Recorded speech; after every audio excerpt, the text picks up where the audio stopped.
Yes! All right, thanks, Reinhardt. You guys can go back to Overwatch now. Welcome to the Stram, everybody.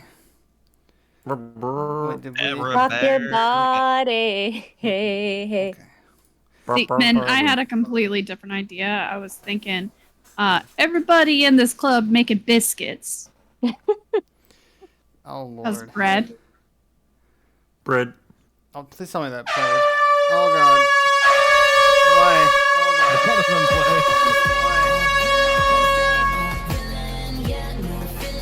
Why? All right. Let's just wait for the next 5 minutes as all this sound catches up. 5 minutes as all this sound. Okay. There's the other one. What's up, Steve? Steve, as I like to call you, Steve, with an F. Wait, Steve, aren't Ethan? biscuits cookies? Aren't they the same? If you're in Britannia. Why am I hearing an echo? Is Echo. it playing twice? Do you have the stream sound on? No, I muted it. No, I mean like the actual. Do you have it pulled up? I'm Yeah. pretty sure it's just Trog's mic picking up some of the audio. It might be, yeah. I'll pick up Could be Scheider's too. Trog's No, I mic turned will mine be off. there. I have a sensitive mic. It's very sensitive about its weight. That'll be nice when I'm I'm sorry for your Adam, mic. what up? Boy, we're getting full house today. Whoop whoop. Cookies are a type of biscuit. I mean, that's what the stream should be about now, yeah? Hold on, I've Where got an do email for crackers that. fit in? Crumpets. You know what I had the other day? Oh, no. Melba toast. Is that just bread or are those biscuits? They're What? all I the have above. never even heard that term. You don't I know don't what know Melba what that toast is. is? No, what is They're that? like super soft yet crispy croutons, but you like use them for dipping and stuff. They're so good. You may Interesting. occasionally hear us randomly shout Padme, and it's because she is being a chaos gremlin. It's because they really like Star Wars and they can't help themselves. Look, Well, no, just don't out make fun loud. of me. Like, Padme! Where I work now, we have some older guys who know who Obi-Wan is and use that as a term of like, oh, you're wise about what we're working on. It's like, and I showed him my tattoo, and I'm like, dude, don't even get me started. There are so many Jedi I on want the to see your council. tattoo. He has It's so just many. It's just the Jedi symbol. So is Melba toast what's used in bruschetta? No, that would fall apart way too easy. I might have Oh. a picture of it. Melba, you could crush Melba toast in the palm of your hand. I'm gonna do that later. I'm gonna So seek you it must out. love that our cat's name is Actually, I think Steve might be able to do that. I apologize, Steve, for the joke up front. Y'all be making puns. Welcome to Right. session 17. We've officially been doing this for 4 months. This is 4 months and a week now. We just Power. keep picking up people along the way.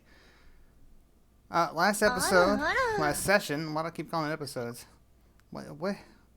It's an episode. I guess. You said picking up people on the way. Solar absolutely nailed it. Team We Jeff. totally have a TV show.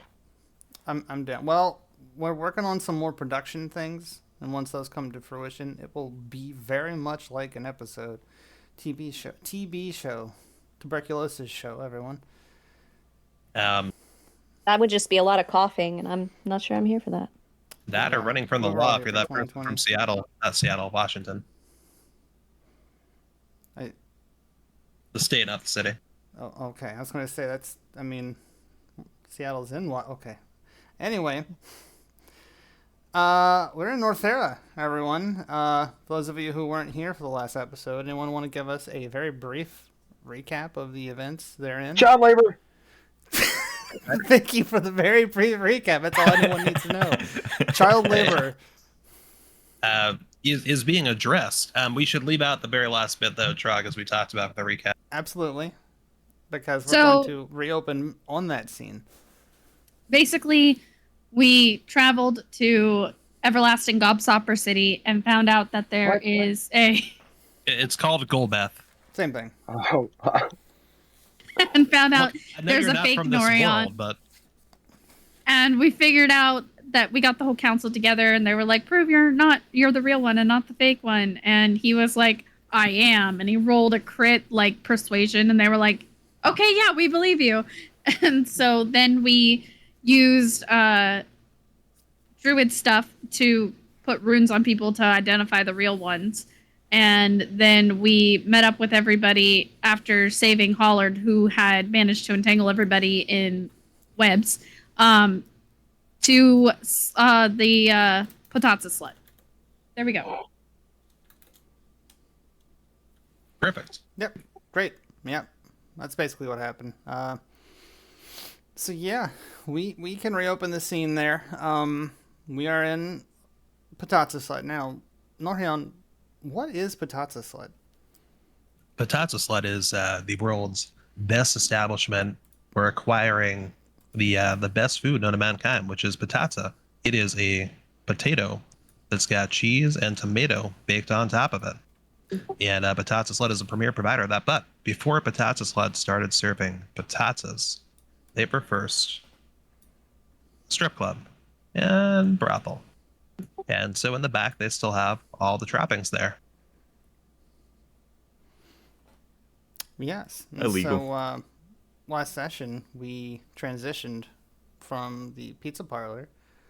I'm sorry, Hildar, what? We transitioned from the Potazza parlor. Don't forget where Hildar tried to pickpocket a kobold and got his dick instead. Right. Yeah. Well, it was a And that man. clip is available. Yeah. Oh, Trog, did we talk about how we actually, Solar and I figured out an interesting factoid about that event?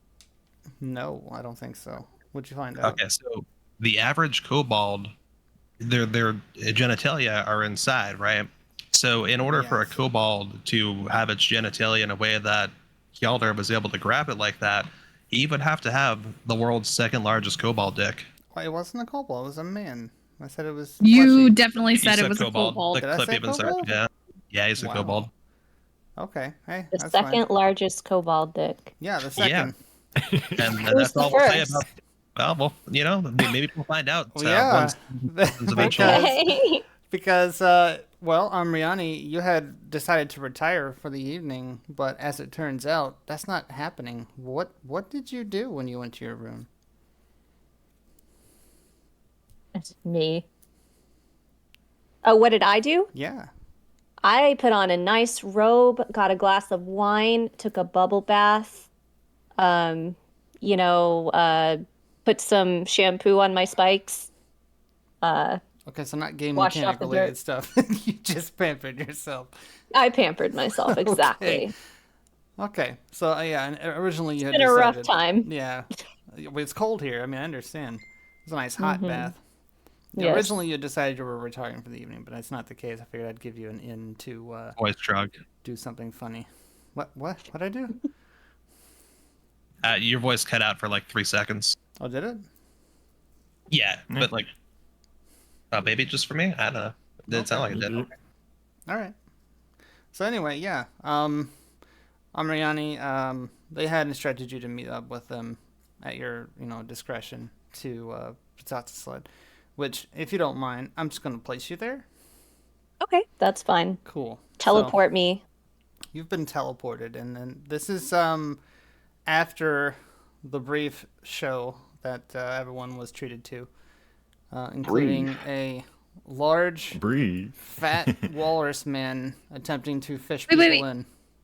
Just walk her in the same way. Okay. She's walking through the curtain.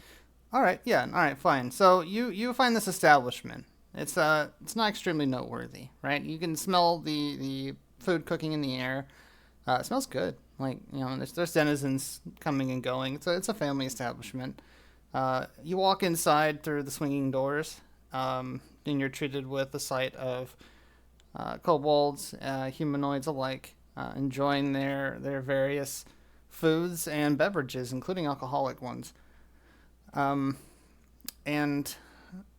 I mean, it's a nice establishment, but you do see this one waitress that catches your eye, and it's a very tall, voluptuously shaped foxwoman in a short skirt who is currently bussing a table.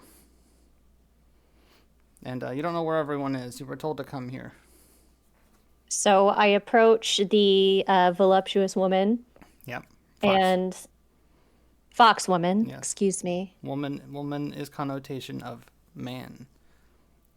And I say, "Excuse me. I'm looking for my friends. Have they come in?" She kind of looks at you and blinks. She's like, "A lot of people come and go from here," and she winks.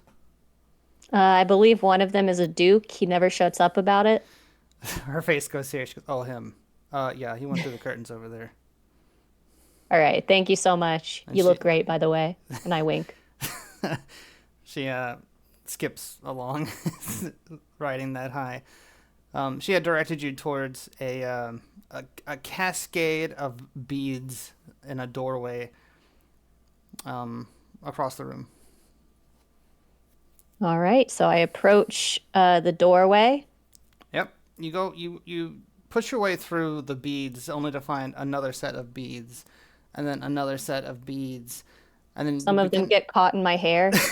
Yes. Very Oh my god. As you walk inconvenient. through, like because they're wooden beads and glass beads, they just clink off of your stone hair and it makes this really cool sound, like a cacophony of music playing. I give my head a little shake. Oh god. Oh, Do y'all no. know what rain dance sticks are? Like when you turn them upside down and they just start making unholy noise. That's basically what this sounds like. And so you are suddenly you pick up the sounds of music playing, and as you cross into the threshold of the second half of Patazza Slut, the not Patazza part of that, you instantly your eyes are trained on the various colors and shapes and sounds and sights, as this is very much a club. And when you enter into the threshold proper, you are treated to the sight of a large, fat, gray walrus man with huge tusks doing the fishing pole dance move, trying to pull Scheider into his embrace. Huh? My eyes grow wide.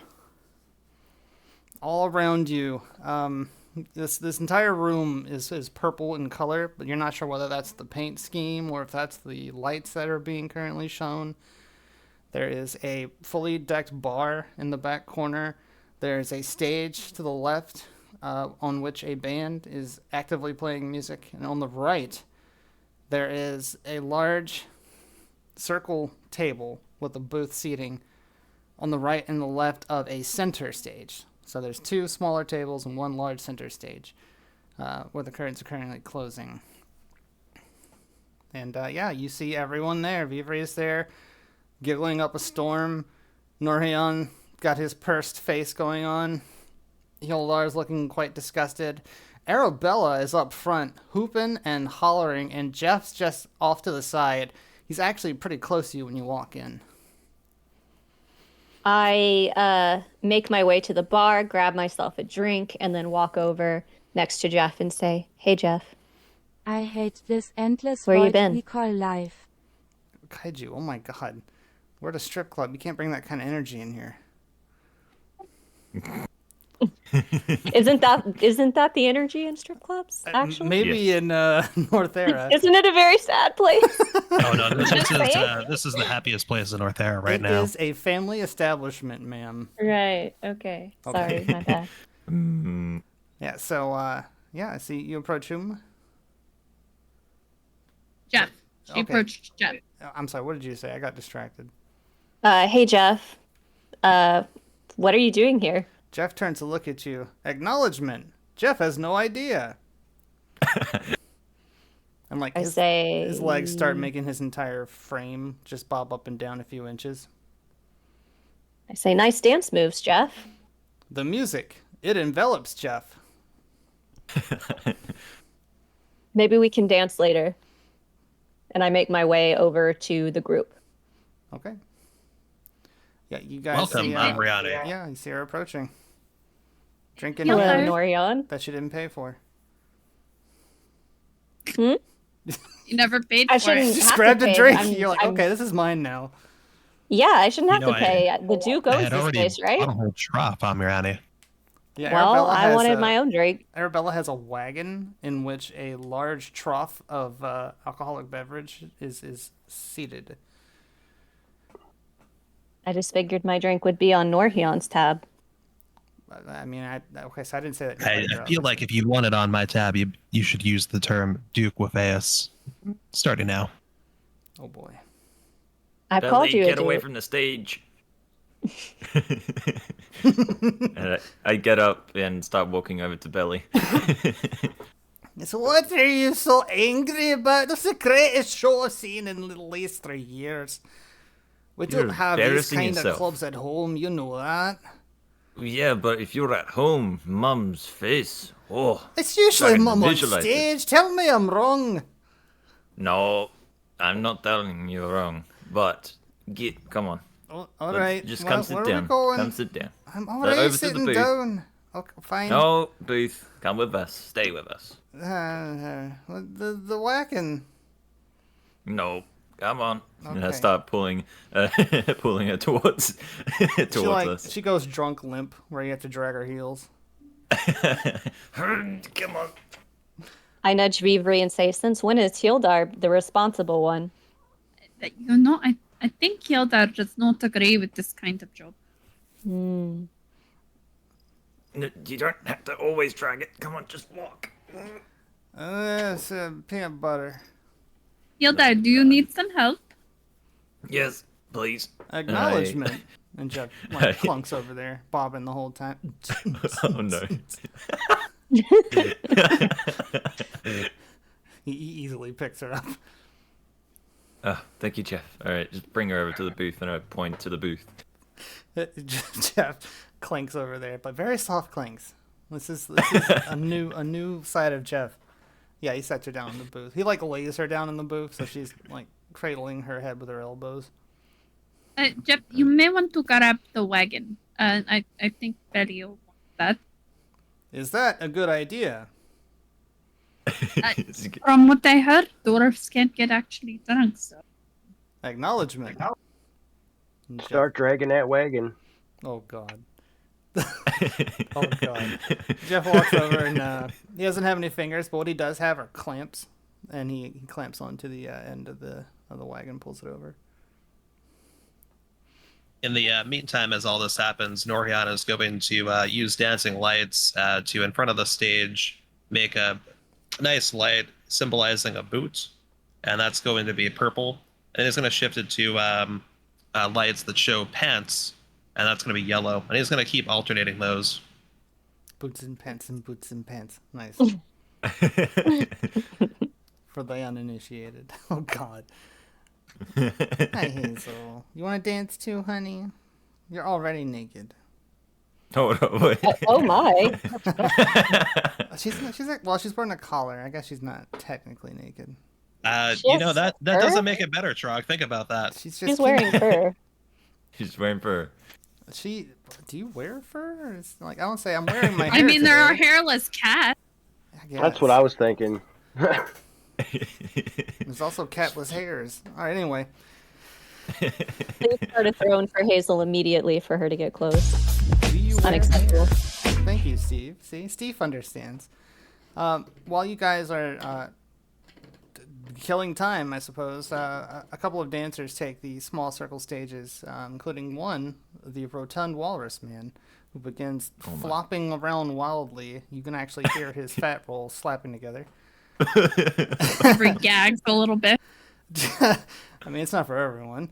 And then a human female, very much topless, takes the other stage and begins gyrating rhythmically. Norhyan's going to throw some paper. You're gonna what? I'm going to throw some paper. Oh yeah. There's an ATM in the corner.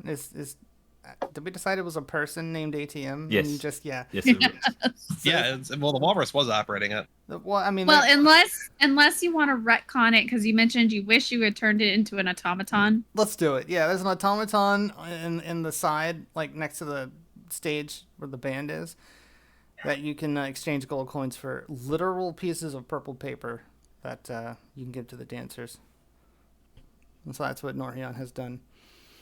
Oh no, I didn't exchange anything actually. As the he just Duke has of it. this, yeah. Well, I've got have some, and then also I've got a secret stash that So Maybe this is why friend won't call you back.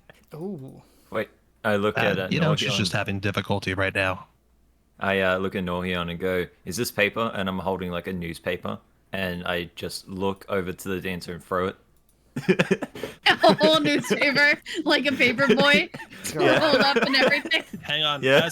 As he does that, I'm going to cast catapult before it actually reaches the dancer and catapult the newspaper back at Scheider. Oh jeez, Oh, no. Scheider, give me a dex save.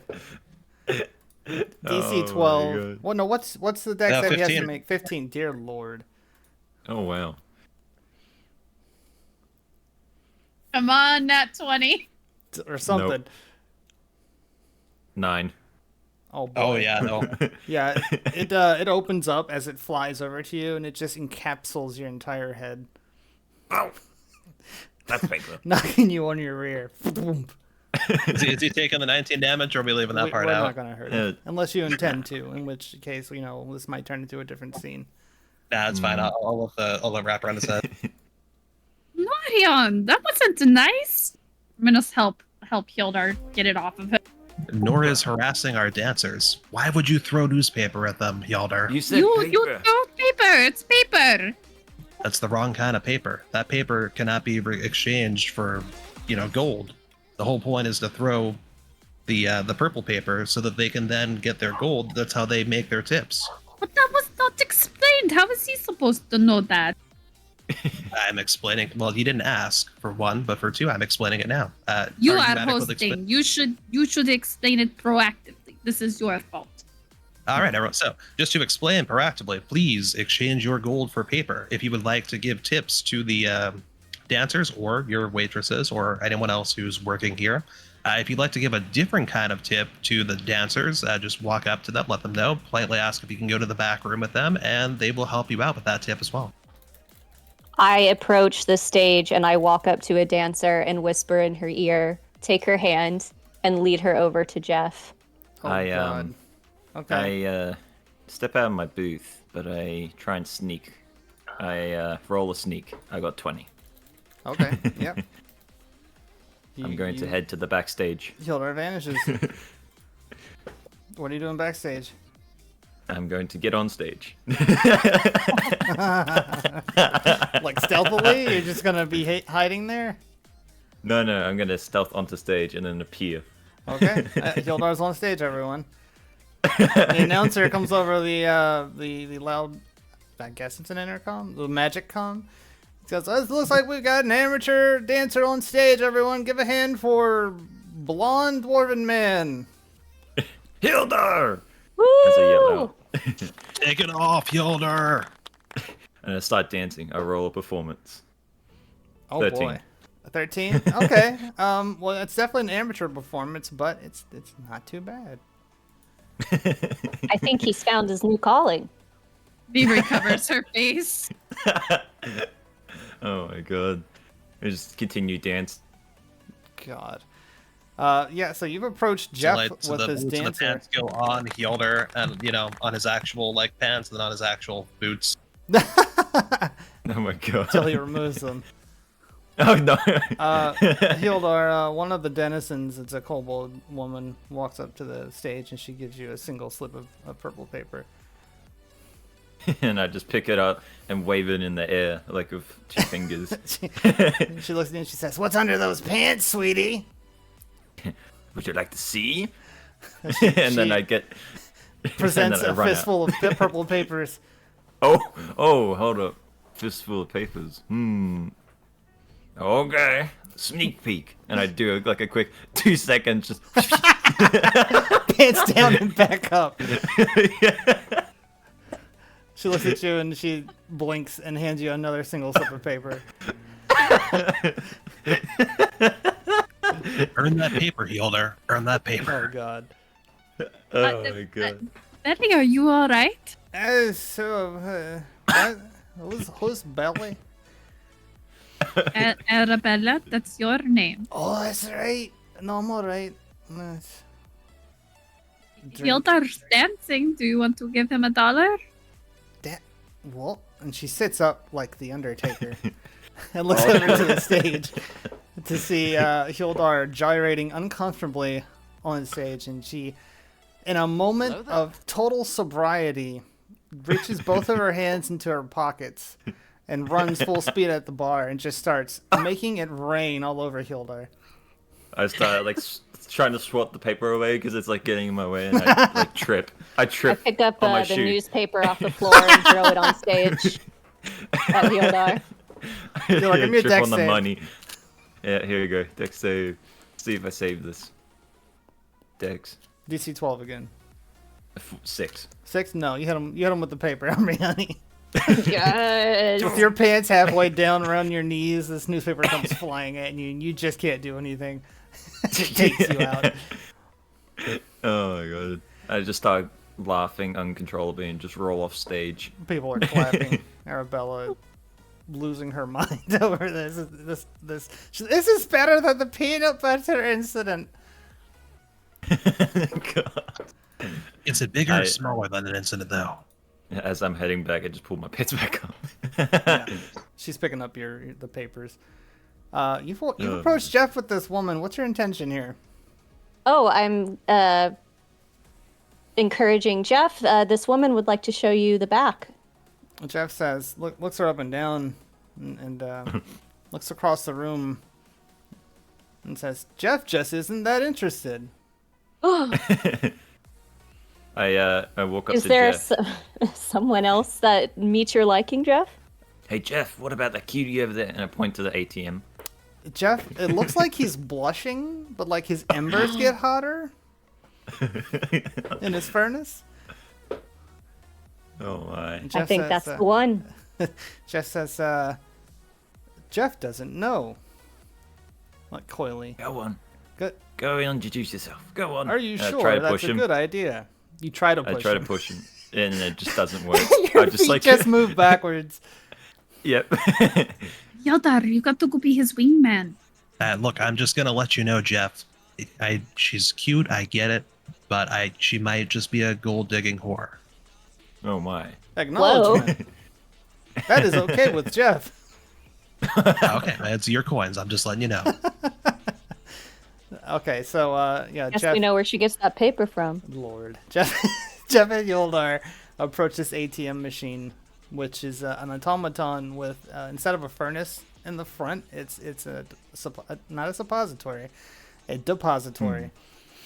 Oh my. Yeah, I'm hoping God. maybe in this establishment it might be, God. but no. And Jeff approaches her, and they're making eye contact. The ATM's not really, speaking, and ATM. Jeff turns to look at Hilda and goes, "What does Jeff say?" You're looking very. And I start thinking, hot. Jeff blinks for a second, looks up and goes, "Computing." And he turns to look at the ATM and he says, "I may not be able to love, but I do it like a sex machine, baby." I facepalm and start like laughing to myself. "Do you have a free port for me to plug into?" And then I start just laughing even harder. "Nice bolts. Would you like to screw?" Damn, Trevor's got that riz. Jeff doesn't Oh even my. need Hilda. No. Looks like my job is done. And I start walking off. Yeah. Right around this time,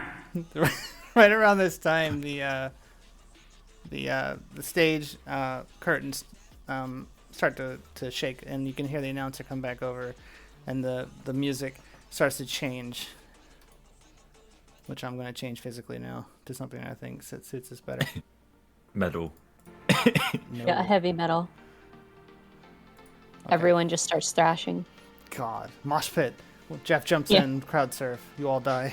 We all die. Guts and viscera go everywhere. Oh, God. All right, yeah. So The announcer comes back over the magic com and he says, "Ladies and gentlemen, for your entertainment, the main attraction for tonight's dancing, D-Rex and Petunia." And the curtains open up. This is not a good song for this.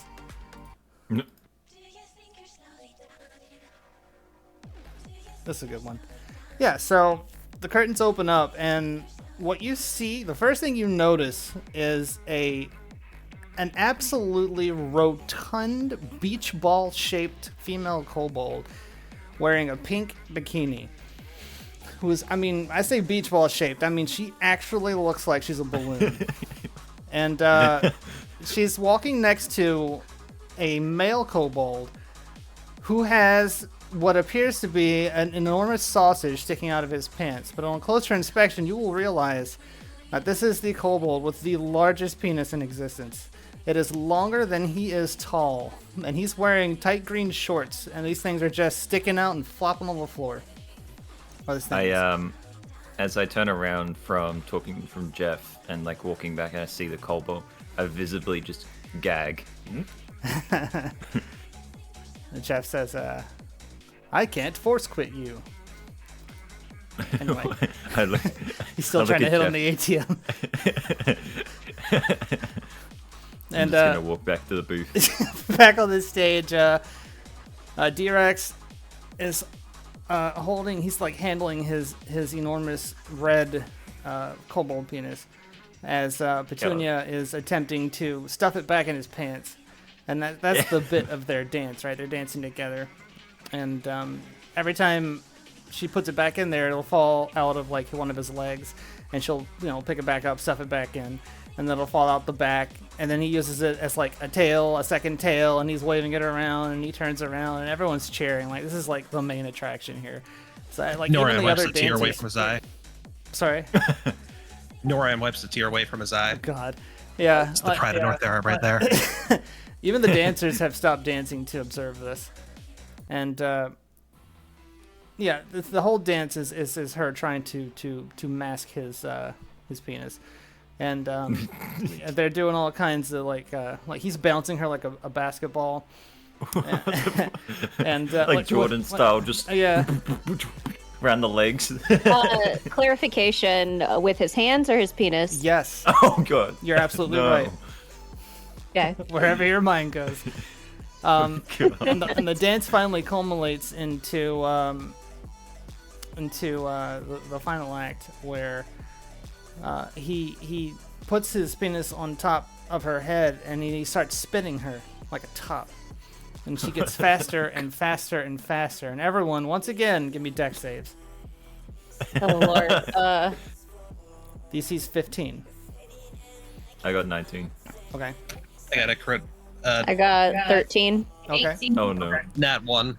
Nice. Oh, Norian. no.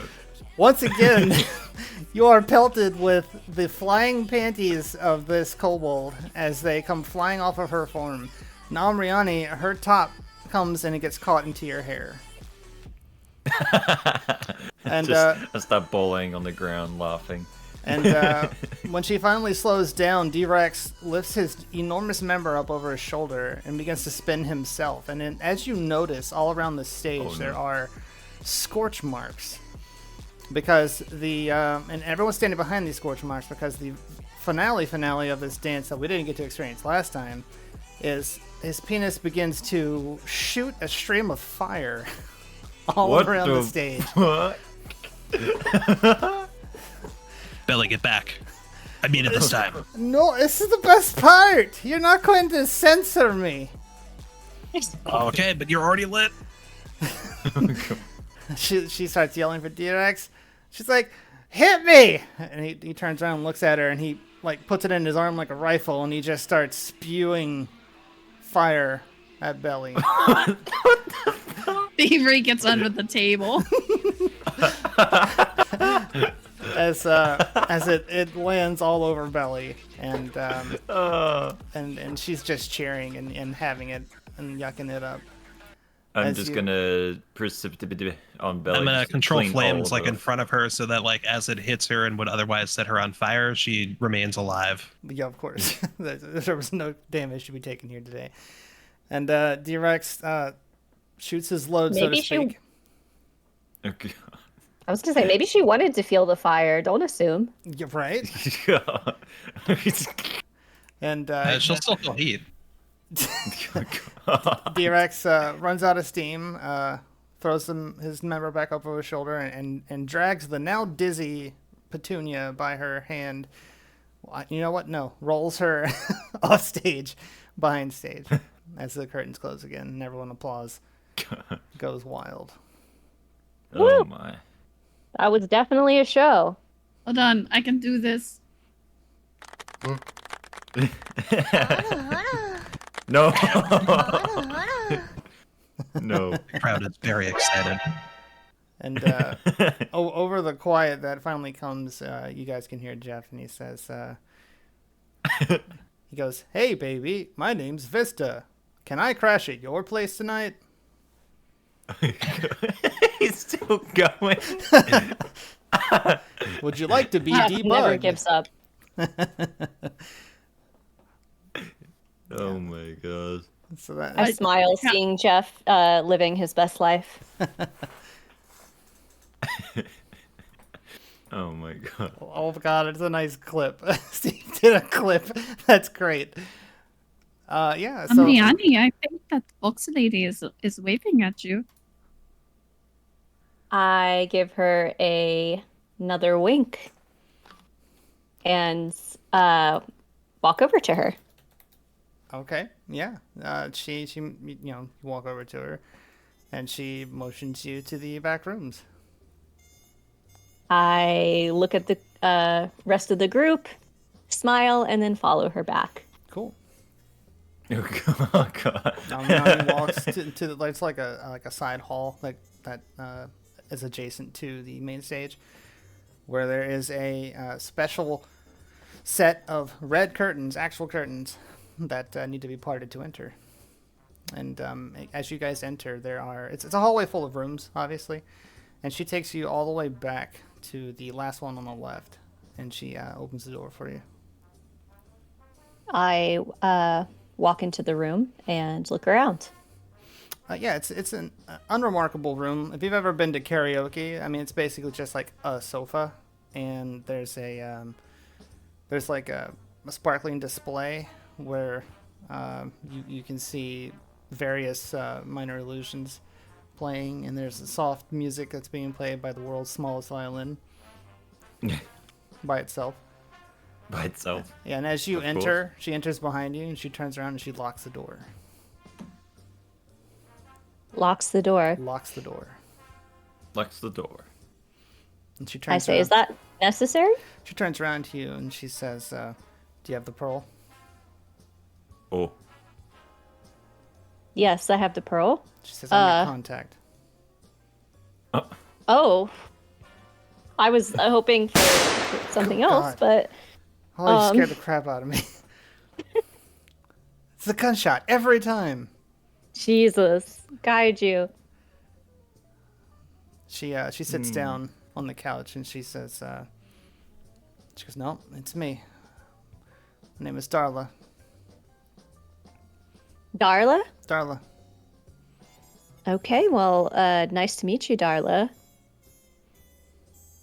So, just to be clear, you're not gonna give me a lap dance? She says, I mean, I'm not, I could? Would you like a lap dance?" Yeah, that's kind of what I was hoping for when I came back here, Oh, actually. what? Well, you see her, You could, I mean, I'm glad you're my contact too, don't get me wrong, but you see her fidget a little. She says, "Oh, okay." And she gets up and she motions for you to sit. okay, I sit. Great. And she looks unsure of herself, but then a smirk comes across her face and she begins to gyrate rhythmically to the violin music. I'm going to do a performance roll. Apparently we're not. Where are my rolls? Did you put some butter on them? Did they slip away? Oh, yeah, maybe. I was hoping to see her rolls. Yeah, A few moments later. Where are my rolls? What is happening? Let's see here. Always test before you stream, ladies and gentlemen. Brr, brr, brr. Even things that have worked every single time since the first stream sometimes decide they're not going to work. Don't need to. It's illegal. Yeah, basically. Buy us some time. Colonel, Thank you. I'm trying to sneak around, but I'm dummy thick.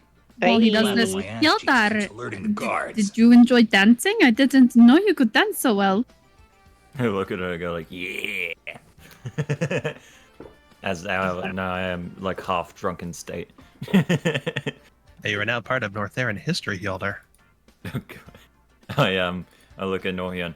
Good. And I put up my tanker. You know, the next time we need a distraction in a town, you might be able to use those skills. That is true. You could cause a whole panic. The excellence of my dancing. And you know, Hilder, it's the one thing you could safely do in Northera that won't get you thrown out of dungeon. There's no rules against that here. Wow. Thanks. No, just choke another one. Goop, goop. That's why that kobold was able to freely steal your pants earlier today. In fact, how did you get them back? I bribed him with some gold. Oh, wow. Well, thank you for giving my citizens gold to sustain themselves with. I appreciate that. You Oh, let I your did- citizens just steal things willy-nilly? No, Well- stealing is illegal, but I mean, it was unclear whether Hilder wanted the pants taken off or not, so, you know, it was what it was. Well, no, I gave him the gold, but then when he turned it around, I just took it back with my magic hand. Wow. That, you know, I rescind my thanks, Yalder. That's disappointing now. I mean, how is that kobold going to feed it? Oh, wait, no, it doesn't have to. There's a free bread station. You know, I took care of that. You're welcome, Yalder. All right, so yeah, backstage.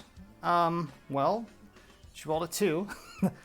Oh no. So she's having a hard time. She's like she didn't factor in her tail when she's trying to take off the skirt, and like it just won't come down. So she's pulling on it. Her top gets caught on this necklace that she's wearing, and she tries to pull it up over her head, and it gets tangled in her hair, and she's like, "Ow, ow, ow, ow!" She turns around and she biffs you with her tail, and she's like, "I'm sorry, I'm." I keep watching. I'm new to this. She like puts her foot up on the couch next to you, and she's like hip thrusting at you, and she's like, "Is this doing it for you?" I finally cut my losses, and I say, you know what? You don't have to do this. She goes, "Oh, thank God." Oh, I appreciate you trying. so, well, you know, I'm much better at attacking than I am at this. I promise. I hope so. And she puts her hand on your shoulder, and she says, "If you need anything, just pipe into this, and we'll get you straightened out, okay?" Okay, sounds good. Thank you, Darla. And she unlocks the door and walks back out on the stage, a little bushier tailed than normal. Oh my. I join the rest of the group, walk out the door, join the rest of the group looking very disappointed. What goes on back there? I don't think she was quite ready to be a dancer. They do more dances back there? Yeah, maybe, Oh no. yeah, yes. I don't have anything further to add to that. I apologize. She just kind of shrugs. Don't I ruin do have it. to say, though, this is my favorite place in Northerra. Oh, well, excellent. Thank you. This is our premier attraction. More places like this, I think this city will be going places. So actually, the entire level that we're currently on is a red light district. There's taverns and inns that all cater to whatever you can imagine and whatever you could want. This is just the most famous of them with the best patazza, but there's others. Do they have a waffle? There, I've heard so much about these waffles, and I've been wanting to try them. There is a waffle horse. there is a waffle horse. Can we go try waffles? Let us go try waffles. Yes, absolutely. Everyone in for waffles? Yeah. And I pull out my tanker and stumble a little bit. Avery tries to help steady him. On one side is Hildar, on the other side is Belly, so she's just kind of like tilting back and forth. Yes. You know, they might even have And, some spotted tea there. So these are like actual waffles? Well, we're going to find out when we get there. All right, I'm in. I'm ready for adventure. Let's go. You guys look over to Jeff, and he's just leaned in real close to this ATM machine. And his jaw comes unhinged, and you hear him do the whisper thing, but you all know he doesn't understand tonal dissonance, so he just says, I'm going to void your warranty. Jeff, you have to get permission before you do that. Have you obtained the appropriate permission before you insert into the slot? Jeff's head turns to look at you, and he says, Jeff is working his mojo. All right, Jeff, we'll come back for you later, okay? Acknowledgement. Yep, I mean, so where is this waffle horse, Northerra? Northerra actually didn't take care of that one. That was on the DM, so let's say it's also on this floor, and it's going to have something very interesting there that the DM is going to come up with. Oh, I've already figured this all out. Oh no, Steve. Steve! Oh my god. Viruses. Malware. Mal underwear. Okay, You moving gotta on. be careful where you put your dongle these days. Oh god. Universal cereal bust my ass. Anyway, so you guys. So would an orgy for them be Wi-Fi? A LAN party. You could have my SSID any day. I'm now gonna make a Wi-Fi network that's just connect for a good time. Kaiju, oh my god. That is the best. Oh Jeez. Okay. Yes, I mean, Scheider, you coming with us? Well, he might be. my. Uh-oh. He was a while ago. Let's just assume he's in for the. I'm sorry, I had my mic muted. Oh I gosh, you've will been talking go. this whole time? Probably so. Oh, Oh. no. I've literally not heard you say anything this entire time. Yep, my bad. God, you missed out on all the cool puns. I was entranced by the large phallus. So was Yeah, everyone. That's kind of the Especially draw. when it started spitting fire. Yep. 2-6 of rank. All right, Kaiju, we're leaving. We're leaving now. Before we get lost in puns. Where are you gonna put them, Kaiju? Oh no. Wait. So you guys leave Patata Slut, and you are treated to what is essentially Times Square worth of neon lights, people in the streets, and smells and sights and sounds that only can be found here in Northerra. Like Vinron doesn't even come close to this, because while what Golbeth lacks in architectural prowess, it makes up for in imagination and color and sights. And the signs here are wildly different from the next one, but they are lavish, and they seek to accomplish the goals that Cross just shot me for. That it is a smorgasbord for your eyeballs as you guys are walking down the streets here. Now, Northerra is very accustomed to this, but the rest of you, this is mesmerizing. There are purples and oranges and hues that you've never experienced before. There's puffs of wind and gusts. Wait. Have I actually not experienced these colors? Because if they're different from the Feywilds, that's going to be well more impressive. Well, okay. Yeah, Save you, Avery. She should be good. I imagine this is like if you condense the Feywild's experiences into a single street, this is what you would be experiencing. Do you pump mushroom dust in your air? Well, I don't specifically pump mushroom dust, right? And I don't suggest anyone does, but Mushroom Hut over there does bake You look over to Mushroom Hut, and there's a kobold out front with a bellows in his hands, and he's just spraying the air with this flecks of powder. That definitely tracks. That tracks. She kind of nods as she walks around. There are mostly kobolds, was what you guys noticed. Like, there's probably 80% kobold activity here. There are kobolds laying down. I in the open my streets. mouth. Oh, sorry.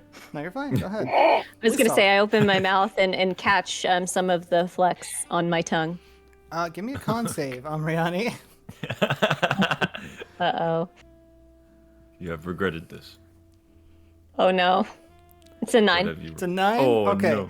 For the next 10 minutes, Amriani, you have disadvantage on intelligence saving throws. Oh, no. Yes, you are It's all right. suddenly tripping balls. Perfect. Every colors start to turn into colors that don't even exist. I look over at Amarani and just see her eyes are just pure black now. There's no pupil. it's just black. I look at her and go like, had enough? Peanut butter. You ate a little bit of the mushroom, didn't you? I believe she just ate the tip. Oh, God. You hear a visible face palm from behind, which is healed You, up. you know, if we ever go to the Feywild, I'll let you lick one. You'll see even more colors than this. Oh my god. Scheider, isn't that something you're working on at the moment? What's that? A drink that can give you the same experience a Feywild's mushroom can? No, but it sounds interesting enough to try. You could buy a mushroom from Mushroom Hut. Mushroom Hut. Yeah, or from Mushroom Head, which is right over there too. In fact, as you look over there, there's a secondary kobold, and he's just handing out free samples. I will take a free sample of a mushroom. Yes, of course you will. And he just hands you this lime green mushroom. You see Steve's comment? What? I take it, sniff it, and stick it in my satchel. Cool. Nice meta comment there, Steve. Yeah. Meta. While you guys are walking down the street, you finally come up to, well, in the distance, you see a sign that just says horse. And then the waffle part suddenly illuminates and then blinks a few times before going back out. I point to it and say to Norhyun, "Is that it?"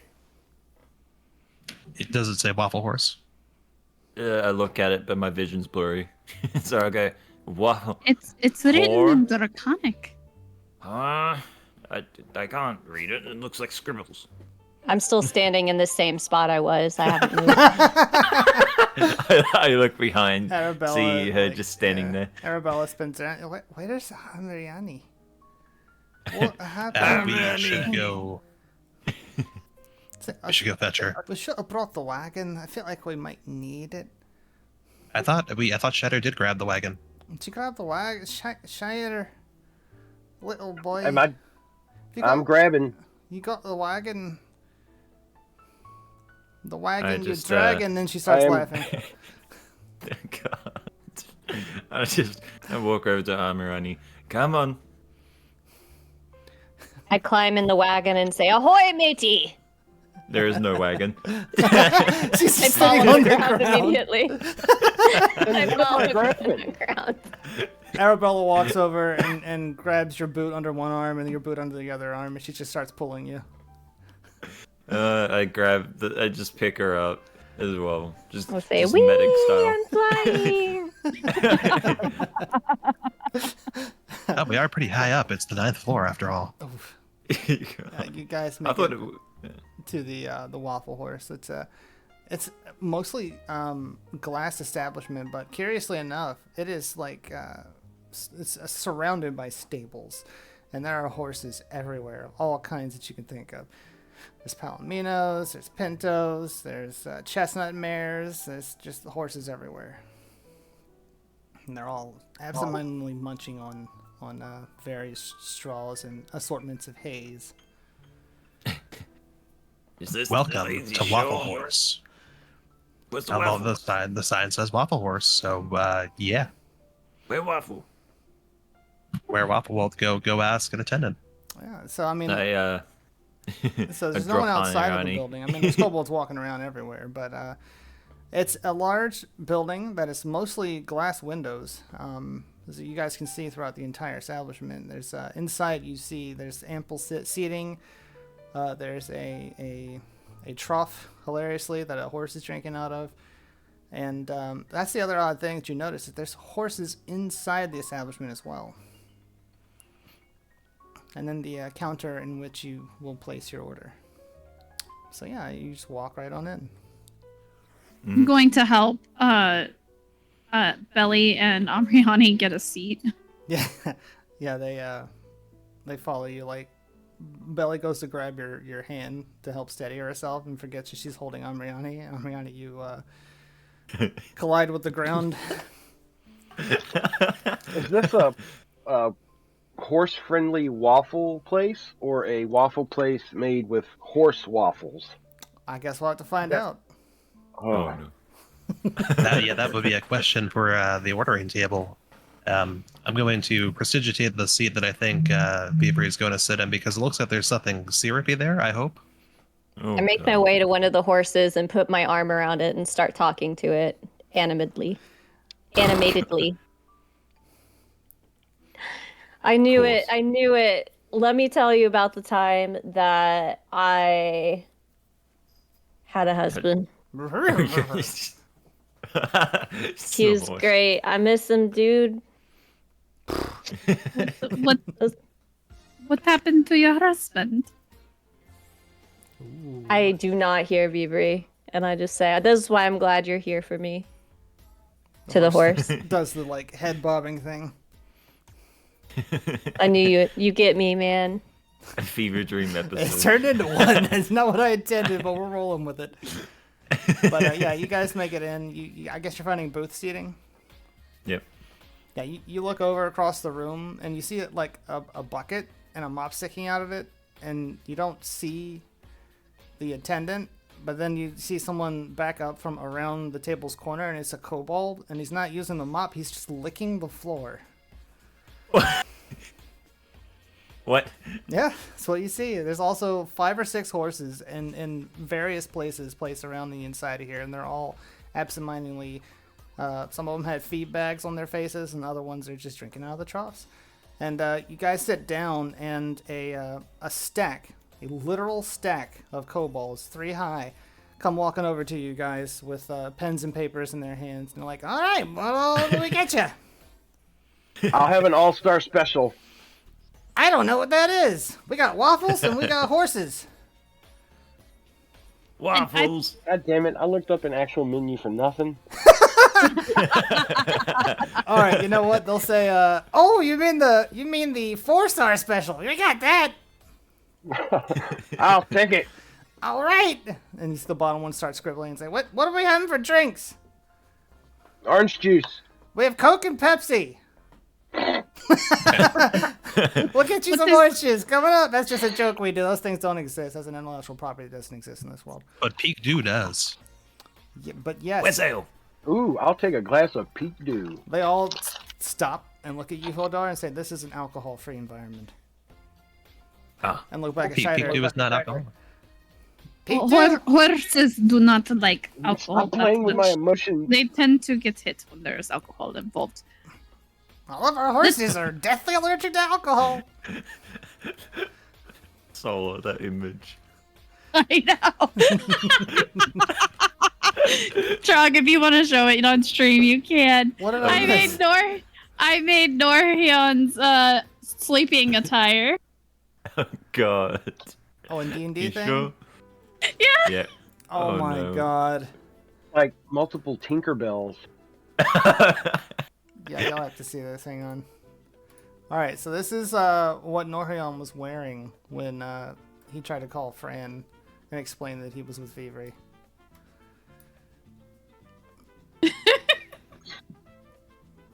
Sigh. Blinded by the light. I mean, that's the idea. Oh my But yeah, God. so there's a soft jazz playing, and the attendants are writing down everyone's orders. What's everyone else having? I would like a one waffle, please. 1 waffle? You don't come to Waffle Horse and get one waffle. How about 6 or 9? I'll take 69. They look at Nice. you and says, would you like to try the 69 challenge? Oh yeah, let's do it. Yes, he would. They all Wait, stop. wait. I didn't know about this before I ordered the All-Star Special. Can I change my order? 2 69 challenges? If you finish the meal, you eat for free. Let's do it. This is unheard of. This is unprecedented. They stop immediately before even finishing taking orders, and they run to the back. It's like falling all over each other. You can hear them shout in the background, 269 challenge specials, table 7. And yeah, there's like a flurry of activity in the kitchen as people are going, oh my gosh, okay.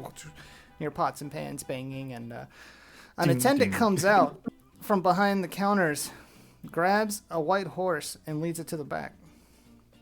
Oh. I look at Scheider. Are we sure about this? I'm going to cast Speak with Animals. Okay. Oh no.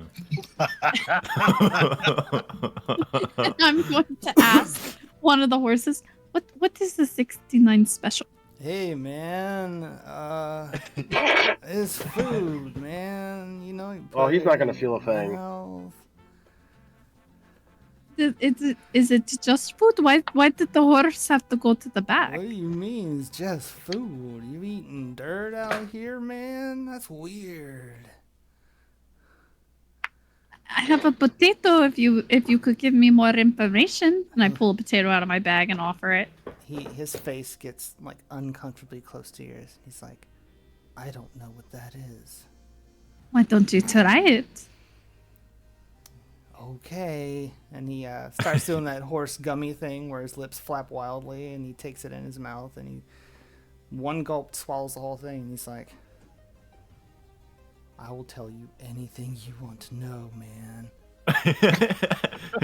If you just give me What? one more of those, I will lie to you straight up right here, man. I hand him another potato.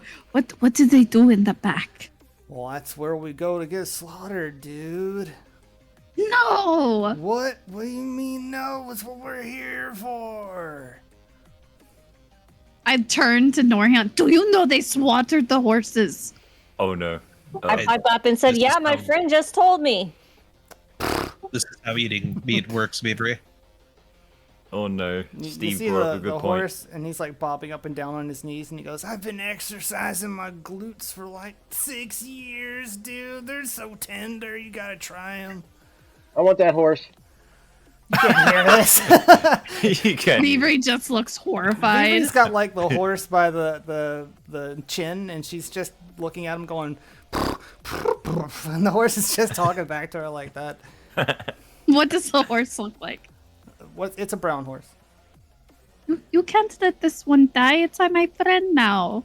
It's like, whoa, that's a strong word. I just met you, lady. Do you want to die? That's what I'm doing here. That's what I'm trying to tell you. It's like, you gotta What try if you my could- hooves. What if you could not die? What else would I do? You could be a free horse. You could be friends with Don Quixote. A free horse? No, man. $39.99 after tax, bro. That's what I cost. That's it. She makes a sad face. Vidri, gotta are you pay for asking me your to buy you a meat. horse? I don't want them to die. I will buy this horse for you, Vidri. And because I am the Duke, I don't pay tax. Horse is Oh, like, God. what's the tall, skinny one saying? He says that you can be a free horse if you want to be. No, you gotta pay full price or you're stealing. He's the Duke. He doesn't pay anything. I don't care if he's the king of underworld. You gotta pay to eat a horse.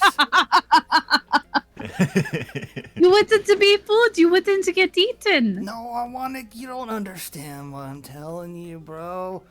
Listen to me. He gets real close to you, and he's like, "Are you listening? I think so. Please eat me. Please consume my flesh. The whole reason I exist." I'm a vegetarian. I don't eat meat. You've ever tried Scheider raises horse? his hand. Maybe it'll change your mind. I taste so No. good. Do they make you eat each other? What? No, God, that's weird. What is with Then this how- chick, bro? Then how would you know that you taste good? What? Can he reach himself? Well, Hold you up. asked, you posed this question to him, and he stops dead in his tracks. I don't know. I've never. He's gonna have an existential crisis. And he looks over to this pinto horse, and he's like, "Charlie, what do you taste like, bro?" Charlie looks at him. Charlie. I don't know. And he starts to get real jittery, and he starts looking around, nervous, like, I don't think I want to be here anymore. We'll be free. Oh God. She like opens the door. I have to eat a horse now. I don't know if No. I can do that. You open up the God. door, and the horse, like, he starts bucking, and he just flies through it, and he's like, I can't eat myself. Someone come do it quick. I'm having a breakdown, man. And he's just Okay, the mushroom powder will help. and he just kicks off down the street. There should be consequences for this action, but I guess I'll pay for it. Is he more than 120 feet away? The horse. Oh, no. By now, no, horses don't have that quick movement speed. You doing something? Okay. No. I'm gonna go Do it. against my... Yeah. No, do it. Do it. Do something. Do it. We're playing a Dude. game, man. Play the game. Roll some dice. Scheider's hungry AF. He's gonna cast... So to cook him and eat him. Wait, What? The horse is... You just That's what ordered you a do. meal, and you're gonna kill a horse? The Senate. That's what the guy wanted, or the horse wanted.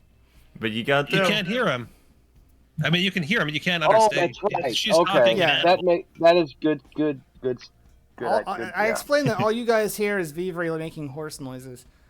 I That's want you to weird know for that you. Amriani has heard everything. Because you're tripping. I think it's about to wear off on you now if you want to become sober again. I'm about to be away from keyboard for a bit, so That's to do my okay. shots, so I can trip until then. Go ahead. That's How fine. Yep. how else do you think that druids learn how to speak animal? They get high as balls. All right, so you guys finally, after sitting for about 8 more minutes, this really quick service, by the way. You hear That beats IHOP by a mile. Yeah, you hear several bells ringing in unison as the music, the sweet soft jazz music that was playing in the establishment, quiets down, and a literal entourage of kobolds marching with platters that are covered with silver domes as they approach your table, your booth, which is long, by the way, and that's a good thing because the amount of food they're bringing out is unreal. As they begin to set down the food all around the table, the booth table, the babel, the tooth. And kobolds set on kobolds because they're short so that they can have height. Set down the platters with the domes, and they have their hands on them. And once they're all finally in position, all the way around the entire table is just covered in these platters. They all lift them off in unison, and you guys are greeted with a spectacle of waffles the size of your heads in stacks as tall as the kobolds are, and slabs of meat that have been so goodly seared and so righteously cooked that they are completely unresistible.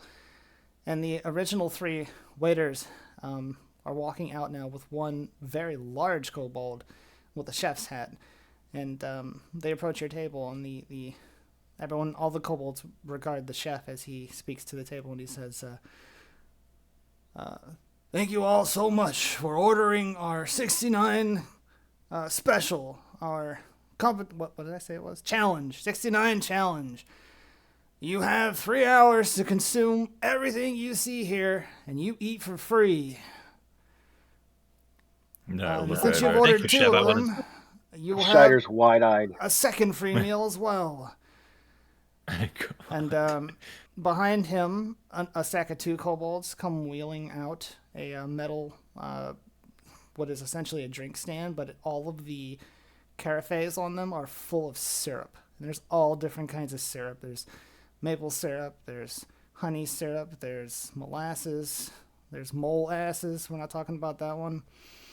There's there's liquefied sugar, there's orange syrup, whatever you want, and it's just a smorgasbord. And they all clap in unison, and it said, "Begin!" I Scheider grabbed has one that. of the syrup things and poured on myself, saying, "Shower." Oh god. Which one? Roll for it. Oh, yeah, sure. Which? Okay. Roll me a D8. What should I roll? D8. Got it.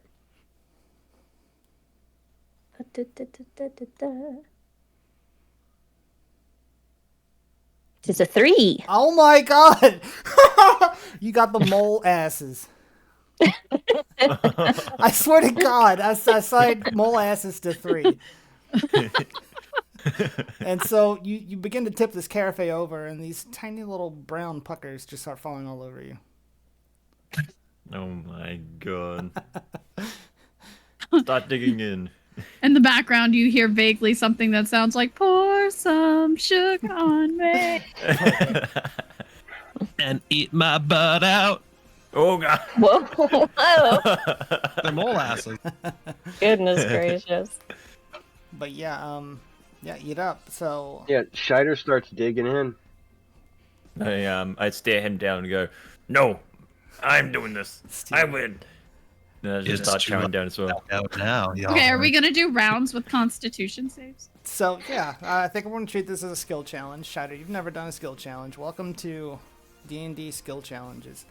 We're going to roll initiative, and each person is going to, let's say, I haven't really balanced this because I kind of pulled it out of my rear end. We're going to do it like the pie eating contest.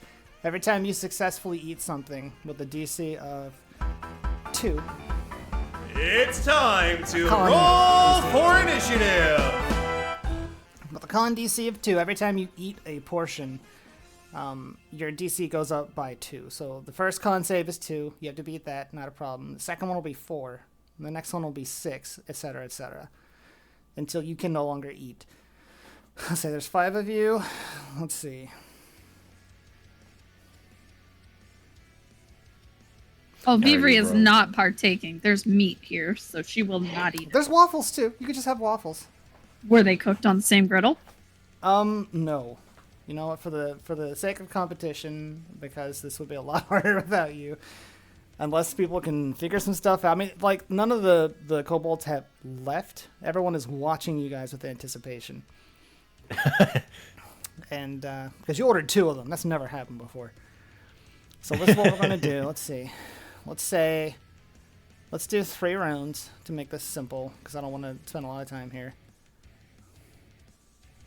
So we get going soon. So Yep. All right, let's get started then. So we'll start. Con save is 2. Everyone give me a con. Well, initiative rolls first, so we can see who goes first. 16. 12. 16, A 4. 12, 4. What were you, Vivri? A 4. Oh, Amriani. But I rolled a nat 1 that was +3. So if you want to use the nat 1 and Yeah, put it's me last. 1. Mm-hmm. Amriani, what'd you get? She went AFK? I think she's AFK. Yeah. I'll roll for So her. roll for her. Ooh, she got a 5. I think her initiative's +2 at level 4. She's just above you. 1, 2, 3, 4, 5. Who else? Arabella's with you. Let me roll for her. 14. Okay, so it's 16, 14, 12, 5, 4, 1. Who got... Hilda, you got first, didn't you? Yep. 16. Sorry, initiative tracking is really hard to do. Vivri is last. Amriani is 14. No, Arabella is 14. Amriani was 5.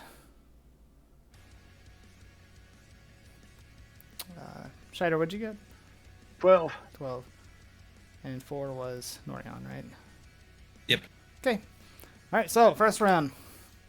We're doing 3 rounds. If any one of you makes it through all 3 rounds, we will have consumed the entire entree that is before you. Scheider, give me a con save, sir. I'm sorry. Hildar, give me a con save, sir. You have to beat a 2. 3.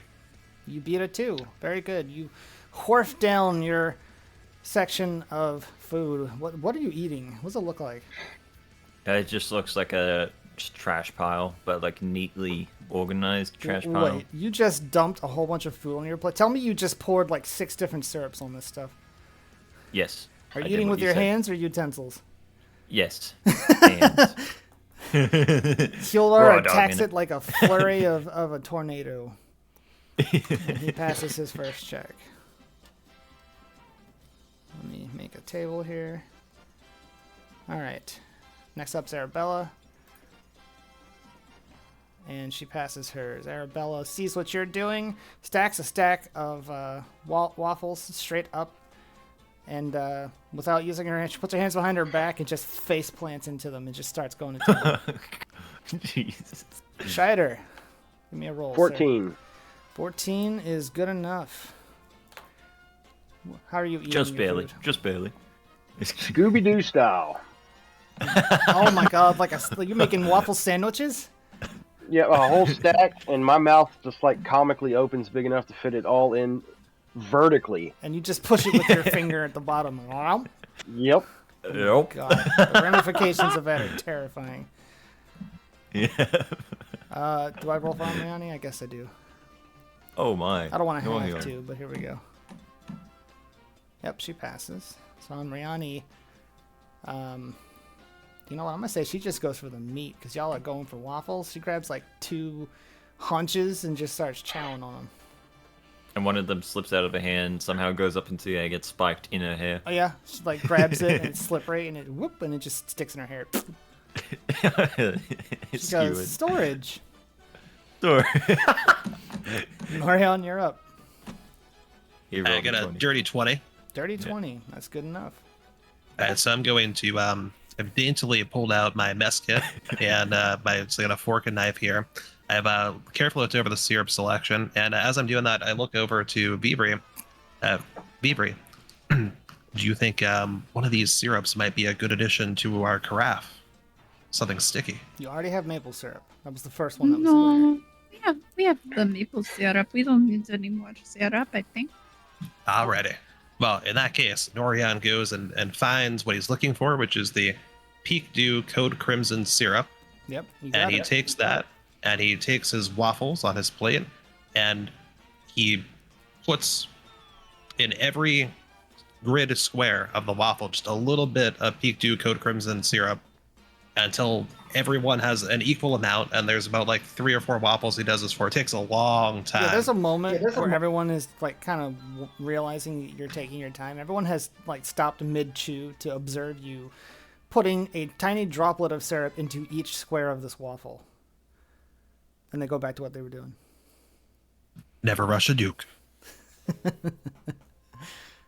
Okay. Yeah. And so I'll just cut, and then just take very nice, dainty, bites of each, part of the waffle. And I also have grabbed a nice little mug, and I put some regular Peak Dew Code Crimson, and I'm drinking that with Pinky out. Cool. Avery, there's a lot of waffles here, but there's a literal horse's portion of meat in front of you guys as well. Obviously, you're not eating the meat, so give me a roll and let's talk about your waffles. I got a 10. Okay, good enough. So I'm going to find a waffle that is the furthest from the meat. Every time I get too close to it, I'm going to gag. What? And then I'm going to put the waffle on my plate, and I'm going to cut it into manageable pieces, and I'm going to pour, did you say there was a strawberry or a berry syrup? I am not going to discount any kind of syrup you guys want. This is a literal drink tray that they carted out of syrup. All right, so we're going to call it sugarberry syrup on there. And I'm going to take one bite. I'm going to get a bright look of enrapture, and I'm just going to start shoveling it. Perfect. Okay, so I realized I made this too easy, so the DC for this is going to go up by 4. The DC is now 6. And we're going to start back at the top. Hildar, give me a con save, sir. What? Did he bounce? Yildar! Hey yo, die. roll Hey for him. Some stuff in his yo, face. die. Yeah, he messaged me. He's gone. I'll roll Okay. for him. Don't worry. Roll for him. Roll for him. Hildar passes, and he sees Arabella up in the ante, and he grabs a stack of meat, and he just starts slicing it up and forking it in his face. Arabella's gonna roll next. Ooh, getting close. Arabella passes. She sees the ante, and she sticks an entire flank in her mouth and pulls out just the bone. Are you sobering up at all, Belly?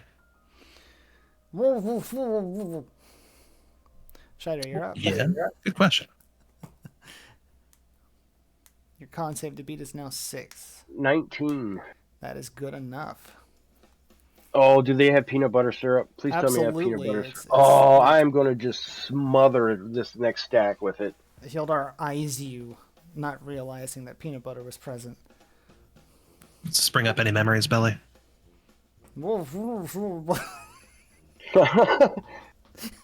bet that one's near and dear to your heart, isn't it? Amriani, if you're back, you're up. Otherwise, I'm going to roll for you. Excellent. Here we go. Amriani pulls it off. She has been systematically spiking her hair with flanks and waffles alike, and it just starts pulling them out of her hair to eat absentmindedly as she succeeds. Northerra, your roll, sir. We have a second dirty 20. That's good enough. So this time, Norian's going to go ahead and grab some meat, and he's going to go ahead and also grab the regular Peak Dew syrup, and he's going to gently put a little bit of that on the meat, and he's going to daintily use the fork and knife to continue just, moving at a Duke speed here. All right. So Northerra has gotten 2 mouthfuls. Beaver, you're up. I rolled a nat 20. Oh, dear Lord. Let's call that 2 successes. So I grab just like a handful and I've chopped them up into bite-sized pieces and I've created sort of like a waffle soup, like a chunky waffle soup. Uh-huh. And I've just started eating it with a spoon. I'm also going to say this. This occurs to you, and you now know how to recreate this dish, if you so choose. Oh, yeah. Like the syrup and everything you've tasted. Like you hit what is like the zone for a sports player as a gourmand, as you have ticked off a box in your brain that just gets you going. And Hildar's back up again at the top of the order. Now I'm going to increase the DC by 6 again, making it 12. No, it was... Yes, 12. Okay. Hildar, 16, passes with glee. Slams down some more horse hunch. Arabella. Arabella critically fails, ladies and gentlemen, as she has consumed too much liquor from the previous establishment. Her eyes turn green as she falls back in her seat and horks it on the floor. Arabella is out of the running. Someone's gonna. I'll prestidigitate that. That's fine. Before it even touches the ground, you just catch it like. So I was gonna say that's a loss, but Veery, since you crit, I'm gonna say that y'all are still dead even now. Scheider, you're up. 12 is. Cause some milk. We got some horse milk. I will. All right. Alan Burr. 18. That's good. You pass. Welcome back, Min. Thank you. You've been passing, by the way. Because you were buzzed, you were sticking the meat and the waffles in your hair and then just eating it from there. Oh, okay. But you're sober now that you're back. When we get back to your turn, we'll just describe what that's like. Scheider, you pass. Is there anything you want to say about it? I still want some milk. Yeah, they bring you a glass. It's warm milk, but it's milk, and they pour it in a stone mug. Now he's still Did you make trying a to horse finish noise? this. He's really getting in the spirit. Oh my god. It is your turn now, actually, Amriani. As sudden clarity comes to you, and you realize that you are surrounded by kobolds, your friends who are covered in various degrees of syrup and batter and meat juice. and haunches of horse as tall as you are sitting. I blink slowly and look around and say, "What happened?" Well, you see, Hjalmar and Scheider ordered the 69 challenge, so we are currently working on completing that. Nice, Yandere. That's good stuff. I shrug and I say, well, I've come this far. What do I need to do? You gotta eat the meat. Eat the meat. Got it. I will have some meat, please. All right, so give me a con save. Your DC is 12, and it will increase further. We'll do one last round after this one. 19. That's good enough, because you have all passed now except for Arabella. So what's it look like when you eat this stuff? I grab fistfuls of meat and shove it into my mouth. Great. You still have some dangling from your hair. Grease runs down my chin. Northerra, you're up.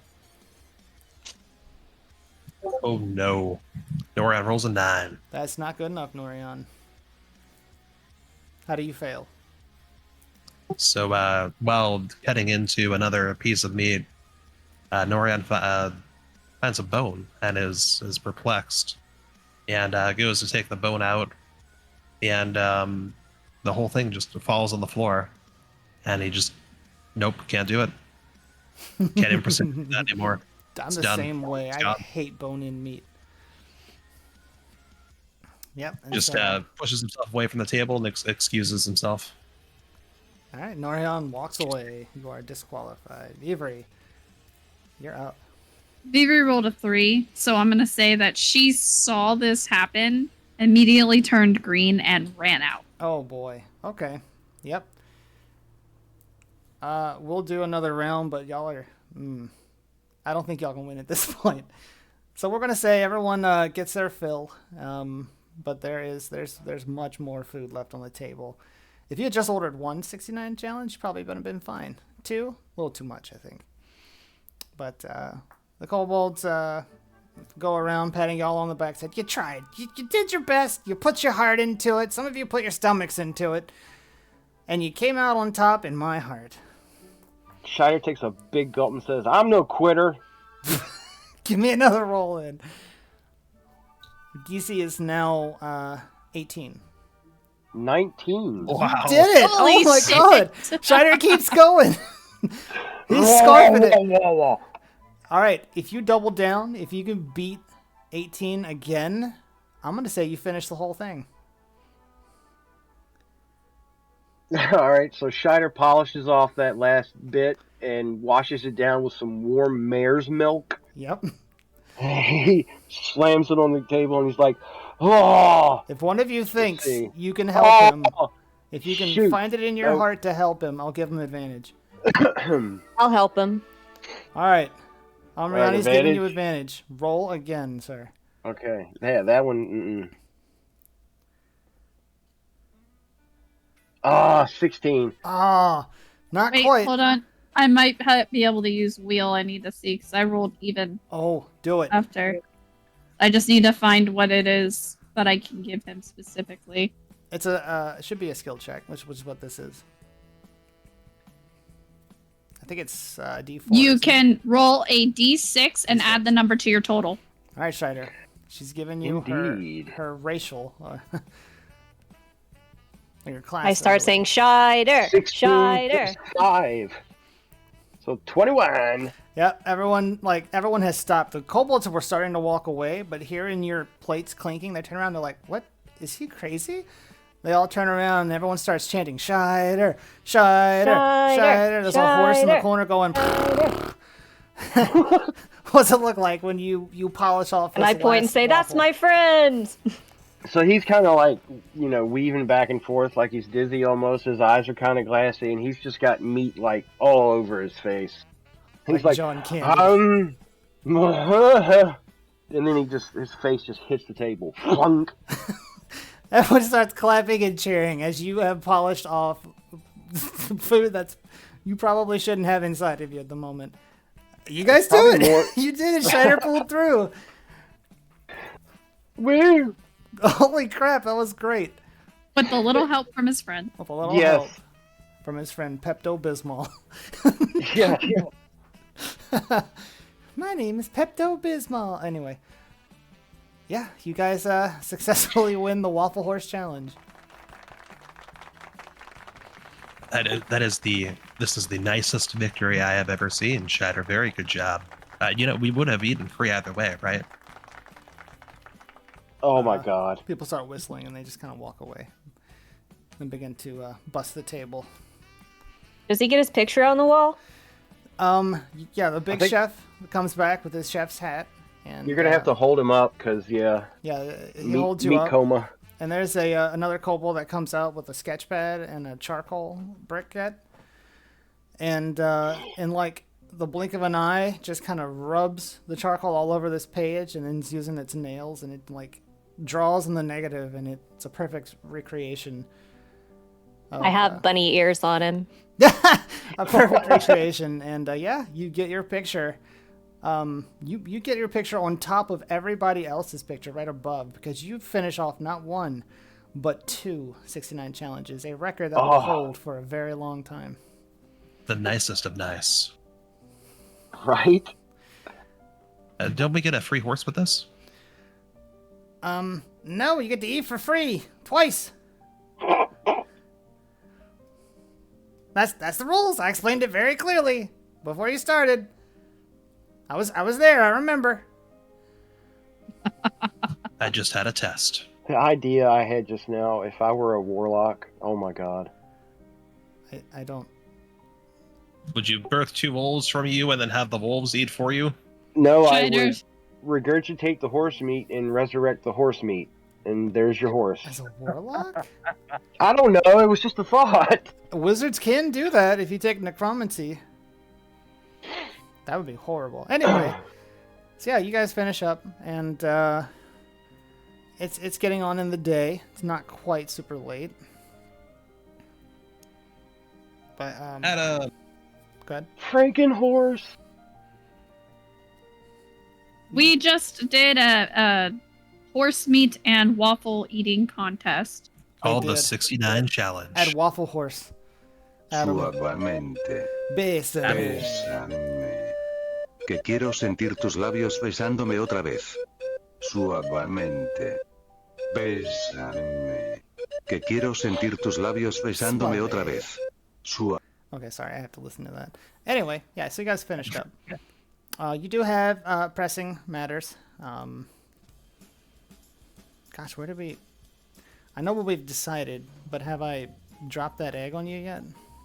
Yeah, you have dropped the egg on Norion and And Vivri. Vivri. So we know, but we haven't dropped the egg on everyone else yet. So once everyone is sated, I'll hop to the front table now. So, but How much time do we have? Because we also wanted to go shopping for clothing. Do we have time for that? Do you want to do it before the session? I mean, like, before we continue, or do you want to do it before you leave Northerra? I want to make sure I at least have time in Golbeth to find the temple. Well, since you already know what's happening, if you want to go and find a temple while Norion explains everything, then we could do that. All right, so in the time expediency, I'm going to say to Norion that we'll meet at the gates at the set time, and Vivri is going to ask somebody for directions and go find the temple of Artemis and Nox. But of You course. should ask a horse. No, don't do that. The kobolds direct you where to go. I only have 10 minutes to talk to animals. Yeah, no, that's gone. That was fun, though. I wasn't expecting that.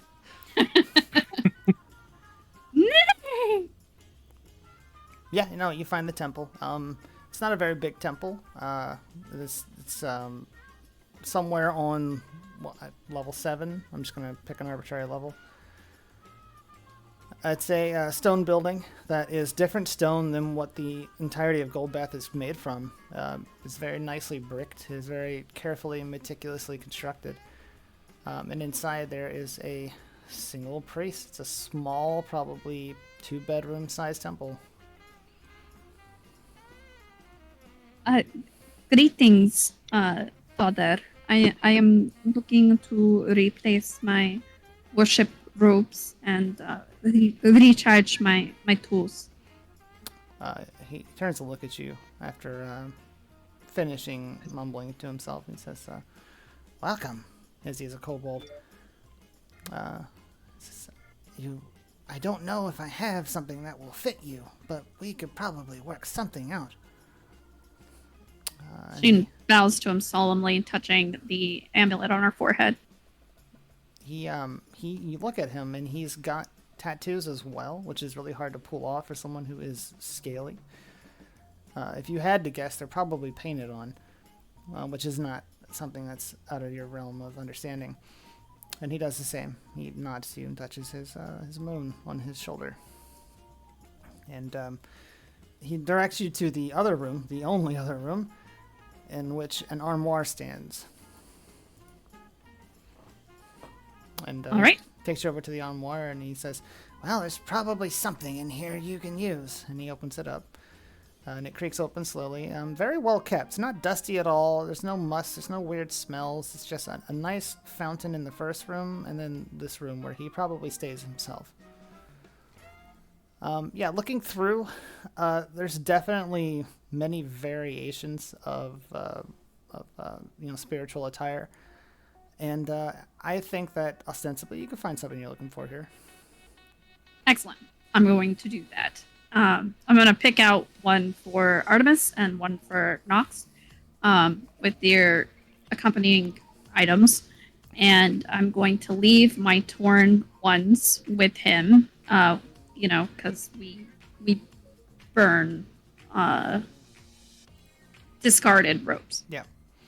He takes them from you, and he thanks you for your patronage, walks over to the water fountain, and sticks your old robes in them. Excellent. I'm going to assume that these are going to fit me. If they're not, I'm going to go to a local tailor to get them fitted in whatever. Well, actually, let's say we do that. They're not quite my size. Yeah. So we have to go to a local tailor, and they're going to then be fitted so that they fit me.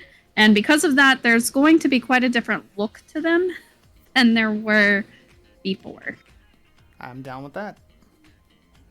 So Vivri spends his time taking care of her worship robes.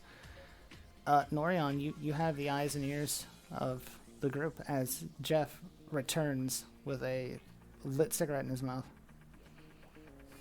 That is, Jeff, that's a nasty habit. Are you sure you want to start that? Jeff doesn't breathe. That is Is a it take. in his mouth, or is he touching it to his furnace? Yes. He opens up his door and he just chucks it in his furnace. Just gonna prestidigitate the air around me. All right. Well, now that everyone is offends you. Anyway. Now that everyone is here, let me bring you all up to speed on what's going on. Also, is everyone something passing for sober? Acknowledgement. Okay, that's 2. Arabella's out. It's Scheider. Bueller. Scheider. Bueller. Alright, Scheider's a. Scheider. We'll say he's there. We'll catch him up if he comes back. All right, so everyone is attentive. Excellent. All right, so what it is that is happening is that there is an imposter. There is a not Duke Wafeus going around, and there is a nefarious individual named Robert Sagerton who is accompanying this not Wafeus Duke. They have been wreaking havoc. They have sowed discord upon my council, and I am going to put an end to this. I have been told that today, shortly, the imposter will be coming to a forum that would exist to air grievances or something like that. I don't understand what grievances exist, but supposedly they do. In any case, it will be taking place at Real Sheep Stadium, which is just to the west of Golbeth. We'll be taking the gate out there, and I believe there's some festivities beforehand as well, which we'll be able to attend. In any case, we're going to go there. We're going to apprehend the false Duke and his accomplice, and we are going to take Northerra back.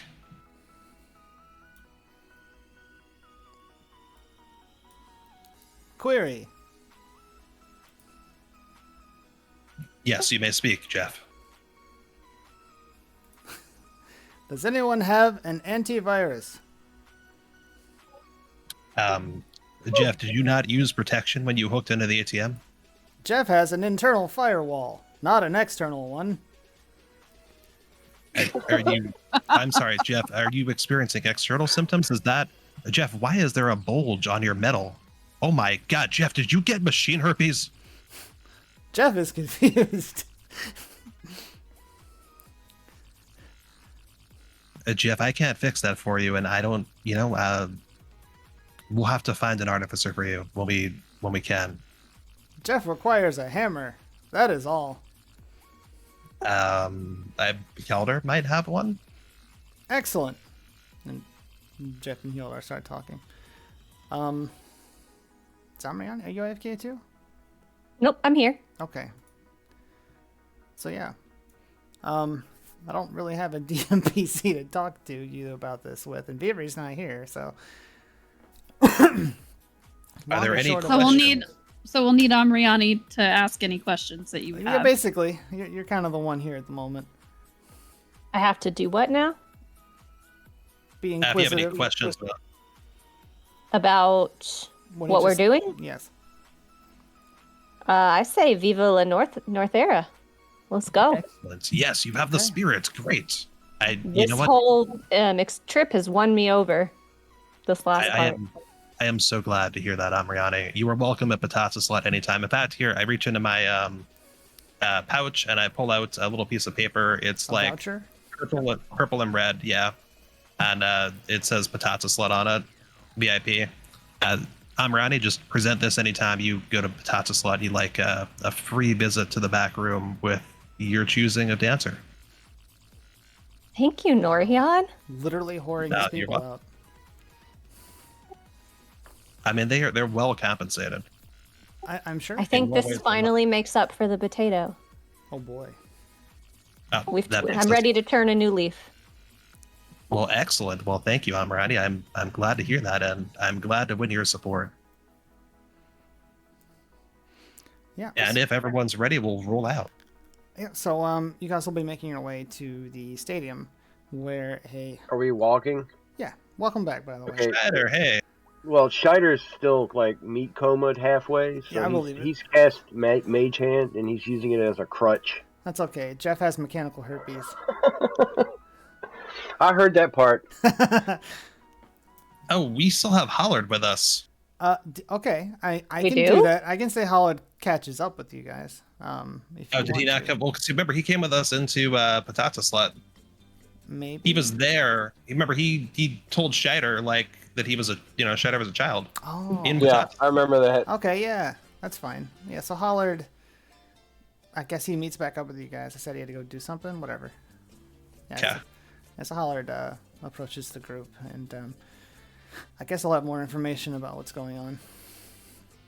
I was like, there you guys are. There was a crazy horse running down the street a few minutes ago.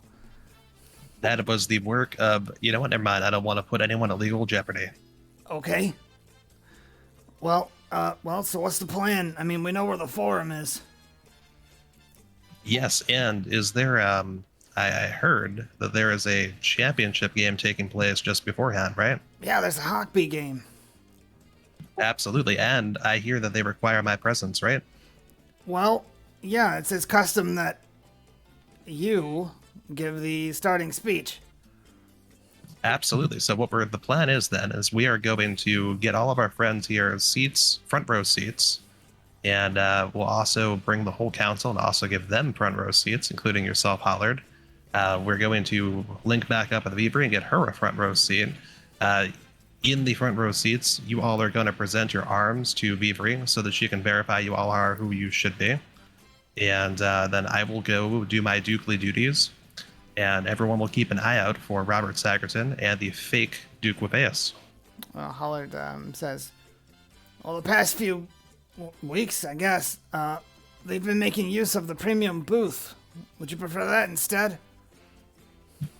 No, I would like us to show that we are among the people, and so that we can make a clean break from the imposter. But we are not going to announce the presence of the imposter until we have the imposter in our custody. Hopefully, they will go to the premium booth as they have done, and we can station our best guards there. Let us talk to Lord General Mr. Krakish, and well, actually, he told us, oh God, oh God, oh God, oh God, oh God. Hollard, we must find the stable boy. Right.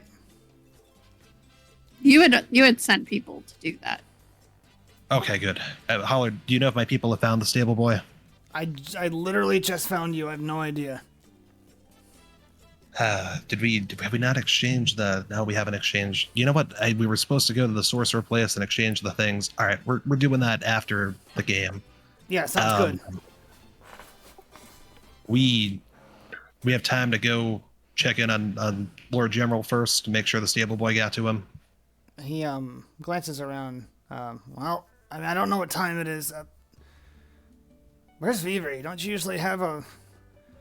Never mind. Yeah, we probably have time. Are you going to call Vivri a pocket watch? I considered it. Not gonna lie.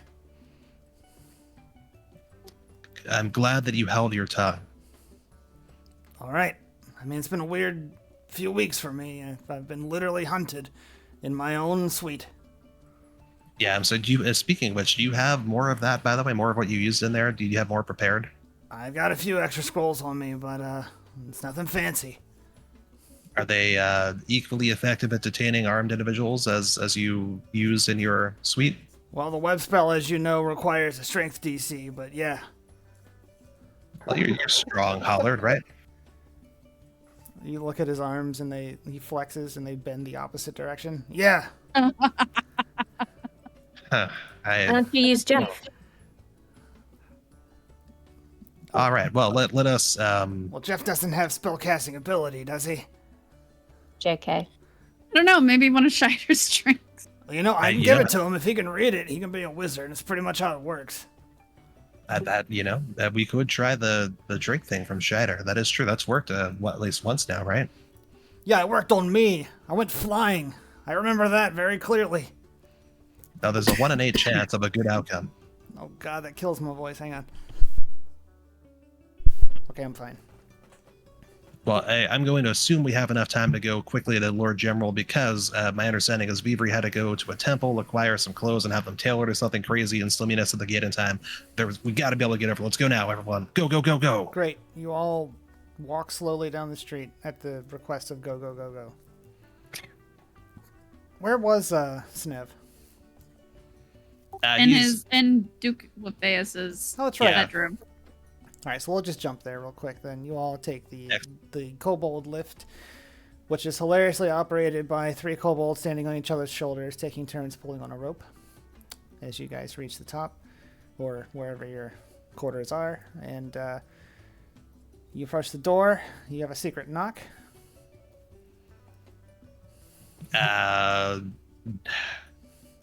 You kick the door open, as is custom for Northerra. Snaps like it really is you. Good. You were here. Lord General, has your stable boy made it to you yet? What was the intent of getting the stable boy to him?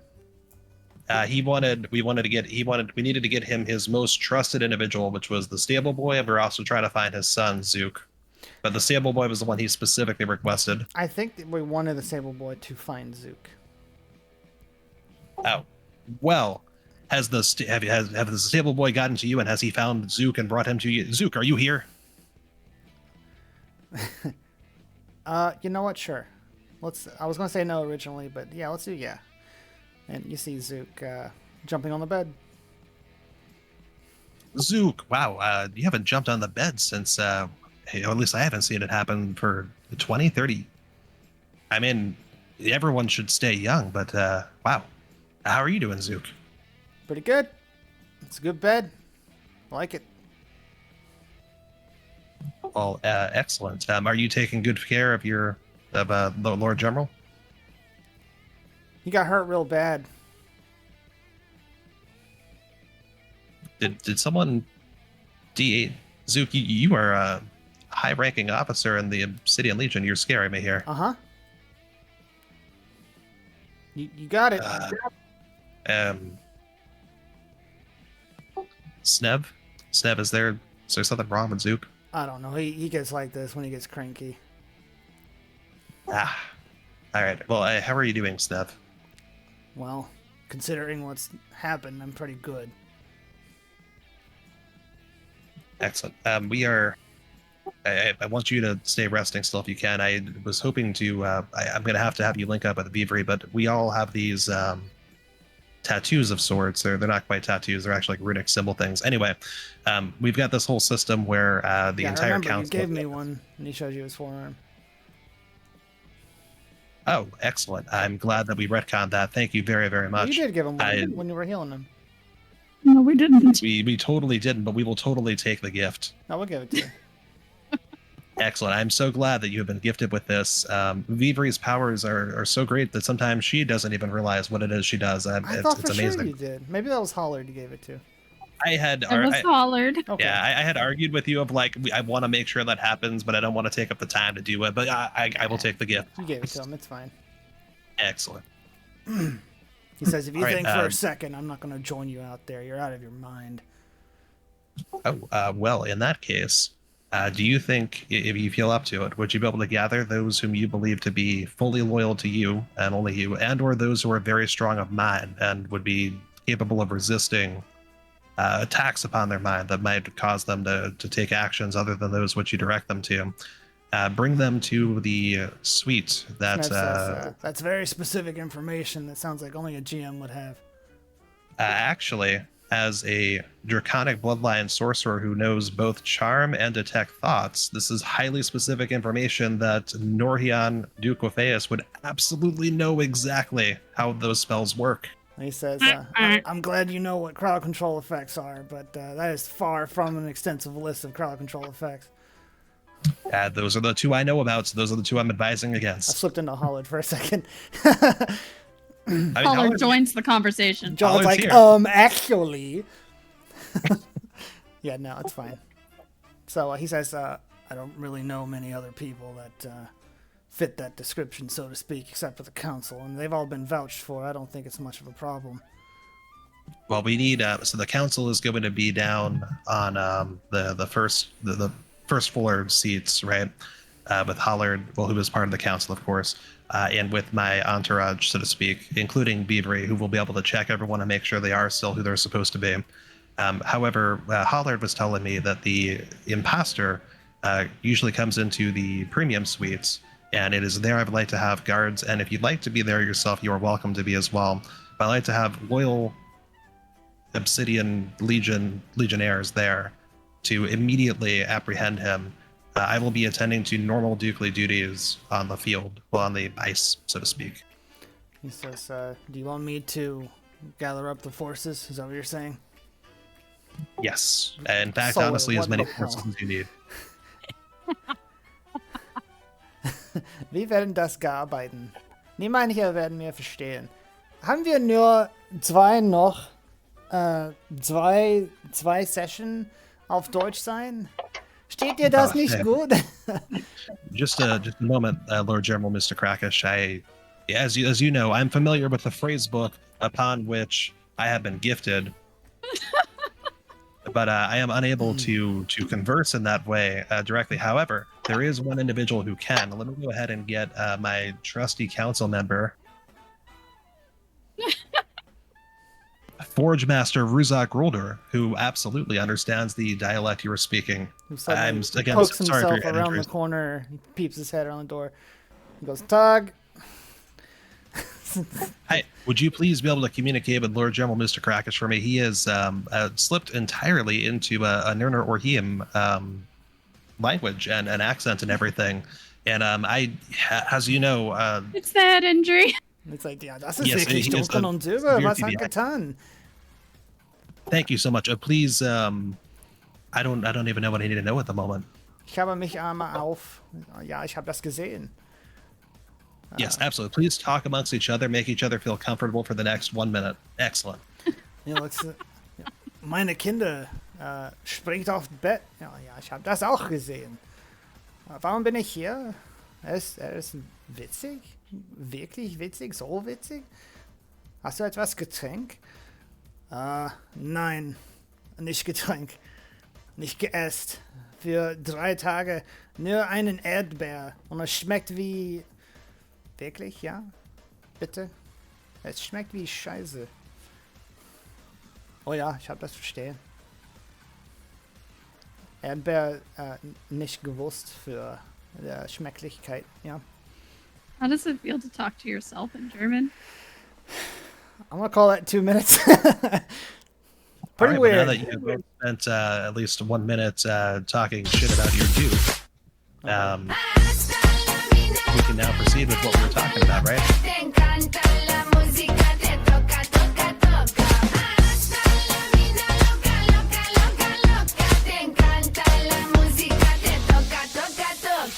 I love that dance so much. You will never know. I'm what sorry, they were I talking had to about. I had to cause just a little bit of chaos. I loved it. It was great. It was weird. It was funny that you brought a dwarf in to speak to him. It was great.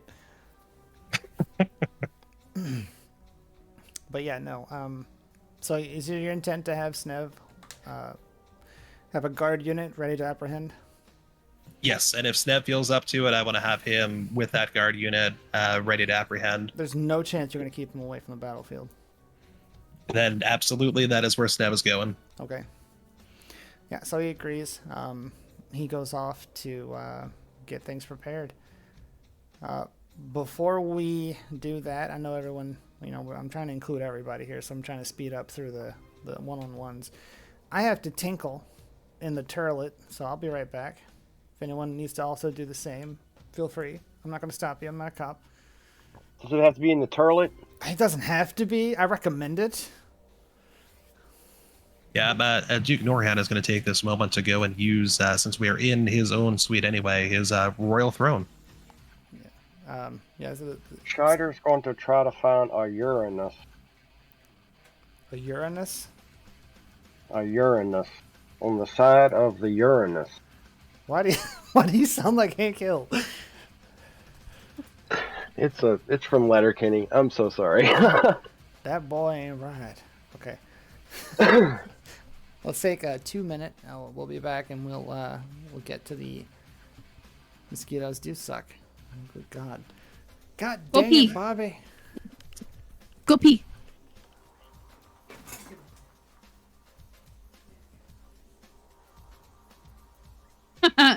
Amriani. Yes. Min, did you love that? Did you love that little bit of chaos? Oh, definitely. I live for chaos.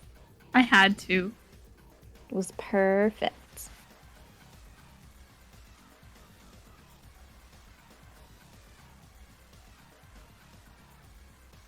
That's also why I was like, "Hey, look, the fox is looking at you." To make Trog have to come up with something on the fly.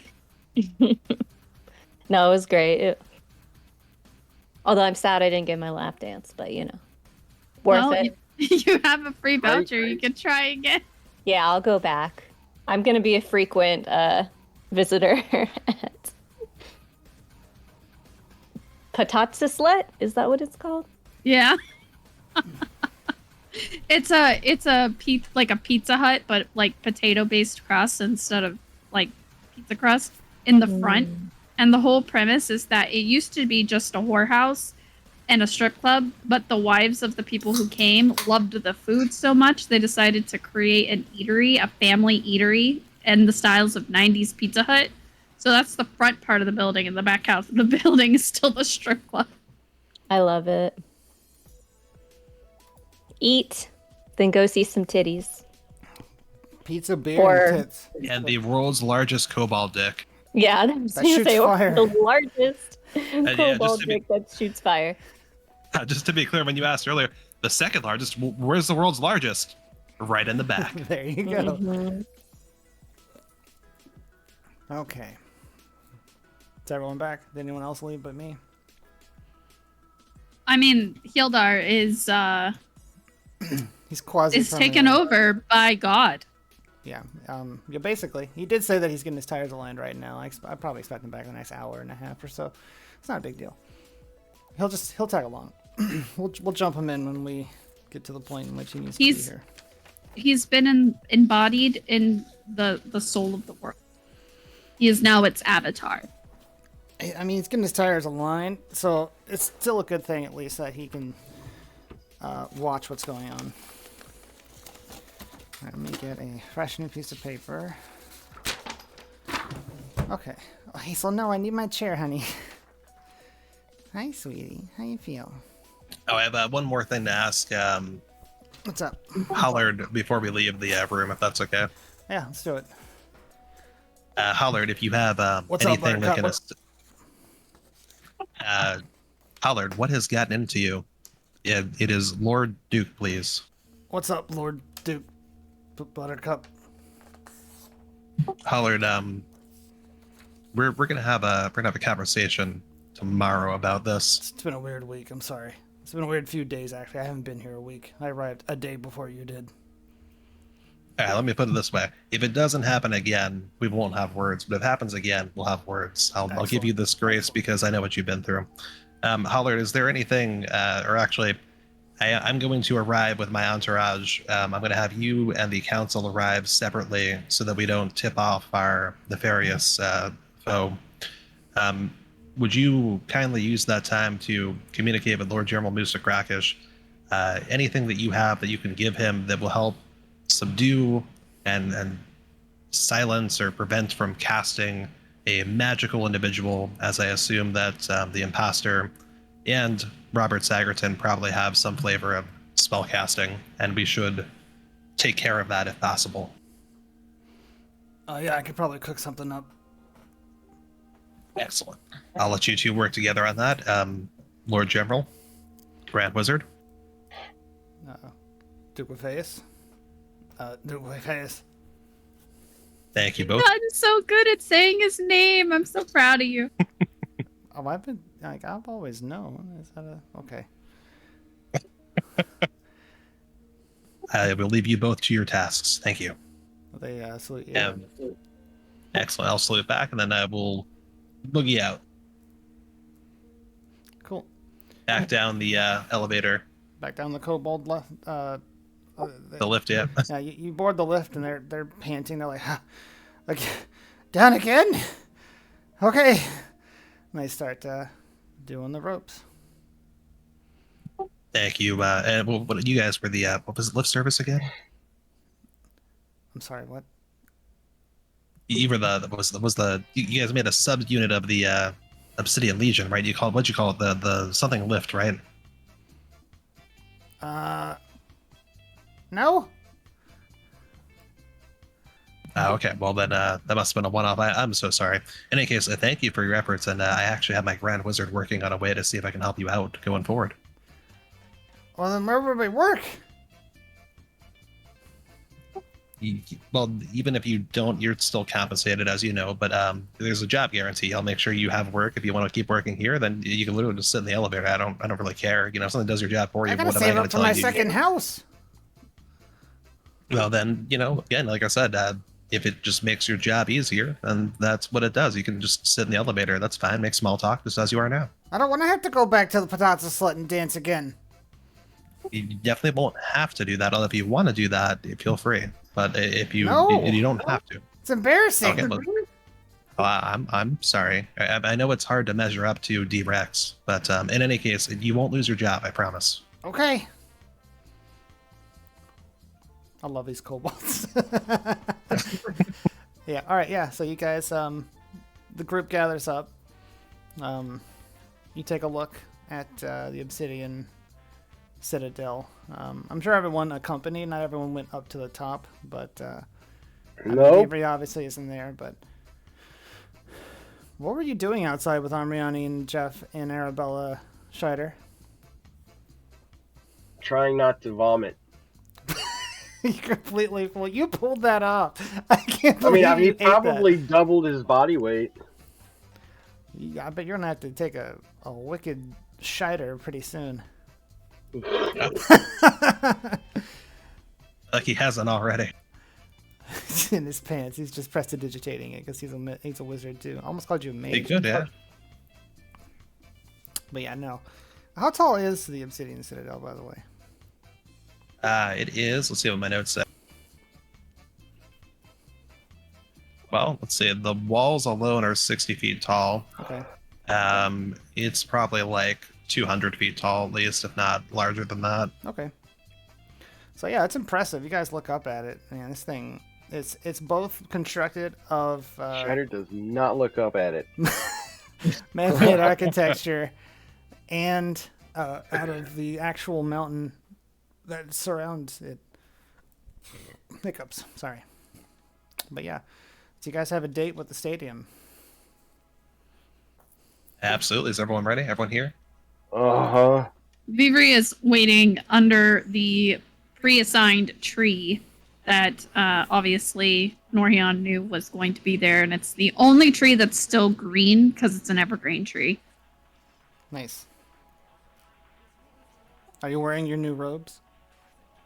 No, it's not time for worship. Okay. I am wearing a new dress, though. I bought a dress while I was in there.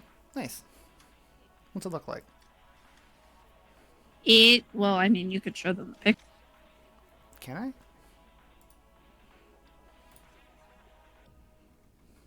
Send you a screenshot. Okay. I was gonna go back and look for it. But it is an off-the-shoulder blue and white dress. But I have my cloak over top of it because it's cold.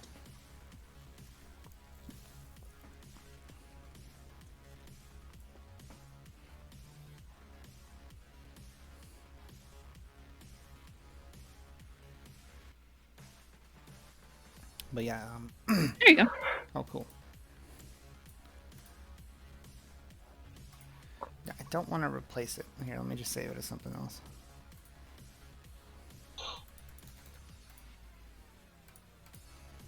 And minimize, and where did you go?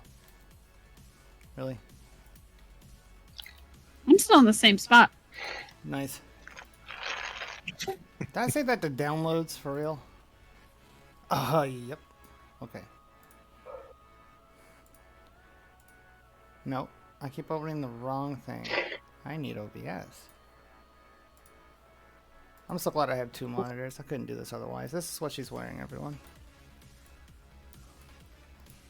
This is some more art by Solar Eclair Art, who does the majority of the art on my channel.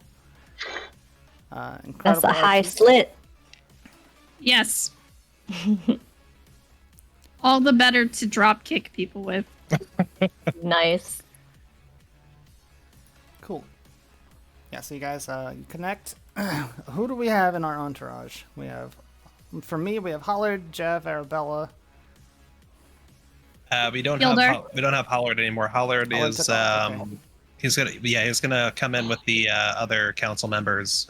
So he's currently communicating with Mr. Krakish on how to subdue magical peeps, and then those two will break off as Mr. Krakish will be getting the Legionnaires and going from there. Cool. Yeah. So yeah, you guys connect back up and you start making your way towards the stadium, which isn't in Goldbeth. It's outside of Goldbeth. Yes. You want to show them on the map?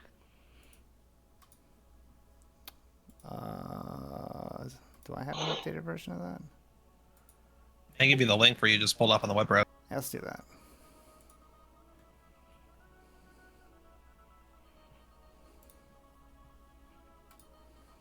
And then just kind of as a brief note, there's the stuff between like what looks like a castle and then the walls. There's actually a lot more like buildings and streets there. They're just not filled in at the moment.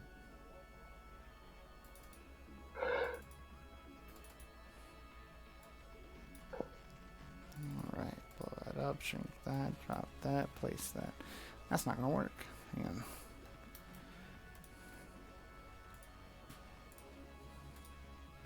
Oh, that is all it shows, is half of it. Is that okay? Is that what it is? Yeah. Yeah. Oh, alright. Yeah. So in the southwest there is where we're going. It just has ice instead of like a green field. Okay. Yeah, so it's not a green field, obviously, everyone. This is a hockey/rugby hybrid called Hockby, not Rockby. Hockby. Hockby. Yep, this is Goldbeth in the center, surrounded by walls. That's where you guys are currently.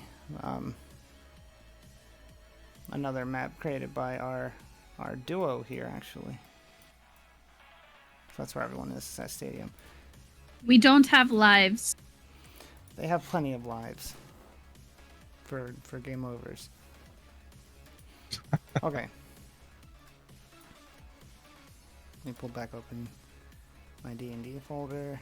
I thought I had something prepared. Did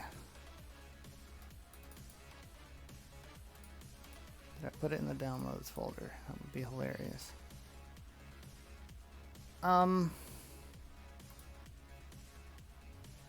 Yep, I'll work on that backstage while we get seated. Yep, so you guys walk up to the stadium. How big is this stadium? It is enormous. So actually, I've got a note on the dimension. You guys step out of Goldbeth, out of the smells that Hi, you Kaiju. become nose blind to. Is Kaiju leaving us? Yeah. Okay. Thanks for stopping by.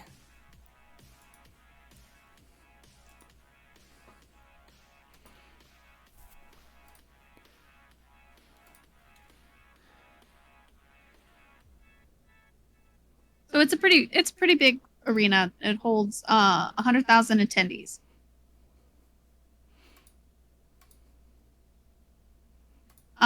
It has 3 levels of rings, and guests can use the outhouse, purchase food and beverages, and there are places to place bets, and then there's tons of inner ring corridors where it uses mirrors so that you never miss a shot.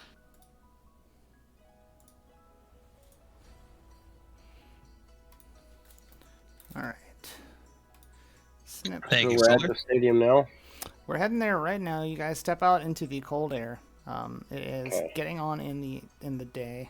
It's not quite dark yet, but it's getting close. And you guys see this towering structure about 100 yards away, waiting for you to enter. As you see a stream of people also entering. But of course, you're with the Duke, so a Q is non-existent in your vocabulary. Absolutely. So I will just walk to the side of the line towards the front, and I'll. Hello. Yes. You. Yes. You. Hi there. Yeah, you find an attendee. It's a human male wearing the obsidian garb. He greets you and he says, "Oh, Duke Wefeus." Absolutely, in the flesh. Thank you. Myself and my entourage would like to be let through. Oh yes, please, right this way.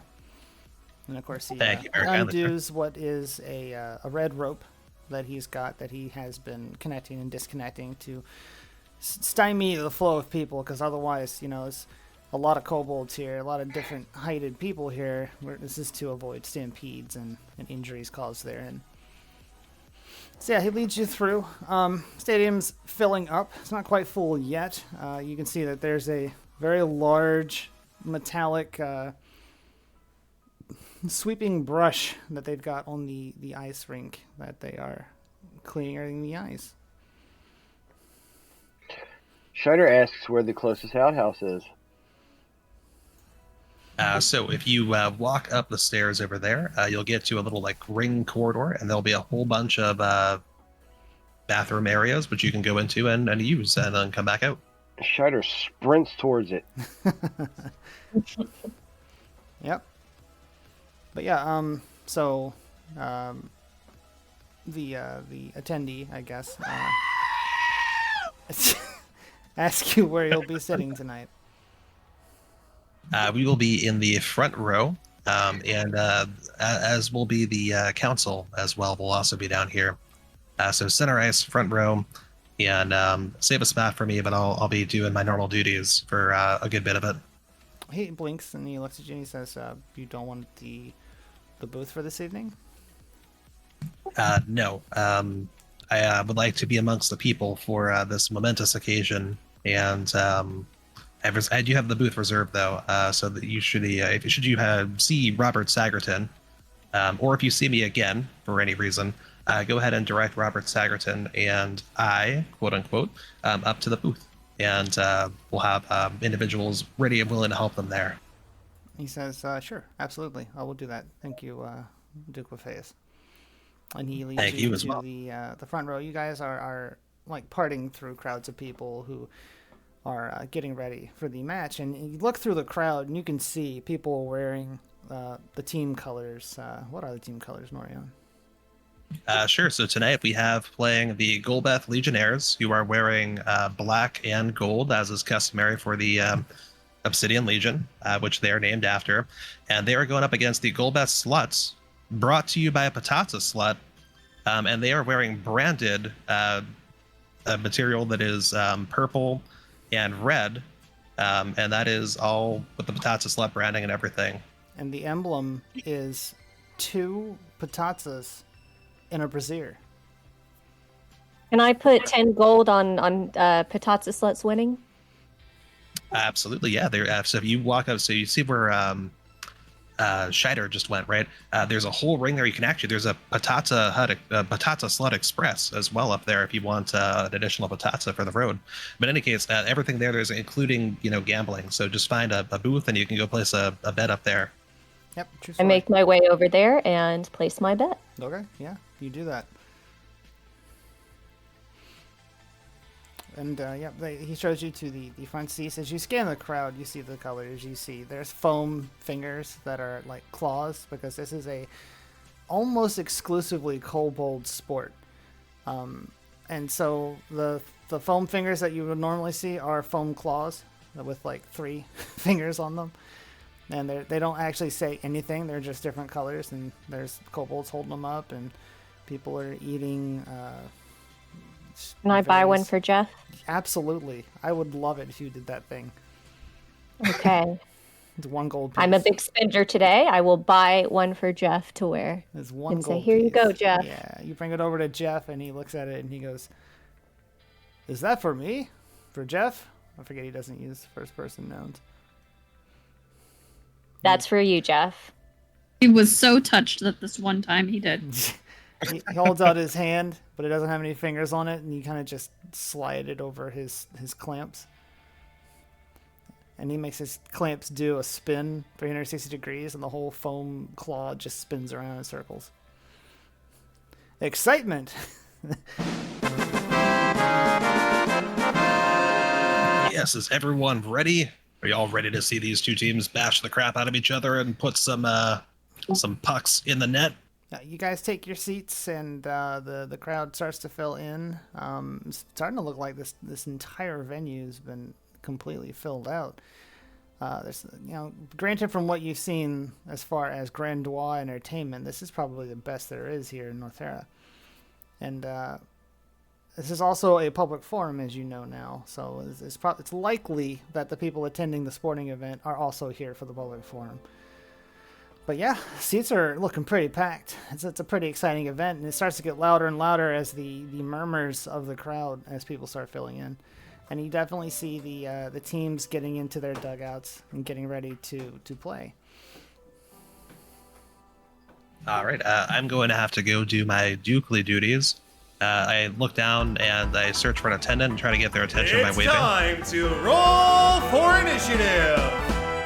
Not quite yet, Adam. But yeah, so you get an attendant, and he escorts you. Oh, I was going to ask for attendant. Yeah. Please bring me my stairs.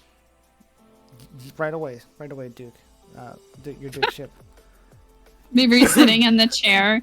Somehow she's managed to get like some kobold corn, and she has her little magic wand, and she's like spraying cold sparks magic out. You're finally nice. using the fireworks wand.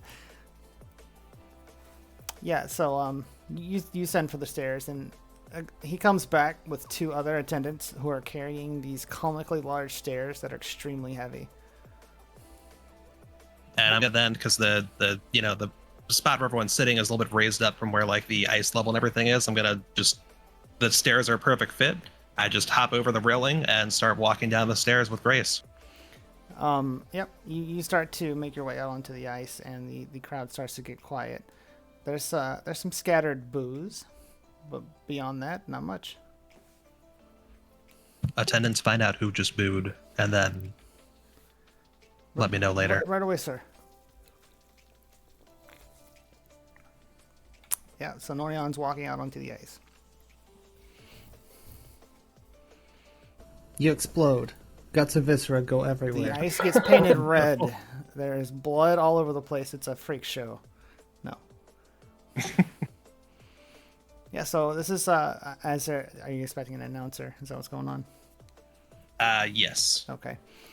Yeah, so, periodically there are, in I'm going to say in quarters of the stadium, there are these large purple resonating crystals that, hi Hazel, that start to sparkle, and you can hear from the resonating crystals the sounds of an announcer, as these are the stand-ins for speakers.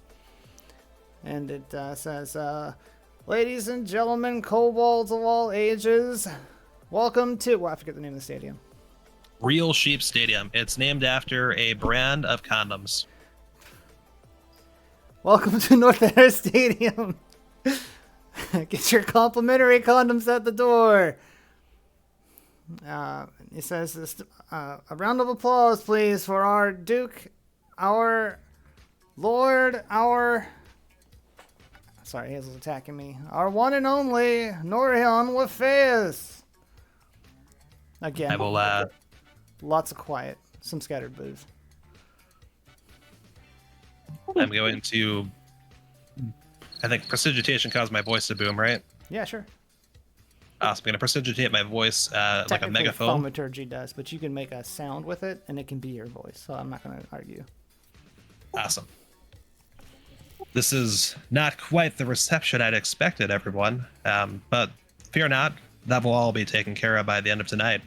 For now, we have two of the best teams in the Northerra Hockey League ready to go. And I am not going to stand in their way for much longer.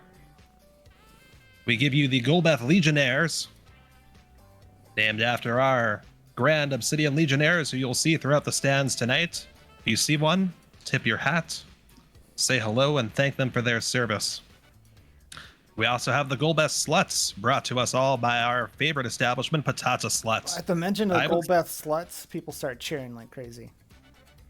Absolutely. I was there earlier today, everyone, and it was the Patata Sluts still got it. Number one. Again. Thank you. And a big thanks to Patata Slut for continuing to sponsor the Northerra Hockey League and Golbeth itself and all of Northerra. We appreciate your contributions every single day. Now, before we go any further, I'd like everyone to all rise in the stands. Everyone, please rise up. Please remove your hats or anything on your head. If you have it, hold it over your heart and prepare for the one and the only Northerra national anthem. Jeff looks around and everyone's standing up, and he like elevates his legs and he moves up like 4 inches. Avery like stands, but she's just shoving like the kobold corn in her mouth, and she offers some to Amriani. Arabella, look at Arabella. She's laying back in her seat, and she's got like a foam finger on her head. What's it, Amriani? I'm sorry. Oh, I took the corn and started eating it. Okay. And I will perform the national anthem for us tonight, as always. While you're talking, your chamber members, your council, begin to make their way to their seats. Oh, Northerra, our home and native land, true patriot love in all of us command. With glowing hearts we see thee rise, the true North strong are we. Oh, Northerra, we stand on. Oh boy. I'm sorry, guys. It's been a little bit. It's been a couple months. From high and low, oh Northerra, we stand on guard for thee. Do keep our land glorious we be. Oh Northerra, we stand on guard for thee. Oh Northerra, we stand on guard for The Mostly there's quiet in the in the crowd, but there's some scattered applause. Jeff twirls his finger around and he says, "Excitement." and now Fear's attendant, trying to hold her laughter, and she's got tears forming on the sides of her eyes. Scheider comes back and he's like, "What did I miss?" A dying cat. attendant, please bring me the ceremonial pucks. Yep, they do it. All right, we'll have those two you're lining up here. Excellent. All right, you both have a good game. Play well and play. I'd say play clean, but this isn't a clean sport. I'm gonna drop the puck. You drop the puck and they go at it. Oh, that wasn't supposed to. That was supposed to be ceremonial. I just run off the field, the ice, and then start getting back to my seat. Holy crap! Yeah, you like speed walk off as they start shooting the puck around with leather helmets. This is a very physical version of hockey/rugby. As kobolds are, you can see the team sizes are much larger than a hockey team size. There's like 20 kobolds waiting to get subbed in and out because, there's a high propensity for injury here. I don't think that he should take a job as a bar. I sped off of there, so I heard that, Beavery. I'm here now. You should know that you should not take a job as a bar. Usually everyone loves my rendition of O Northerra. So I'm pretty sure they're lying to you. When you say that, Beaver, you hear something weird from Jeff. For those of you who know, because Jeff makes this sound that it made when you connected to a 5.6K modem to the internet.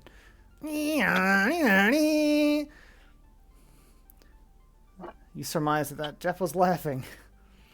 What the fuck? Oh, Jeff, you're in a good mood. Did you get that hammer you needed? Jeff motions his hand to the clean buffed surface of his lower region. Scheider, do you want to try giving Jeff another one of your drinks? I can, but I'm kind of distracted by what he's pointing at. What is that? Well, it was a bulbous thing, but now it's buffed clean. You can see yourself in the reflection of Jeff's private area. So it's like a mirror right over it. Basically. I don't know if I want to see myself in it. Jeez. He's scuffed except for this one spot. You had like an angle grinder. Grind it off.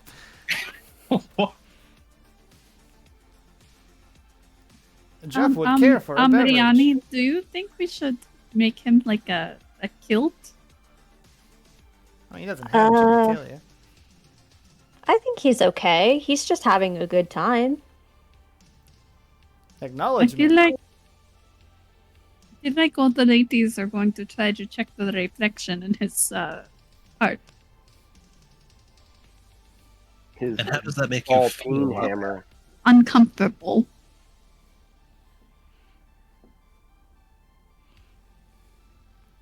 I grab my toupee and wrap it around Jeff. He gave him. Does that make you feel better, Vivri? Give him a pink. Yes, much better. Thank you. It's like a hula skirt. It doesn't quite fit all the way around him, but it definitely sways whenever he walks. So, who's everyone rooting for? The worst part about this is I can't root for anyone as the person in charge. I have to show neutrality. I have no idea what's going on, but I like the cobalt corn. Like, Jeff is rooting for the kobolds. That I am as well. I am allowed to root for that. Thank you, Jeff. That is so spot on. I love that. And I'm glad you're enjoying the cobalt corn. While you guys are talking, the council members have been shooting you glances, Norion. Oh, right. Vivri, would you be able to perform the verification of the council members? I hold out my hand to his arm. Thank you. I pull up my arm, pull up the sleeve. I lay my hand over it and see if it glows. I glance towards the council members. Do you have to do this for each of them, Beavery, or is this something that they're all going to Correct. blow? Okay. I'm gonna go walk one by one and check their symbols. But DM, you have to tell me if their symbols are there. I'm gonna make this short for you. They're all there. Excellent. I give a thumbs up. Cool. Thank you, Beaver. Yeah, no, they saw my symbol too, right? Yeah. Well, I mean, she saw it. Excellent. Okay. Well, I guess we'll just save as communicate. Well, I'll go for communicate to them. All right. Thank you very much, Beaver. You all enjoy the game. Oh, wow. Look at that hit. Oh, that kobold is... Well, it's a good thing we provide free medical care here, because he's going to need it. Yeah, like, you guys realize why this has become such a spectator sport now? Because, there's so many kobolds waiting to be subbed in and out. The ice is actually starting to turn pink from the hits that the kobolds are taking. Let me also point out, they're not using hockey sticks. They're using actual warhammers to bat this pucks around. Yes, this is a very violent spectacle. All right, and while we're doing this, I would like to point out, because we haven't had many people using the sound alerts tonight, there are a couple, at least one new sound alert. Yep. On the last page, if anybody wants to opportunistically use a very loud part.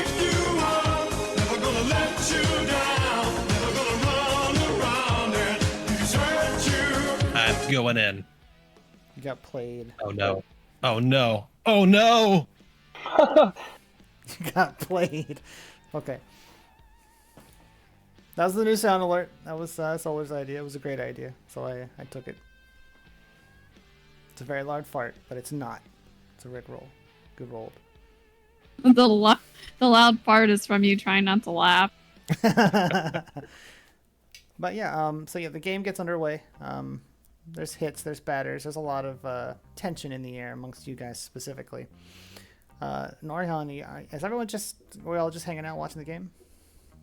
They are. I'm about to go walk over to the council, so I was just telling everyone, hey, my entourage, please all watch the game.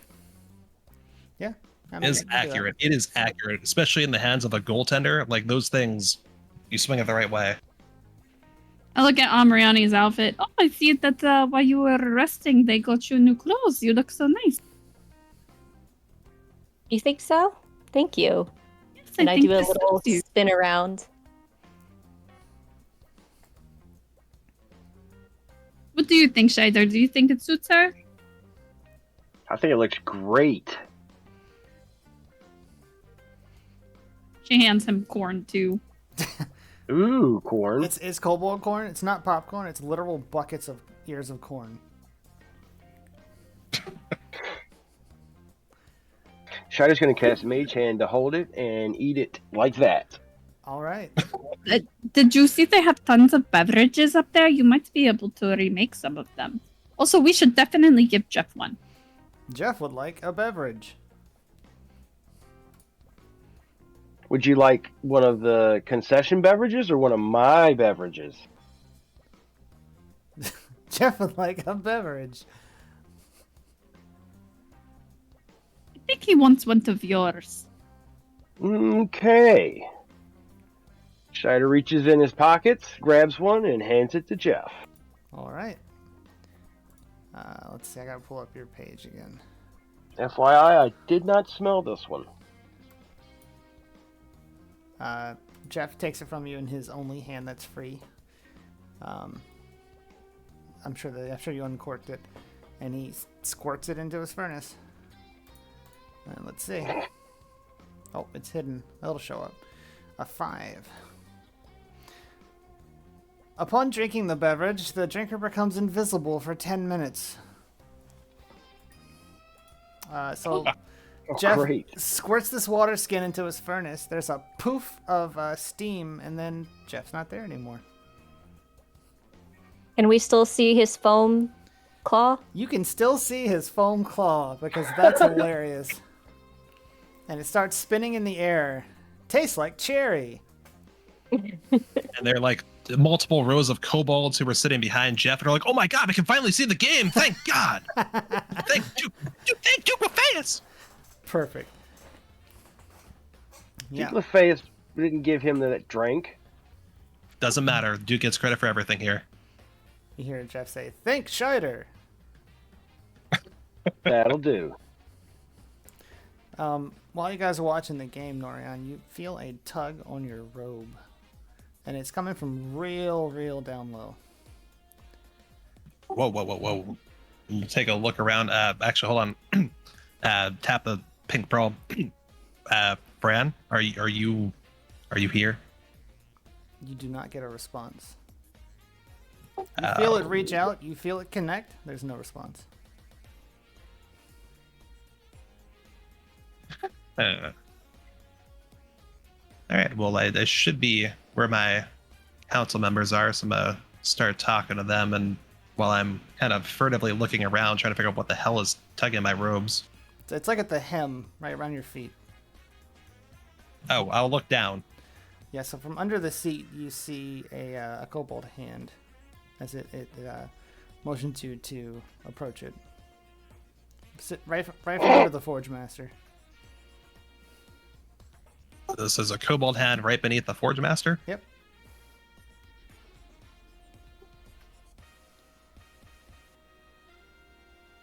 If I go, Ruzak, if I go down, right, and I don't come back up, please scramble the entire Obsidian Legion immediately. He looks at you and he says, "Oh, that's the plan, isn't it?" Yes. boom! I'm going to crouch down. Inappropriate. And there's just seats. I don't know how I followed this hand.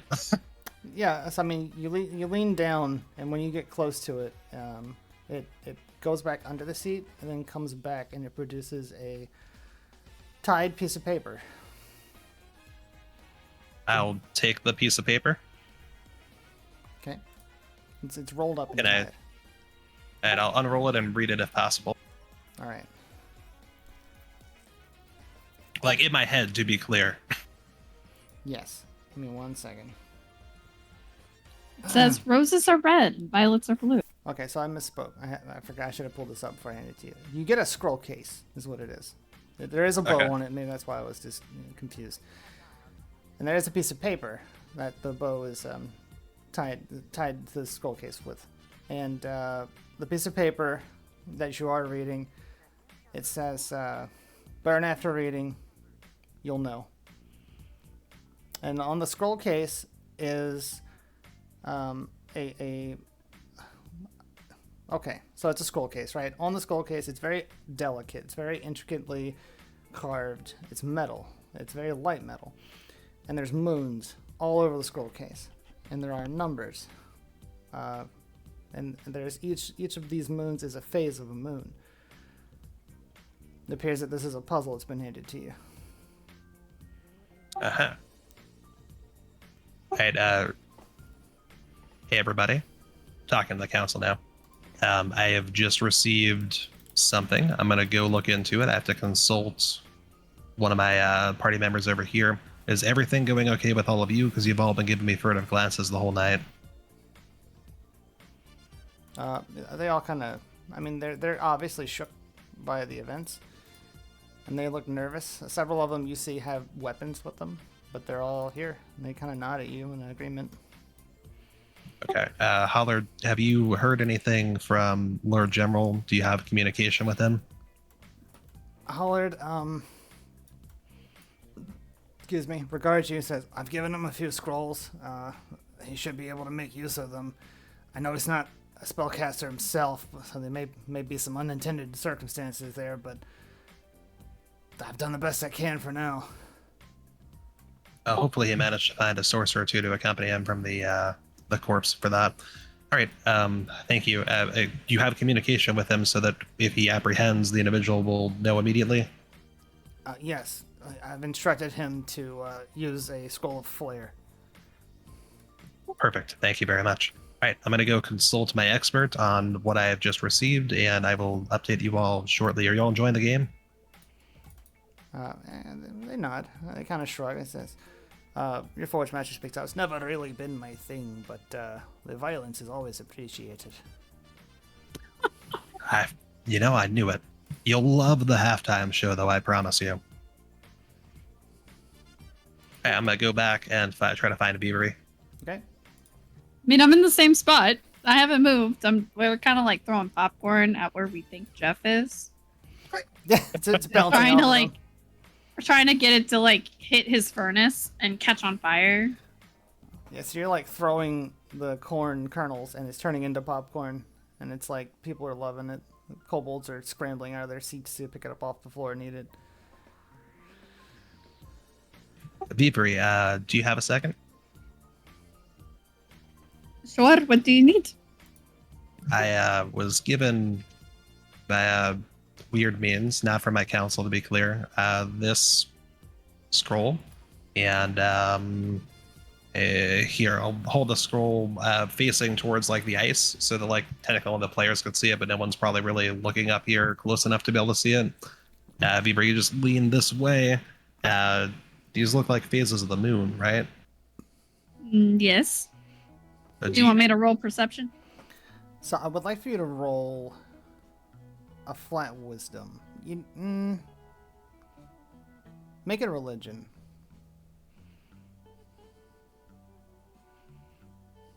$22. Yeah, this is very clearly a puzzle that involves the phases of the moon. I said these were numbered. That's a bit of a misspeak. There are symbols that pertain to each of the moons. With your roll, you understand this almost perfectly clearly. And I'm going to send you something. The puzzle just involves you putting them in the right order. Okay. There is one that is intentionally blank. Because this is one of those like shifting puzzles that you would get where there's a blank slot. A slide puzzle. Yeah, slide puzzle. Thank you, Amriani. I'm assuming I have to actually do this now. I mean, I'm not gonna make you roll for it. You're going to solve it. I thought it'd be fun to give you something to do. Sure. Do you guys want to have a conversation? Do this so we are all sitting here waiting for me to number these. Looks and you see the scroll case that's been given to Vivery, and Jeff reappears. It's been about 10 minutes. On the kobold's side, like, aww. Oh, I thought those were nachos. You thought the kobolds were nachos? I thought the scroll was nachos. Well, there's probably some up there. Jeff, do you think you might be able to give those kobolds a better seat? Acknowledgement. Jeff adjusts his legs, and the kobolds climb up on him, sitting on his shoulders as he begins to sway while they sit. And they start cheering and clapping. Thank you, Jeff. You're awesome. Is Jeff still invisible? No, he reappeared. Okay. That's why we had to address that situation. Yeah. That would be weird. Yeah, Jeff just never reappears. It's strange. No.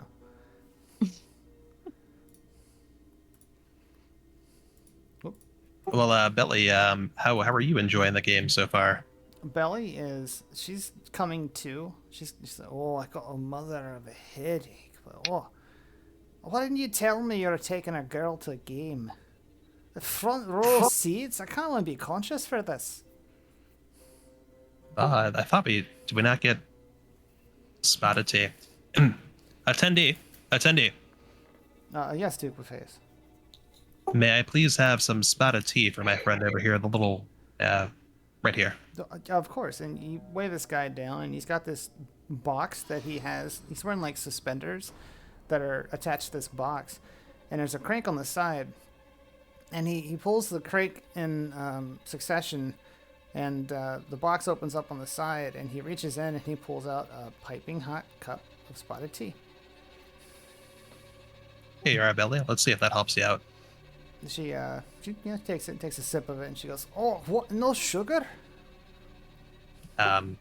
Sir, do you have sugar? He looks at you and just shrugs and does one of those quick head no shakes. Belly looks at you and goes, "Aren't you a sorcerer? Can't you make this taste sweet?" Yes, I can. Prestidigitate some sweetness into it with some seasoning. And she goes, "Oh, that's great." And she takes a sip and she's like, "Cinnamon? You know what? It's not too bad. I'll take it."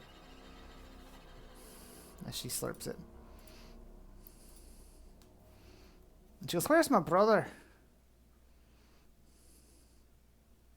That is a good question. Where is he? You guys look around for Hildar. He's laying on the floor behind everyone's seat. He's got popcorn, corn, syrup somehow, and ale all over him. He's just covered in all the sticky stuff.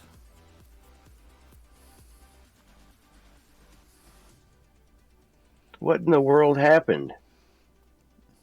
That's what I was asking. Looks like he fell asleep. Oh, we did just have a really big meal. He's famous for going to sleep after eating a lot of food. I'm starting to think he's got narcolepsy. That's possible. He used to fall asleep all the time. Hours at a time, even. She leans into you, Scheider, and she goes, "That's normal." That's what Scheider nods. She puts her hand on your shoulder. "I'm so glad that you're here, Scheider. Your commentary is absolutely invaluable." Really? I feel like Am I I've been just kinda supposed to? quiet. Am I just supposed to write the number for what New Moon's supposed to be? I mean, yeah, basically. You're figuring out what's missing and putting it all into place. It's a sliding puzzle. You know what a sliding puzzle is, right? No. So you get like 9 squares, but one of them is empty, and then you slide each square either up, down, left, or right until you make a picture. A-B start. Usually. Does that make sense? No, but that's Okay. okay. I put a number there. I'm assuming that's what you're looking for. Okay. Yep, good enough. You figured it out. Yeah, so Vivri quite handily makes easy work of this scroll case as she clicks the correct sequence, and the end of this tube opens up. Nachos. Oh, you found some. Excellent. Jeff looks at you, Scheider, and he goes, "Jeff will acquire nachos and return shortly." And he clunks away. Are the kobolds with him? Yeah, absolutely. They're riding him. They're excited about the trip. They're complaining about, "I gotta pee." It's like, "I want a hot dog." And the other one's like, "What's a hot dog?" Is the spotted tea vendor still around? Oh yeah, he's standing there. Oh, can I have a glass, please? Or a mug? He looks at you and he's Tankard. like, "I don't serve glass, sir, but I'll happily to give you spotted tea." And he turns the crank on his big box that he's got on his chest. A little door opens up that's facing him, to be clear. And he reaches in and he pulls out another, it's a wooden mug of piping hot spotted tea. Awesome. You look I'm gonna. you look into this mug. It's a cloudy drink, and it is quite literally polka dotted. Interesting. I'm gonna kind of liven it up with a spritz of one of my drinks. Oh God. Okay. Do you want me to make you roll? Yeah, I'll roll. All right. Is it a D8? Yeah, give me a D8. 6. The player feels an intense rush of happiness and gains advantage on all charisma-based checks for the next hour. Yes. That tracks because this is coffee, so you just consumed the strongest coffee you've ever tasted. Woo! I'm surprised Amriani isn't trying to steal it.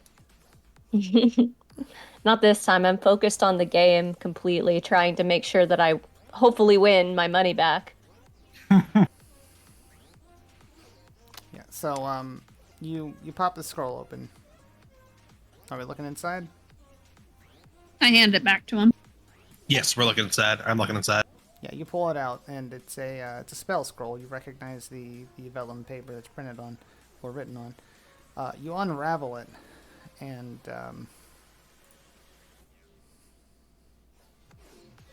forgot what I called it.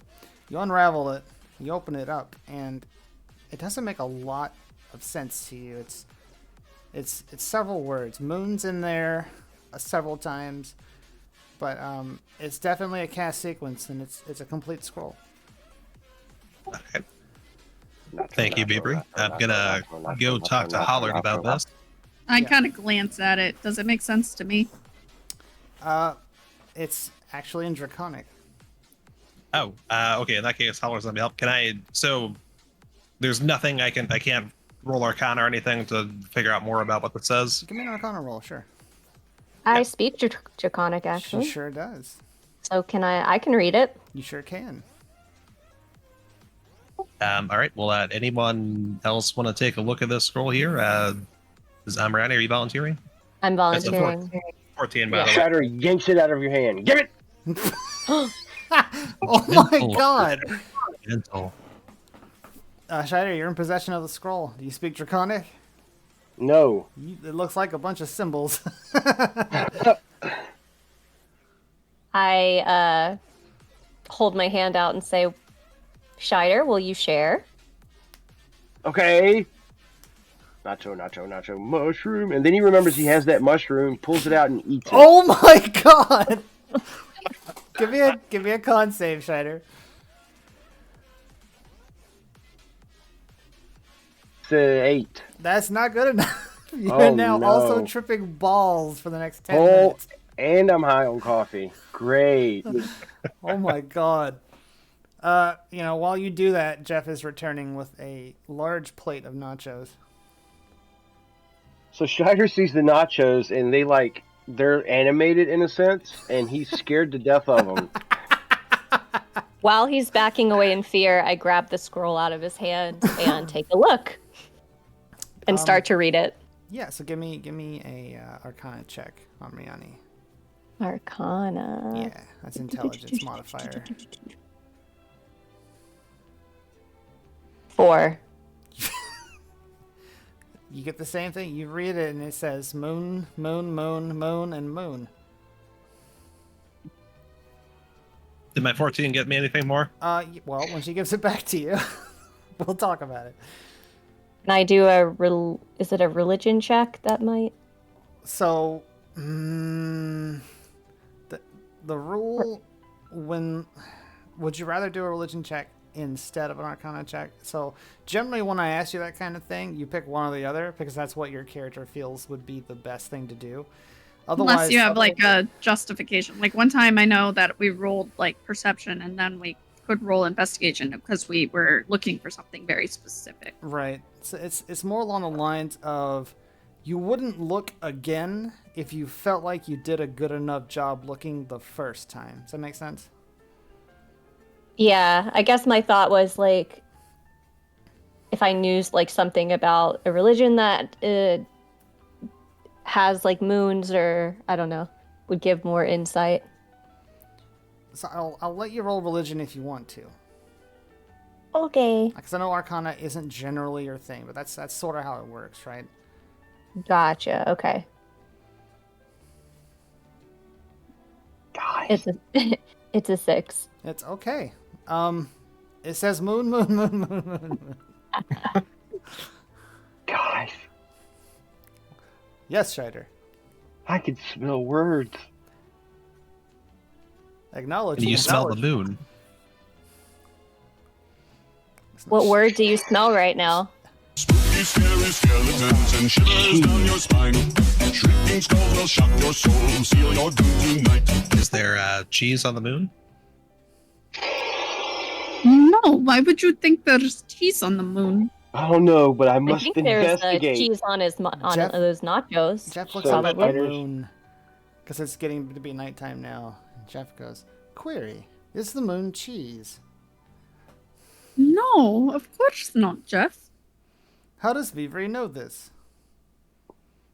Has Vivri been to the moon? I'm have going to been- the moon and Scheider starts climbing or trying to climb high up into the stadium. He's like he's been- climbing a ladder that isn't there. Yeah, pretty much. I have been in communication with Nox and Artemis, who are part of the moon. Is They would Nox cheese? No, Nox is the void of all things. Oh, so she's Noxo cheese?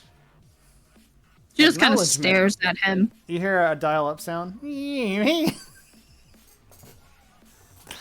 Okay. You look nice, by the She way. points, Is that a she, name?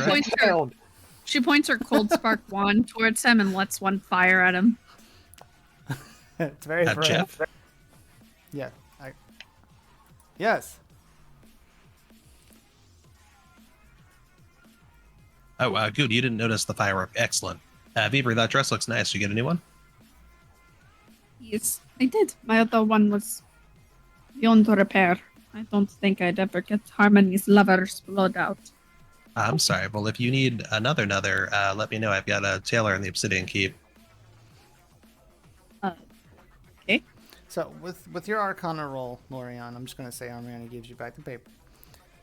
With your Arcana roll, you can tell that this is a spell, but it looks not incomplete, but it looks as though it needs to be activated before it can be used, as is evident by the traces of magic you can detect from it. So are the other words in Draconic just like missing until it gets activated, or That like seems is to be there? the case. Like, they don't make a lot of sense. It's just like a bunch of strings of consonants, which when you Okay. pronounce them, say.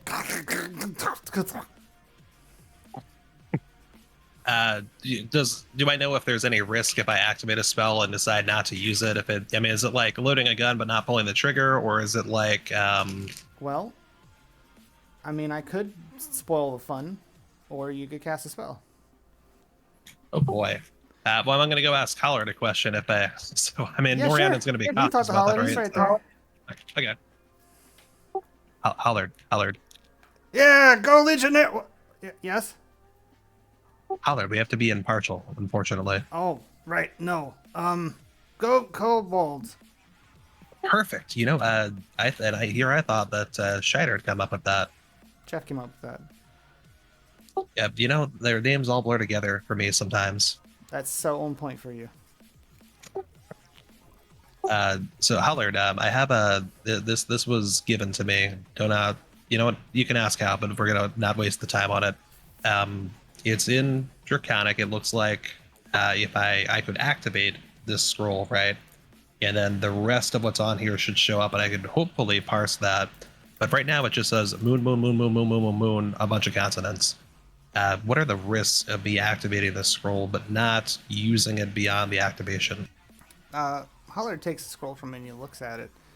He turns it around and he says, "This isn't draconic." And he says, The voice in my head has lied to me. I'm sorry. It is draconic. The moons are draconic. But to him, a non-draconic speaker, and because he's not going to roll garbage, in fact, he'll still roll. Dang it, I got it. The map's in the way. Oh god, a 4. Well, it's a 6. He looks, he goes, "There's other words here. In primordial." Oh, why would there be primordial words here? What in the heck is going on? And he looks and he says, Don't I speak that too? "I don't know what you speak. What do you I speak?" do. I do. I see it on my sheet. Are you kidding me? Oh, hang No. on. I can I speak it. speak it. I can speak it. Primordial, you're kidding me. I'm not kidding you. I apparently have a primordial expert. 1 second. Let me take that over there and get the rest Well, of with this out of there. your poor roll, I'm going to say you didn't realize it yet. But since Northerra is taking it to you, Amriani, he gives you this back the scroll with new information. What's that information? I'm running there's primordial on here as well, and somehow I just had a feeling you might know primordial since you knew draconic, and I have no idea why you would know that. Would you like to try and read the primordial on here? Yeah, sorry, I was just looking at the Draconic. Let me take a second glance. Yep. So you look at it this time, and it's in a codex, right? But you can piece it together pretty easily. And it's a message within a spell. The Draconic is a spell from your assertion, which was correct. And you know that casting a spell on this scroll will allow it to be cast, is basically what the primordial is saying.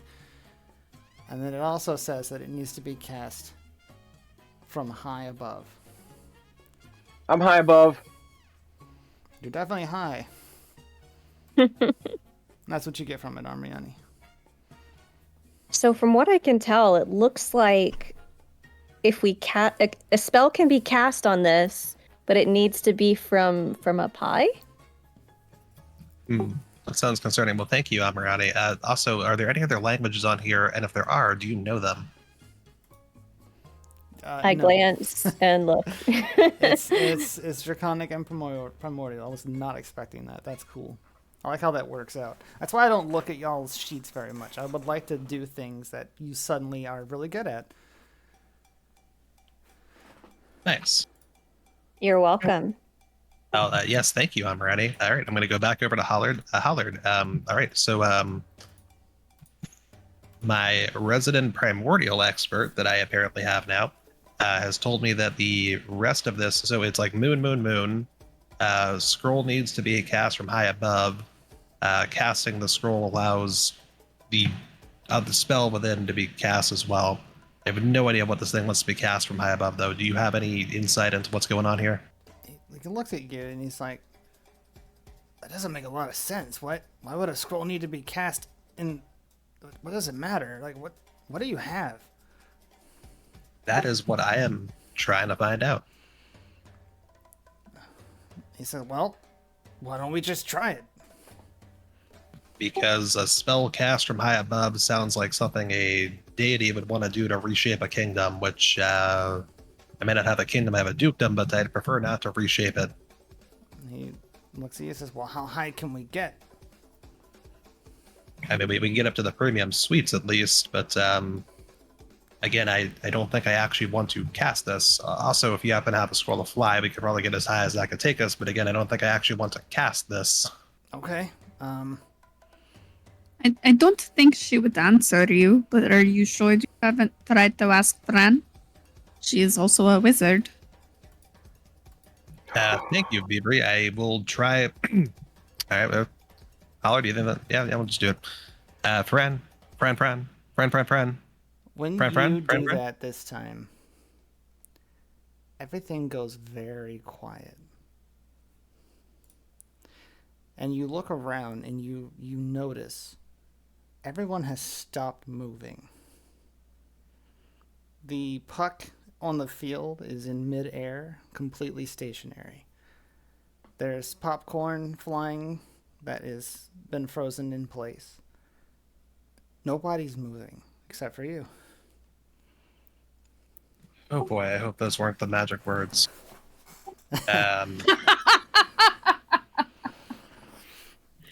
Hello there. Is anyone else here moving at the moment? You hear footfalls coming from upwards, someone who's descending the stadium. Very slow, methodic footfalls. I'm gonna go and have a word with my Grand Wizard after this. I look up. You look up in the direction of the footfalls and you see a human man with short black hair, a short, neatly kept beard, with a large two-handed sword on his back, wearing black leather armor and leather boots as he's walking towards you. I take it you must be... let's see now. Is it Bobbert Sagerthin? Sag Bob Sag? Sponge Sag? He doesn't regard you. He walks past you and he picks up, let's see, Arabella from her seat and just kind of suspends her in the air, like out of the way, and he takes the seat. And he looks up at you and he says, Norion, have a seat.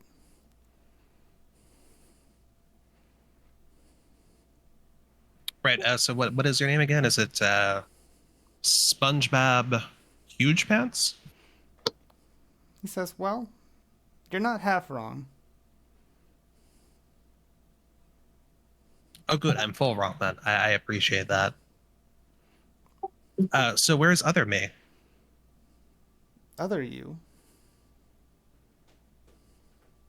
Other me. I guess I owe you a full explanation. I insist, though. Have a seat. Hold on. Let me go. Oh no, wait, I can't. I gotta pick just the right seat, honestly. I'm glad this hasn't changed. Yeah. You know what? Actually, I'm gonna go up to a seat like 3 tiers above him, where the kobolds are sitting, that are currently sitting on Jeff, and I'm gonna sit on that seat instead. Yeah. So you turn to leave. Give me a wisdom save.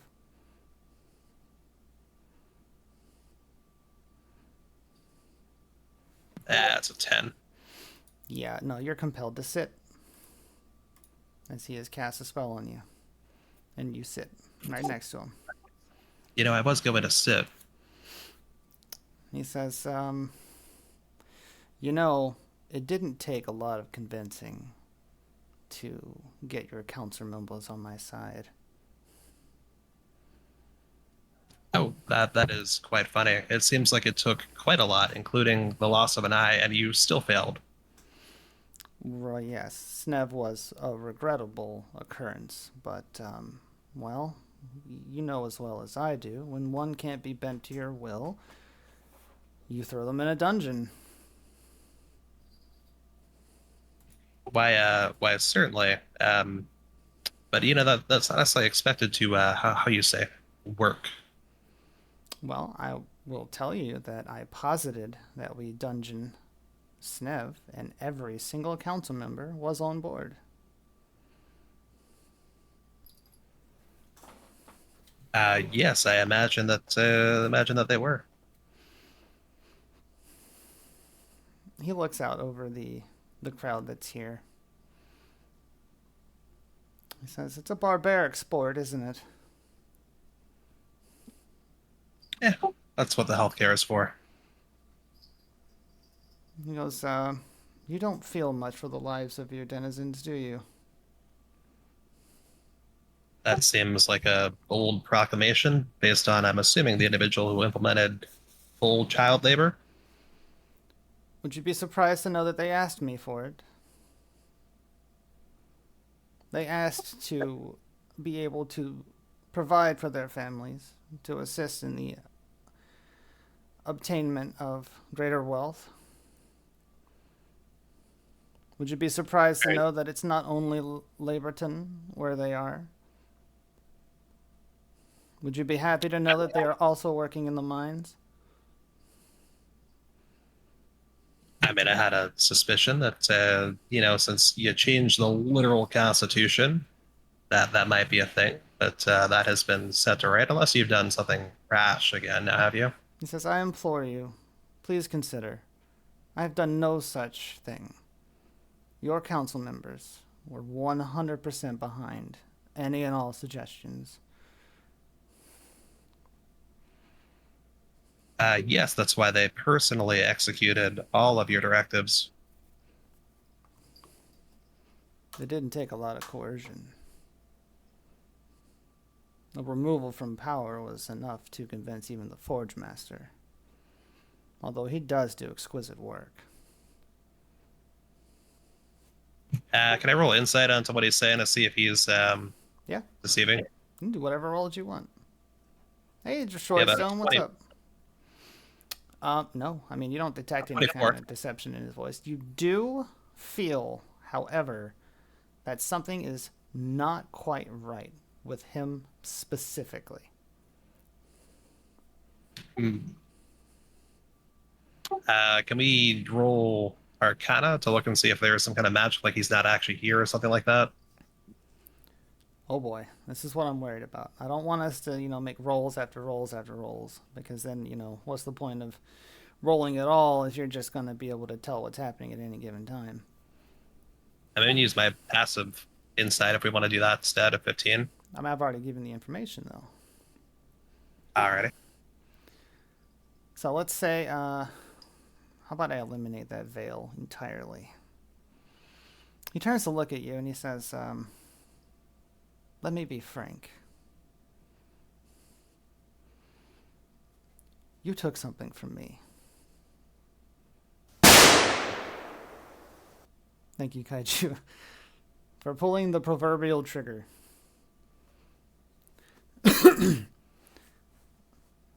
He turns to look at you and he says, you took something from me. And he leans in closer.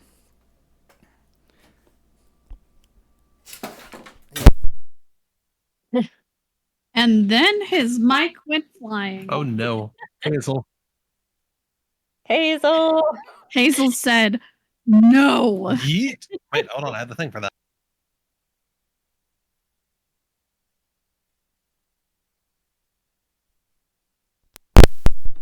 Alright, I think I'm back. You are back. Yeah, hang on. Hazel unplugged my mic. We assumed as much.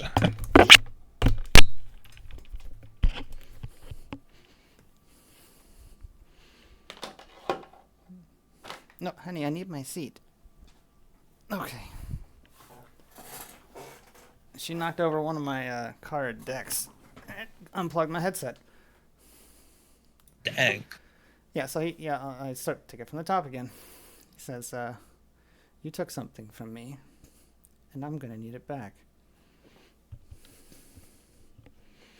Look, if this is about your mother, I certainly wasn't the one who took her from you. Alright.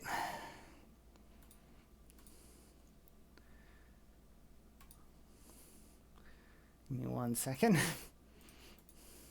Oh, did I hurt a little too much? I'm sorry that your mother worked a little bit too long in Patata Slut's back room. God. This is how we ended up in an accidental boss fight then. Wow. Alright, so he reaches his hand over when you say this, and he puts his hand on your forearm. And immediately you realize, as per your interaction with Hildar, that his hand passes through yours until you feel a grasp on you that is not a fleshy grasp, as he casts a shocking grasp on you. Oh, God. Make me, sir, It's the Lich. Give me a... Where is it? I was just reading it. What happened to it? Oh, it's on hit. Okay, so I need to roll. It's a touch spell. Why is it an on-hit spell? I can pull my hand away. What's your Or I AC? guess 13. Yeah, he hits. And you take... Okay, that's not bad. You take a D8. That's not too bad. Oh wait, what's the plus? It's been a while since I've played a spellcaster. Oh, nothing. It's just a D. Okay, you take 6 damage from electrical energy. Of course, it's through you. Okay. As I take damage, I'm going to react with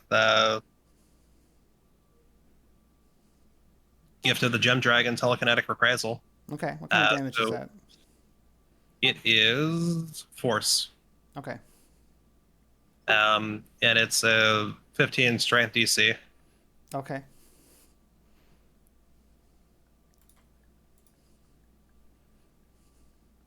Yeah, he doesn't take it. Well, he takes 1d8, but he doesn't move back. No, he does not. Aha. Well, so wait, did he... He doesn't take force damage, I guess. Okay. But I'd be willing to put money on is that he does radiant damage. But what does happen is his visage fades for just an instant. and you can see in his face the bony white skull that is actually there, and the deep purple blue flame eyes in the sockets.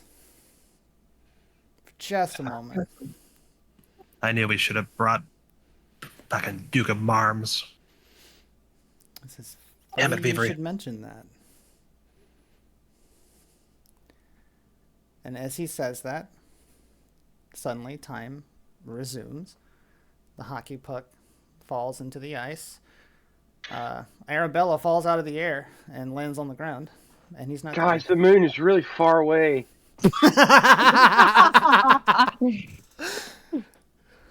Breaking that tension. What you see? You said it was funny. I mentioned the Duke of Marms. Was there more you were going to say there? I did exactly what I intended to do. Gotcha. Is he still there? No, he's gone. Well, hello everyone. I feel like we missed something. Well, I was standing next to Hollard, and I'm sitting here now. So, yes, you all have missed quite a lot. You all feel uncomfortably cold. Suddenly. That's it. Keep Cold going. in space. I'm gonna roll a history check to see if I recall this from the Lich Party. It's an 8, but I'm definitely gonna be a little more unnerved because, you know, undead. You remember it was cold. That's what you remember. Yeah, I'm just gonna say that my, I feel more cold than the other ones just because, you know, undead. Okay. I take my toupee back from Jeff and wrap it around me. Aw. Jeff looks around and he sees his fire starting to dwindle. Jeff is hungry. Can Jeff have some nachos? I throw the rest of the corn in him, Yep, that does it. His furnace starts burning. Jeff's very warm. and popcorn starts spewing out. Yep, you hear the tink, tink, tink, tink, tink, tink, tink. His popcorn starts popping. Nice. What just happened? Well, time was stopped. I was compelled to sit down, and I had a discussion with Robert Sagerton, whom is, as we suspected, not as he seems. In actuality, he has the face of a skeleton, and the eyes also of a skeleton. And I So think no you might eyes. know where this is going, Beavery. Oh no. This is because you messed up. You were the one who ended up saying Northerra instead of what your cover was. You literally told him where to go. This is accurate. We're gonna ignore that around the council, though. For those of you who don't know, we're talking about Nivell Cogmauler, an 842-year-old lich, whose birthday party they attended crashed and stole an extremely valuable item. And who caught them because Norihan had a Freudian slip. Terran up had a Freudian slip and said the wrong capital. And Yeah, dropped the I think place of this one. I think it was like Northerra that I was using for the incorrect place, and then I just slipped. It was like Northerra. He literally dropped the name. And then made a mad dash for it.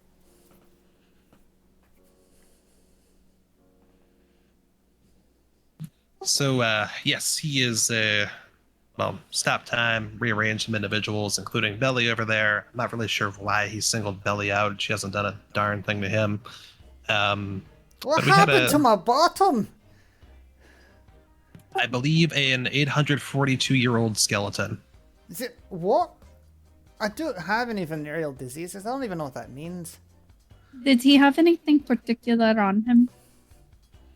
Well, let's do can we do like a history check to see what I perceived? Yeah, sure. I mean, I told you what he looked like. Yeah, but she is asking, like, did he have anything particular on him? And I did not. He was disguised, and for a second, you just saw his skull. 11. He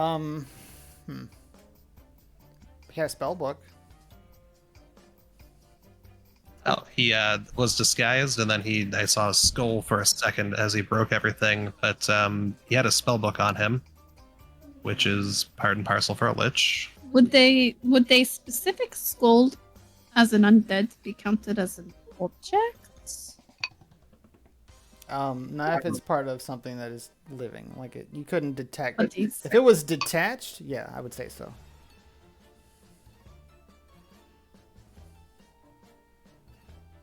She looks thoughtful. And, well, he was with someone else, yes? I asked him about that, and he dodged all of my questions about other Norion. He may have simply been using some flavor of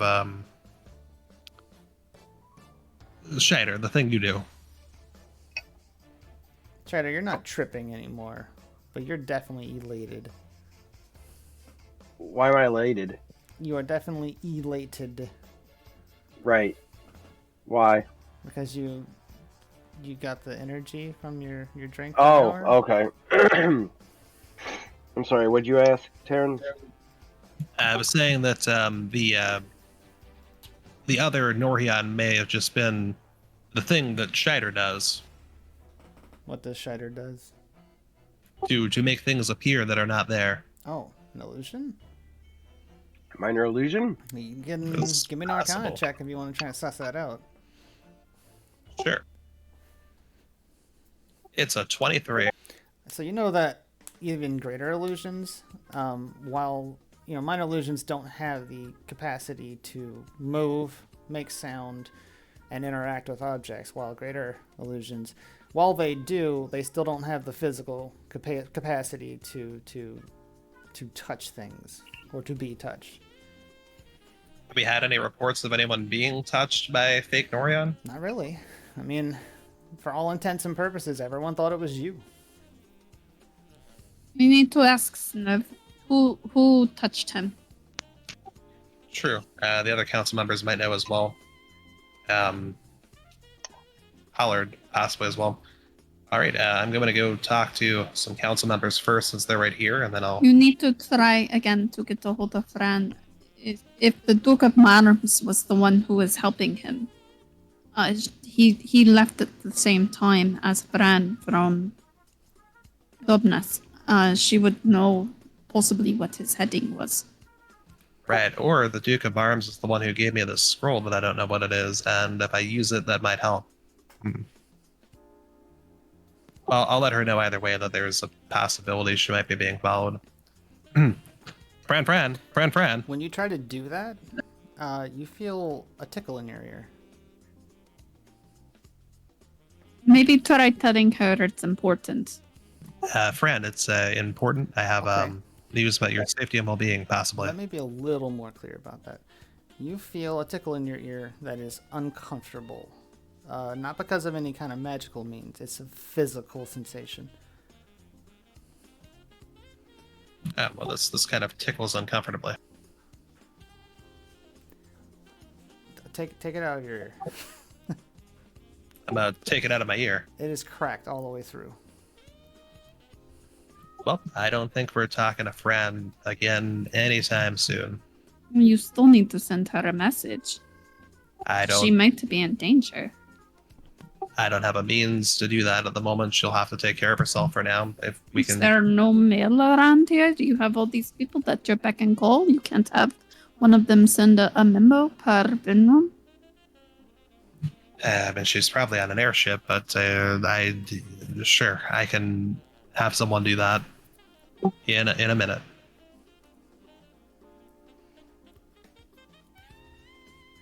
Okay. So in the interest of time, is everyone still here, by the way? Scheider, Almer, you guys are all present? Yes. All right. So while you guys are sitting here deliberating, the game continues to go. And how about we bring the game to a close? Or, yeah, halftime, right? We had a halftime thing planned, didn't we? We had a halftime show. Yep. Okay, so let's say that the game buzzer sounds, which is thaumaturgy, and it's just a very loud someone ringing a bell, which captures everyone's attention because it's a very shrill sound. And there is a halftime show that's being set up in the middle of the ice. And it's a stage that's being built, which all right, so I prepared something. I don't know how loud this is going to be on this stream because I can't control the audio of a video that I put here, as I found out when I was streaming Skyrim with my fireworks video. That was freaking loud. So, warning right now, this is probably pretty loud. My voice in this is pretty low, so it's not going to be great. It's not super high quality, but I have prepared a halftime show. And the halftime show is, what is it, Norian? It is Dwarfstein. The halftime show is a group of dwarves from the mountain home y'all just came from performing live, which is me performing live. And I'm going to apologize right now. I am not the songstress I used to be because I'm a male. The songbird. Yes. So here we go. Let me see if this is even going to work. I did ask for that, Adam, but he, Trog refused. But we are getting something also quite very good. Okay. And while Trog works on that, I'll sing another song from them. We all live in Northerra, Northerra. Okay, so where's the audio? Did that play audio? Those of you who are watching the stream, because I couldn't tell. Please don't do Haas. That is no. We're not doing that. Okay, good. I'm just going to play it then. Bitte heißen Sie allen herzlichen Willkommen bei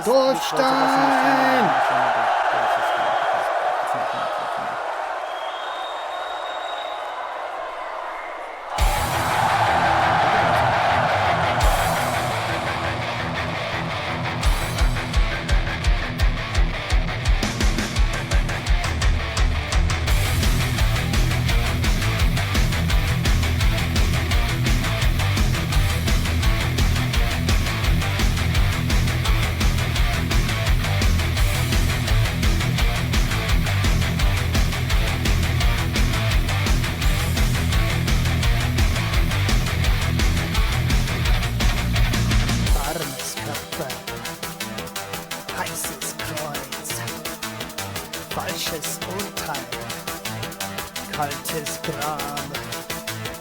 Auf dem Kreuze liege ich jetzt, sie starken mir den Regen. Das Feuer wächst die Seele rein und übrig bleibt ein Mund voll Asche.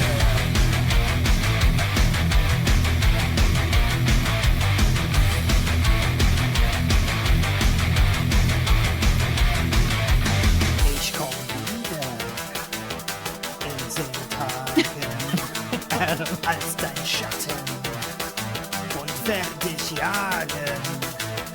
Heimlich werd ich auferstehen und du wirst nun gerade fliehen. Dann knie ich mich in dein Gesicht und steck den Finger in die Asche.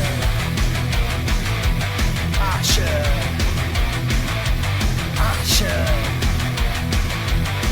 Asche. All the dwarves are like men doing it with Asche. Zu Asche, Asche, zu Asche, Asche, zu Asche und Staub zu Staub.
Take it away, Tom.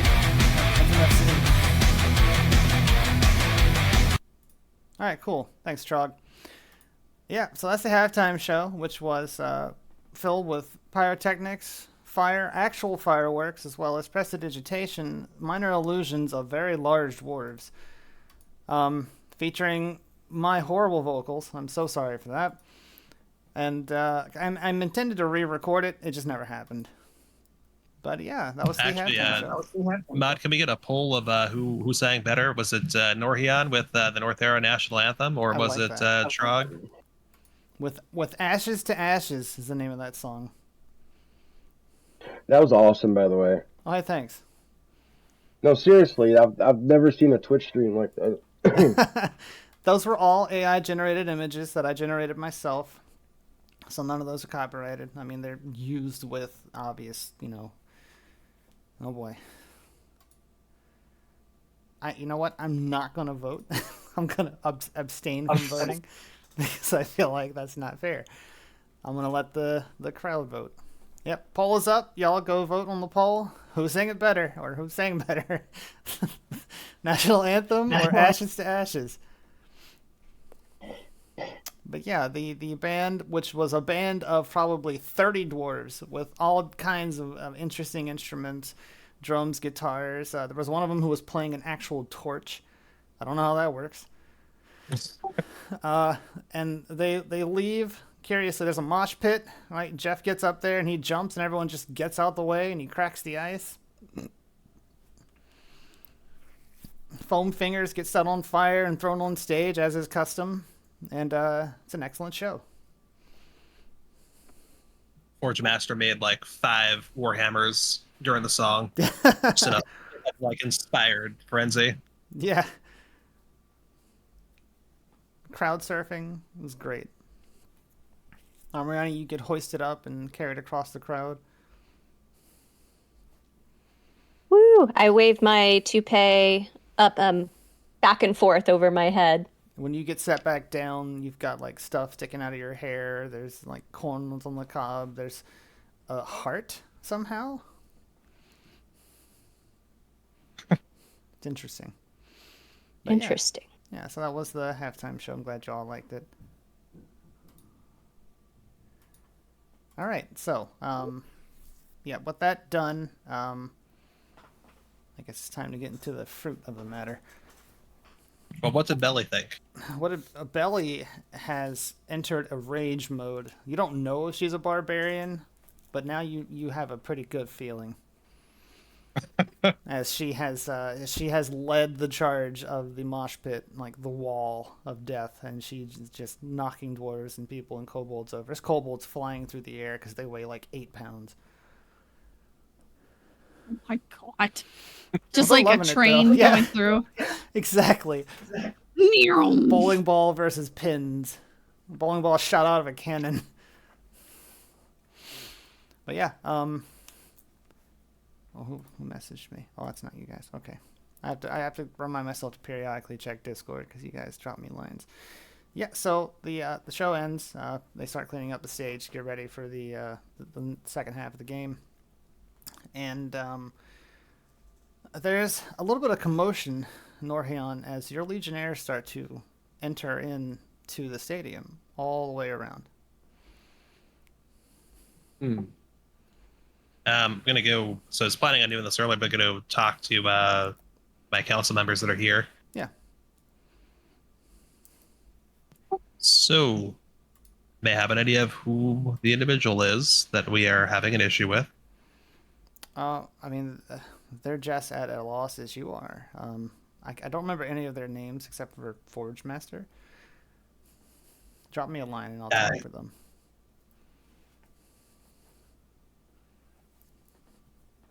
Well, not a link. Just tell me. That's fine. Oh, okay, that's fine. That works. Thanks. Yeah, I can only put up so much information on my screen. That's fine. Blix, who's been here this whole time, because he's a goblin, and he sticks out like a sore thumb. He looks at you and he's like, "We don't really know what's good. We just thought it was you. Like, there's." Are they close enough that I can hear? That's up to them. I mean, you can follow me if you want. All of y'all's seats are side by side. They're not like spread out or anything. Let's say I'm standing next to Norhian. I'm gonna roll insight to see if I believe him, Okay. and I rolled a 19. You get a sense of its truthfulness, right? He doesn't feel shaky about it. You definitely get a sense that he's not saying everything. You had to have some idea that something was wrong, or perhaps some guilt that you agreed to go against your own laws, don't you think? He stumbles a little and he says, that's definitely a bit out of character, but considering the violent history this place holds, it's not completely without foundation. You have to understand that we all strive here. All of us here want to make Northerra a better place. By employing children? Well, they did request it, honestly and legitimately. The children requested it? He looks at you, Norian, and says, would you take the word of a 7-year-old over an adult? No, hence why I'm hoping for your continued employment here, that you're not claiming the children requested their own labor. He said, Duke with face. Of course the children didn't request to work. But their guardians, en masse, almost certainly did.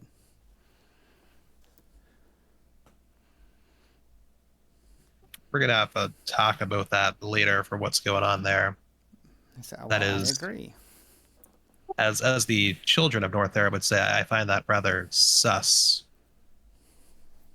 If parents said that en masse they wanted to take their children to a slaughterhouse and have them turned into burgers, would you do that?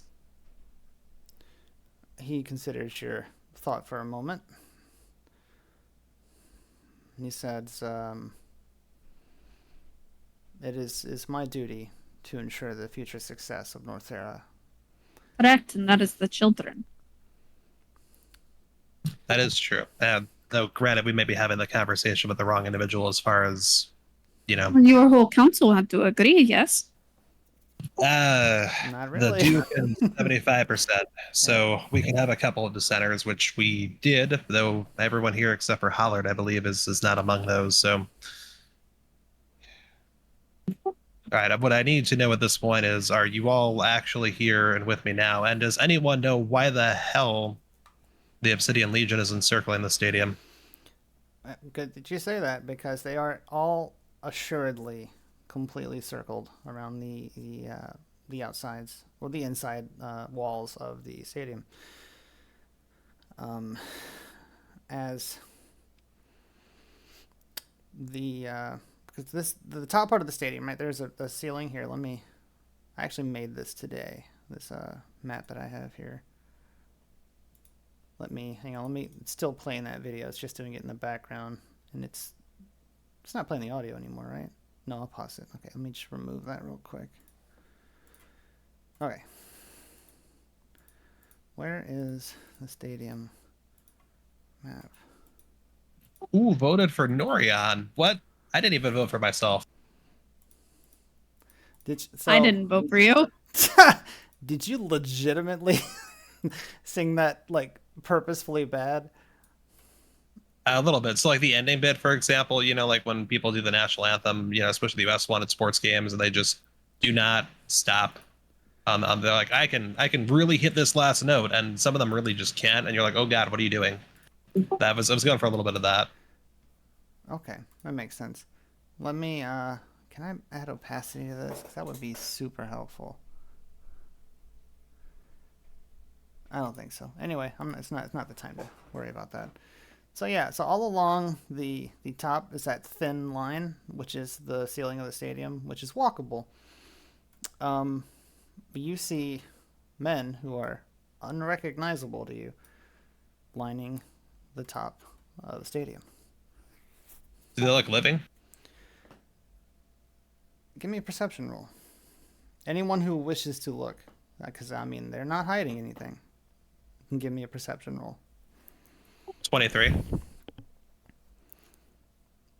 Anyone else? I'm rolling. Well, my passive perception is 15. You want to roll with that? Yeah. Okay. Mine is 10, so You can either take the 10 or you could roll it. I'll take the 10 because, yeah. Okay. With Scheider, you good? Scheider, we're probably about to be in a battle here of some type. Do you want to roll perception to see whether or not the men circling the top of the stadium are undead or living? Sure. Okay. 21. Really hoping we were going to be able to long rest so I could swap up my spells. Well, I mean, we had a lot of time. So anyway. Are you saying that I could now? No. No, Because we haven't long rested. That this is by intention. So, Norion and Scheider, you guys share a glance because you guys can see, everyone can see the men at the top of the stadium. The two of you notice several of them don't have heads. What? These, I take that back. I seem to have an understanding actually of what is surrounding us now. This is not actually the current Obsidian Legion. Those are the ghosts of Obsidian Legion past surrounding us now. Vivi kind of looks at the council and has a pretty cold look on her face. This is what happens when you let your greed get the best of you. They don't say anything. They don't. They're looking pretty horrified. Alex, I have a bit of a question for you if you can stop being horrified about this for just a second. Yeah. So, your biggest enemy, right? My biggest enemy? Death?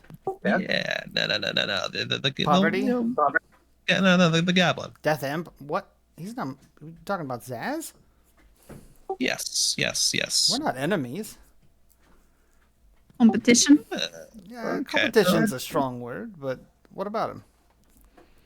So, there's a chance, and by chance I mean a near certainty, that this army of skeletons is controlled by an even bigger skeleton who just so happens to be an 842-year-old lich. Oh no. And that 842-year-old lich is mad at me in particular because, on behest of the compulsion of your competitor, so to speak, I had to acquire this lich's large diamond on his 842nd birthday. Blix look at you and he says, well, Zaz told me he had a crew get the diamond. They didn't mention that it didn't go well. I mean, I don't know if Zaz knows that, there was a little catch at the end. He says, a little snag. With all due We respect, definitely told him. Did you tell him that you were almost caught? Yes, we told Zaz everything. Okay. Well, I'll stick by it. Zaz didn't mention it. Why would he mention it? That would make him look bad. I agree. I'm letting you know. Those are the cards. So, Blix, I know that you don't do quite as much of this kind of stuff nowadays, but from when you did more of the kind of stuff Zaz does, how you have any recommendations on how to handle this for we redirect this lich's anger to the appropriate location? Because I don't have his diamond. Blix looks at you and says, he doesn't look like he's willing to negotiate. We got to get out of here. And we have to defend the people of Northerra. Come on now. Well, okay, that's correct. How many druids are in here? How many druids? I mean, you wouldn't know. One of them are bound to know daylight. Consider using your voice to see if anybody wants to raise their hand. We could probably at least get enough to evacuate the people back into the tower. Yes, you're right. I'm going to go up and make an announcement. Okay. The Forge Master stands up and he's looking at the guys up above and he's like, I just made those weapons. It's like, I've been working on these for weeks. Well, congratulations, you armed the lich. He sits back down with his mouth agape. I'm gonna run to the middle of the ice and dodge everything in the process, hopefully, or just like I don't know. Yeah, the hockey players have enlarged stop as everyone is starting to notice the commotion, like they're being literally surrounded. Panic hasn't set in yet, but oh boy, let me tell you, the next few moments are going to be real important. I'm gonna precipitate my voice to booming levels. Everyone, attention, please. This is Duke Wafea speaking. We have a little bit of a situation. Everyone, please move politely, gently, calmly towards the ice surface and away from the stands. All Obsidian Legion members, please protect the crowd and ensure an orderly movement towards where I am standing, but not directly on top of me. I think it would be better to have a toll of how many druids. If we can get enough who cast daylight, you can use those to get the people out. Anyone in the stands who happens to know the druidic arts or has any clerical abilities and affinities with the light, radiance, anything that has to do with daylight or the sun, please kindly report to where I am standing immediately. All Northerran Council members, please also report to where I am standing as immediately as possible. All hockey players, if you would be so kind, please halt the festivities against each other and take your sticks and come over towards me and prepare. Okay, yeah, people start to murmur. They're scared. Everyone, you can tell very readily, everyone's very scared as the Obsidian Legion members who are inside are starting to back up facing the walls of the stadium, but not all of them. You do find 4 druids who approach, 2 humans, 1 kobold, and 1... I don't know. Someone give me an animal. We've got deep gnomes and you Tabaxi. want an animal? A tabaxi cat, a black cat with wearing leopard print. Because cat on cat action, baby. Oh yeah. And they cast in the 4 corners of the ice as best they can daylight.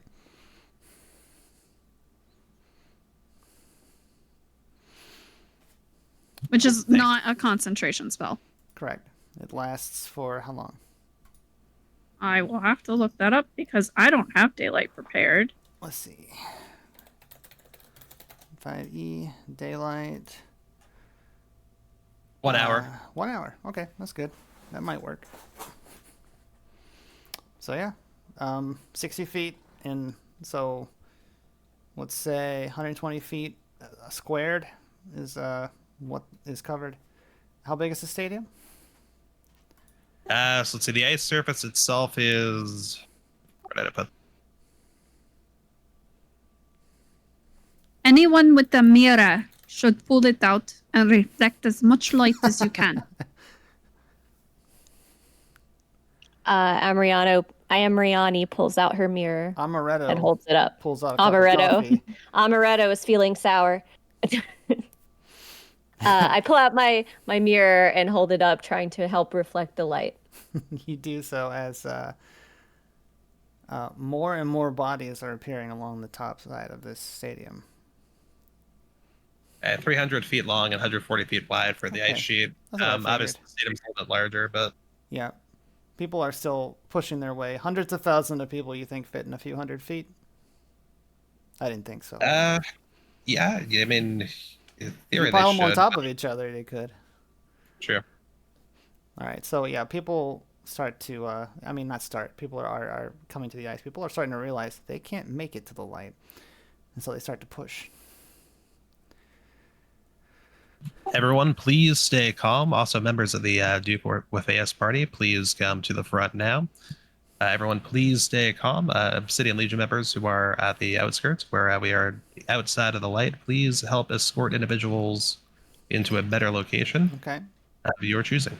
Give me, sir, a persuasion roll. This is not going to be an easy DC. Because skeletons start dropping to the top layer. 14. The majority of the people continue to slowly approach the ice. Some people start to outright run as skeletons start swinging at them. Are we rolling for initiative yet? That's up to you guys. Because this is what I would like to do. Let's get it started. All right. I feel like. What's up? Well, so wait, where is the? Because I wanted to see if I could.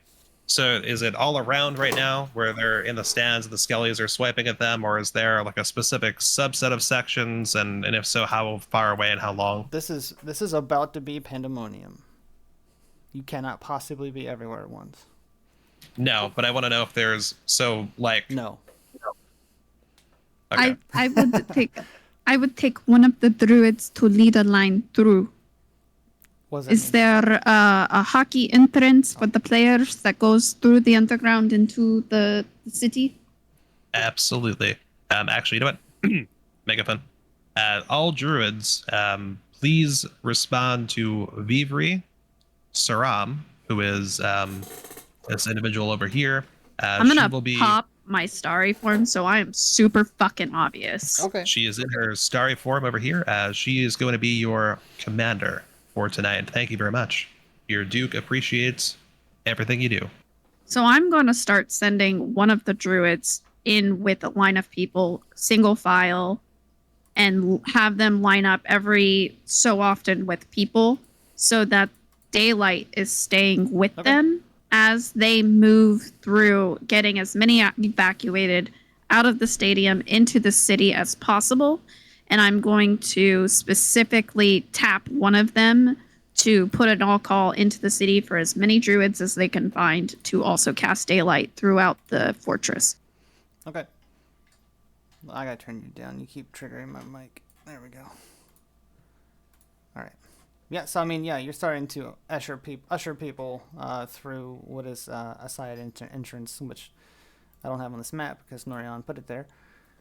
But I'm okay with it. I like it. You're starting to put people through this escape tunnel, which, as you open the doors and go down the stairs, you realize isn't empty.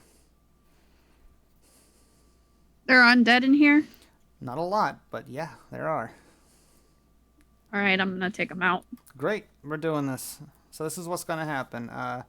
Before you do that, two figures prominently start to part the groups of people quite forcefully.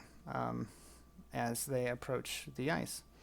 You recognize both of them, but one of them you had just finished speaking to. A man with a very short black hair and nicely kept beard and a big two-handed sword. The one next to him, wearing a top hat and a monocle, and a very nice frilly suit, also approaching you. It's time to roll for initiative! So, Duke. They get to within about 5 feet of you, and Nibble, Bobbert, regards you. He says, so what's it gonna be? What are your demands? Well, I kind of like it up here. I think I might just take Northerra. I haven't been in the war game for a little while, but you got everything I need right here. So, you were saying you don't want your diamond? He pauses for a moment when you say that. He says, I thought I might find it here. But I've found something much better. A willing populace. A literal smorgasbord. An endless supply of bodies. And all the patata I can eat. Oh God, Nibble doesn't eat! I was breaking the tension. I don't think Scheider and Amriani fully appreciate what is happening right They now, but we don't. are. But it's okay. Y'all, I this think isn't Neville's about to destroy Northerra or like take it over. That includes you. Oh shoot! Yeah. He says, I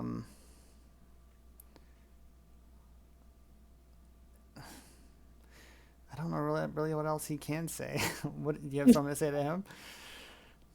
Nibble, you realize that for your transgressions here, you will be forever banned from Patata Slut.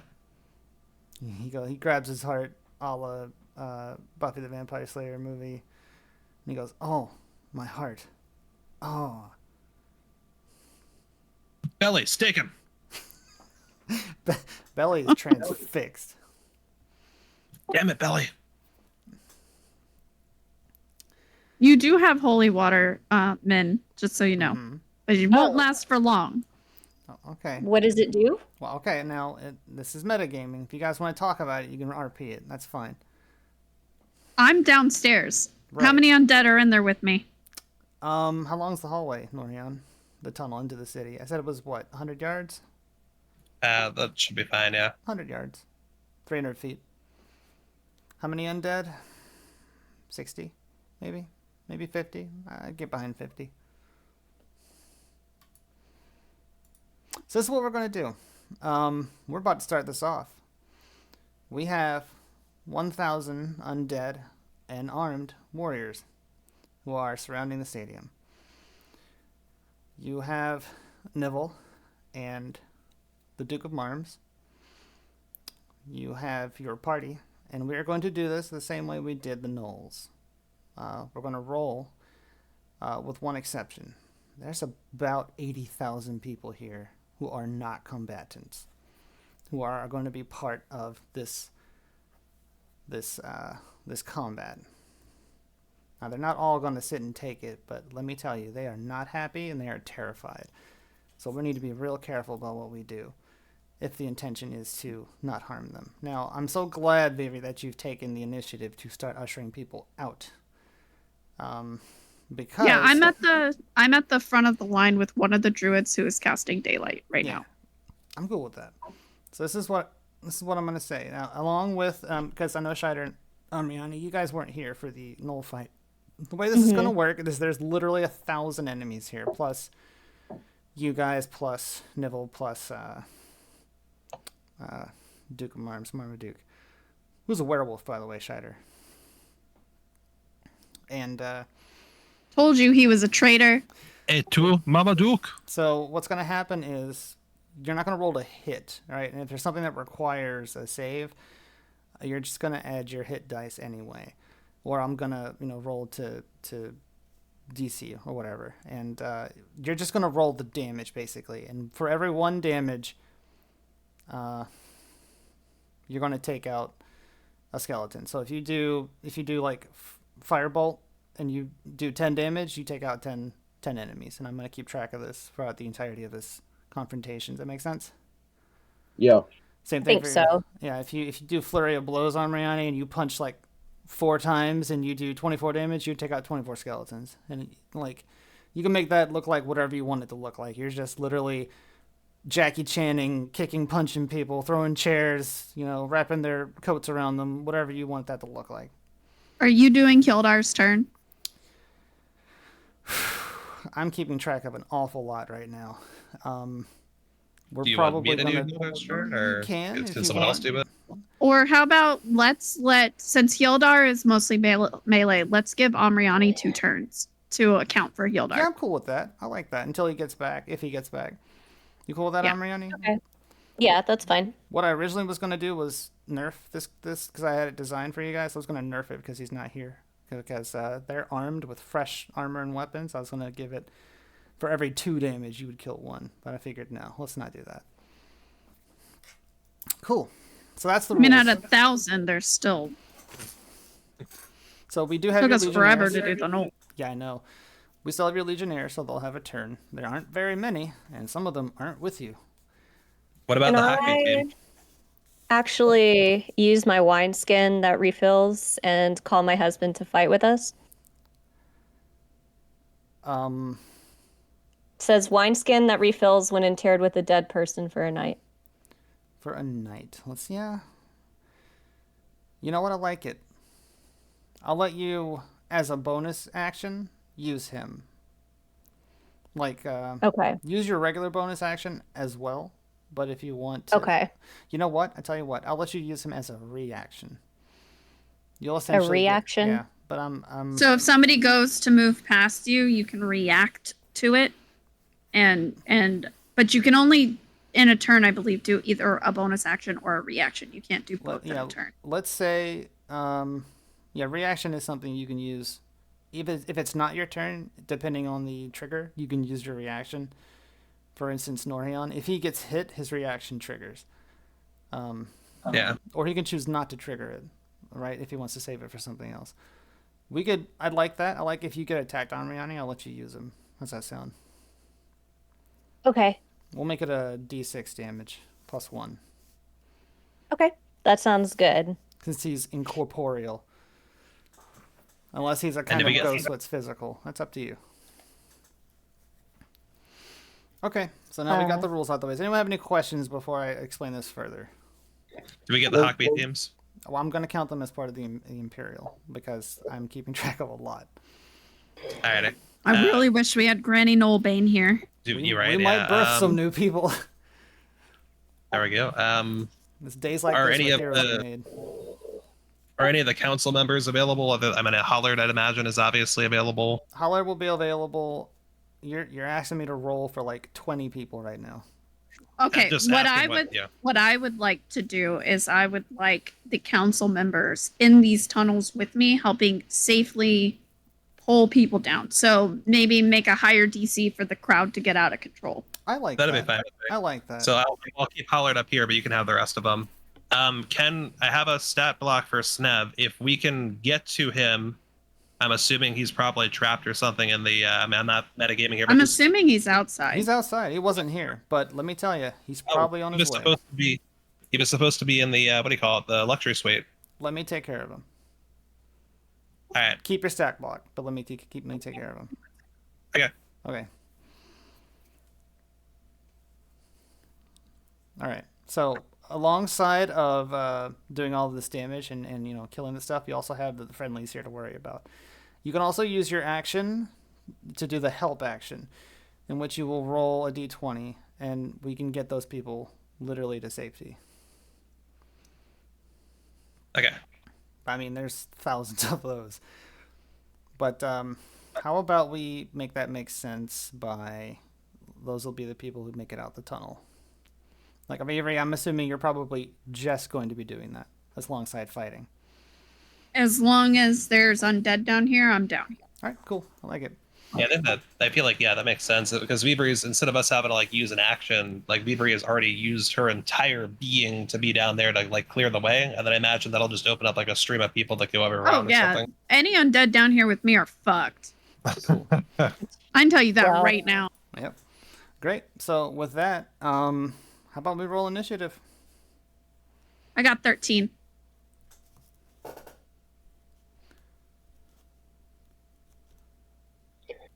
Scheider got 12. I also got 12. Which one wants to go first? I got It's 6. time to roll for Scheider initiative. I'll go first.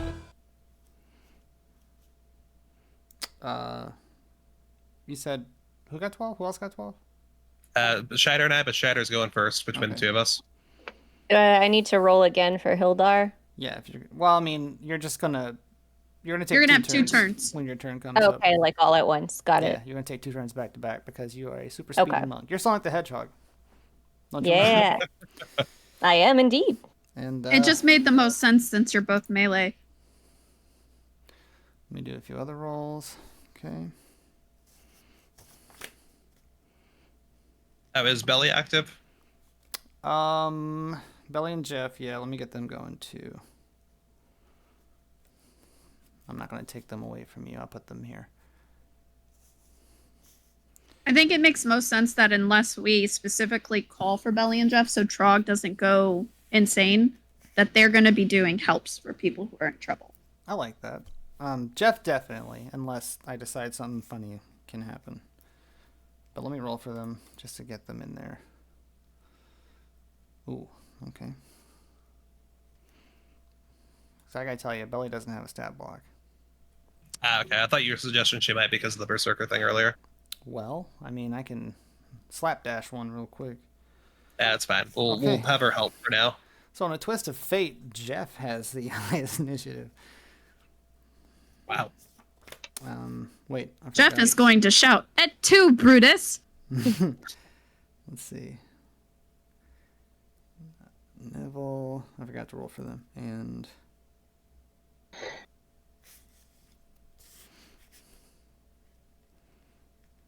Neville and Marmaduke. Why couldn't I remember his name? Alright. Okay. Well, that's fortuitous for you guys.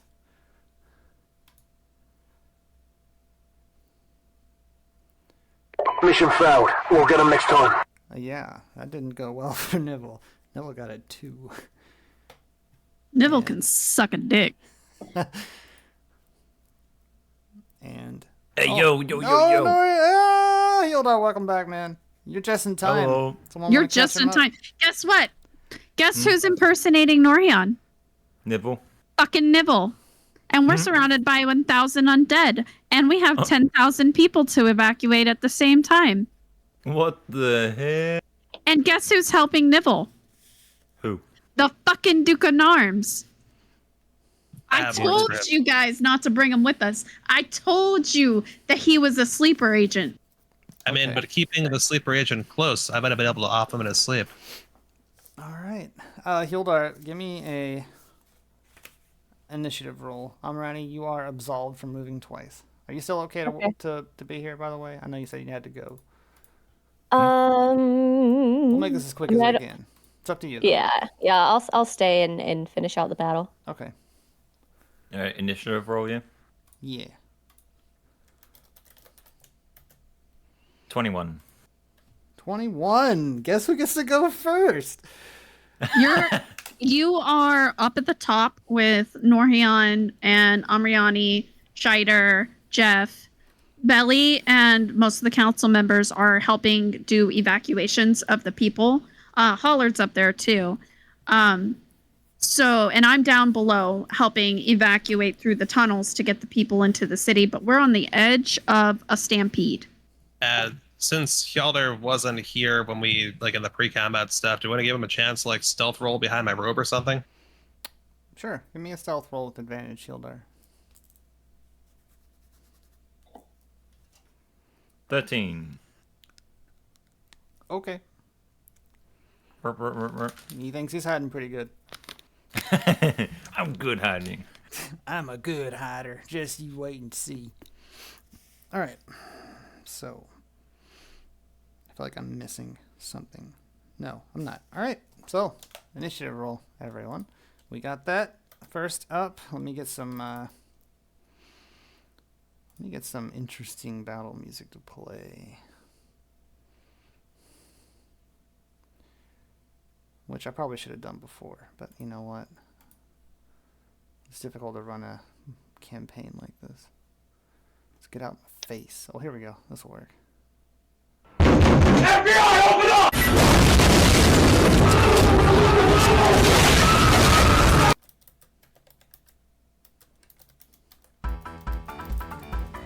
It's time to roll for initiative! Ah, here we go. This is what I used for the kobolds. Let's just use it again. Great. Everyone. Skeletons start jumping off the top of the stadium. Crowds start to panic. People are starting to get attacked. Are Nibble and Marmaduke still in the same location they were, and where exactly is that in relation to me? 5 feet from you. Oh boy. Oh no. That means 5 feet from us as well. Can I use perception to spot and see if any of these skeletons are brittle enough to shatter into hundreds of pieces when they land? The skeletons seem to not regard fall damage. Okay. as they are falling, crumpling, and standing back up. Oh my. Is this the map you have on Yeah, screen? that's the map. I made this today. It's the centerpiece is the ice, the center triangle. I mean the rectangle. The hexagon there is what the stage was for the halftime show that you missed. That I'll send to you later. Mhm. And then the ever increasing rectangles are levels that go up and up. I'm as there are so three mad times. you didn't get to let us have a short rest. I tell you what, if you guys want to roll your hit dice to restore hit points that you may be missing, I'll let you do that. I do need to restore hit dice. Okay, yeah, go ahead. Well, I mean, you've been Rick on. relaxing at a hockey game, so yeah, go ahead. I'll give you a short rest. Anyone who wants to roll hit dice to restore hit points, please do so. Nah, I'm all good. I'm full. You are probably the beefiest person here, Hildar. Yes, I am. 51 hit points. And immediately gets taken out by Nibble. Yeah, we're gonna need your rogue prowess to do lots of damage. Gotcha. Was I asleep this whole time, or were you trying to like roleplay that I was there? You were there. You were in the seat. You were asleep on the ground, covered in sticky stuff, popcorn, no. syrups, ales, because it's a sports game. First thing I do is precipitation on myself. He precipitates. He rains. Yes. I can never say it. Prestidigitation. Okay. What were we doing? I thought we were waiting for something. Hildar needs to go first. Yep, Hildar. Oh, you yeah. are. Did you put on your battle music? I did. I don't know if y'all can hear it. Can y'all hear it? I have to have your stream turned down, or I hear Yeah, echoes. I I have to have your stream turned down. Sam? Well, you're definitely gonna hear them now, because I had turned it on. How's the stream music, everyone? Let me know if it's too loud or too quiet. I'm gonna turn it up just a pinch. Okay. Okay. We're There we here. go. Perfect. First up is Hildar. You are stealth, sir. We're here. First up is Hildar. You are stealth, sir. Fed. Oh, I man. can hear the stream. Whoa. Yep. Cool. I fixed it. Thank you, sir. I was trying to listen to the music. Alright. What am I looking at? What do I perceive? So there's a lot of people crowded around the ice here at that. I'm gonna put this in the D&D channel if you guys want to listen along. This is what I'm listening to. So there's crowds. Literal thousands of people are crowded onto the ice.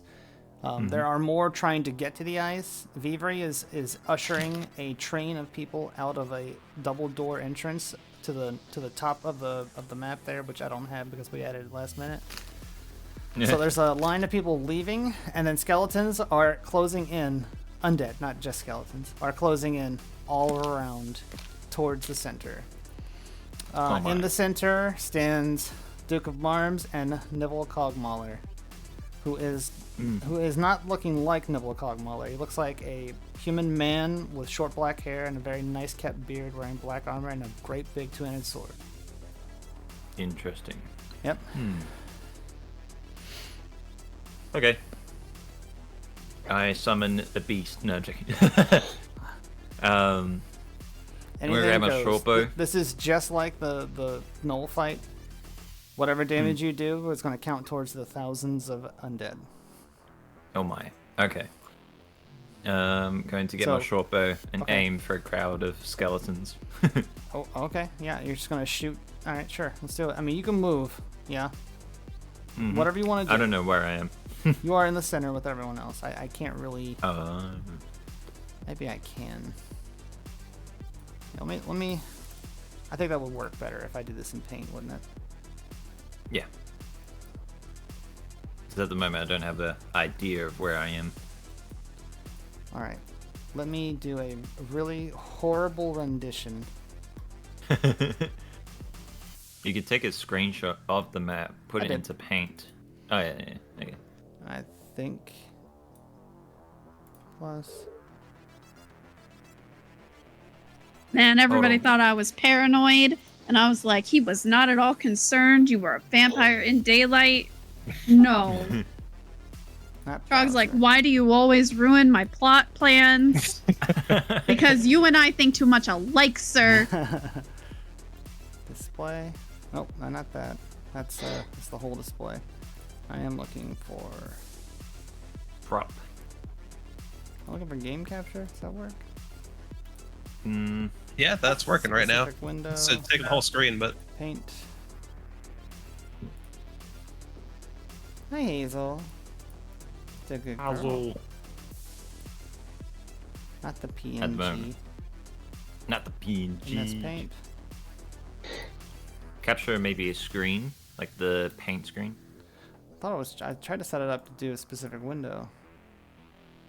Try again. Told it to do MS Paint, but it's all like, you know what? No. No, Tried it last it's time. it says, but that's a mirror. Nice. Yeah, that's a mirror. Where is it? Where is it? See what you did there. Boop. Did the emote. Well, alright, we'll do this.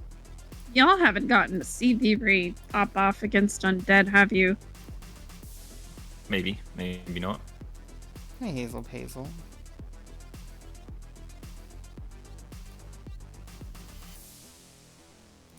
And then what you can do is on the paint program just zoom in into the map.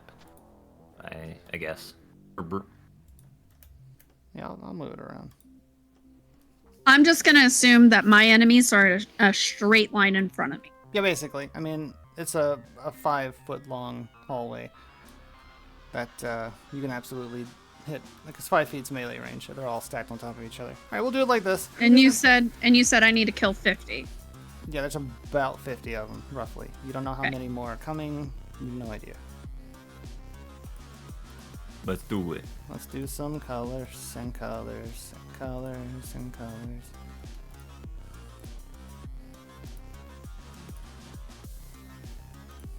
We're all just in the middle. Yeah, Whoa. basically. Scheider, what color do you want to be? Blue? Blue's taken. Green? Green's good. Green's taken. Okay.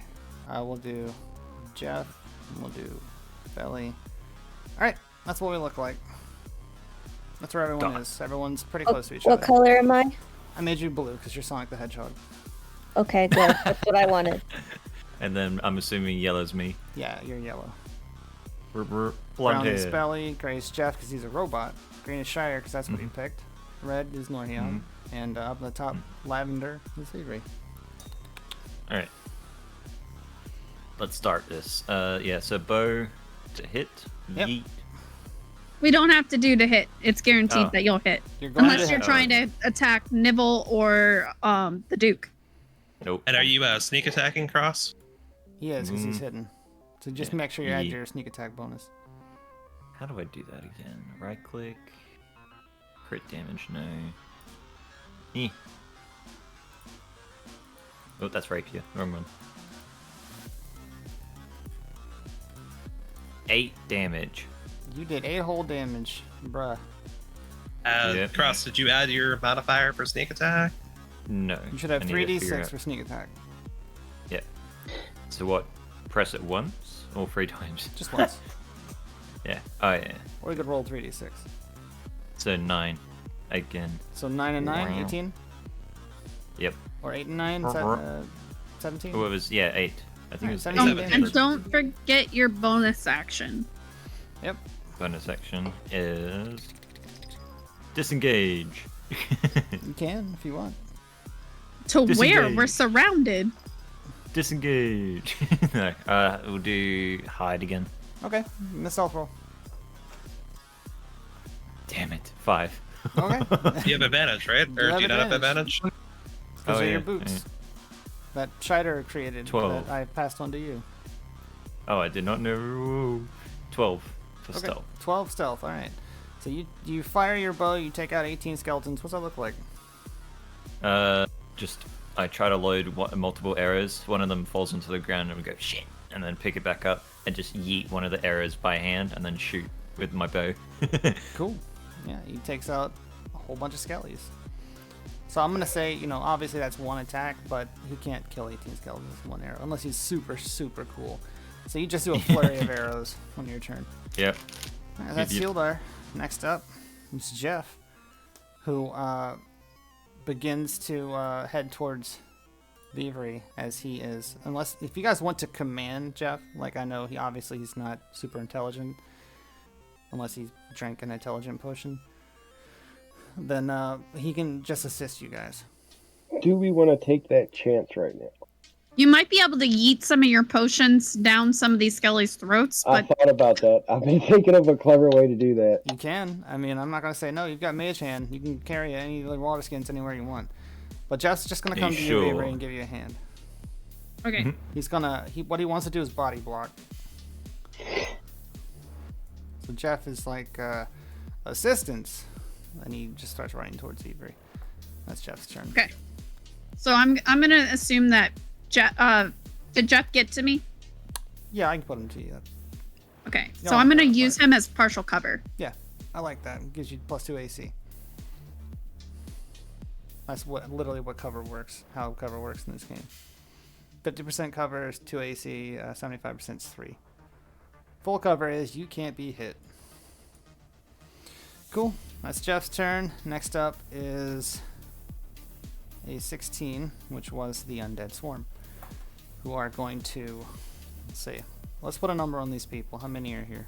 10,000? We had 100,000 original, but I mean, how many should be there still? I know it's up to you. We'll do 100,000. Well, I said 80, I think. I want to stick with that. Okay. Great. So, our undead, that's what I was worried about. Yep. Nope, y'all are going to see behind the screen. I don't want y'all to see that.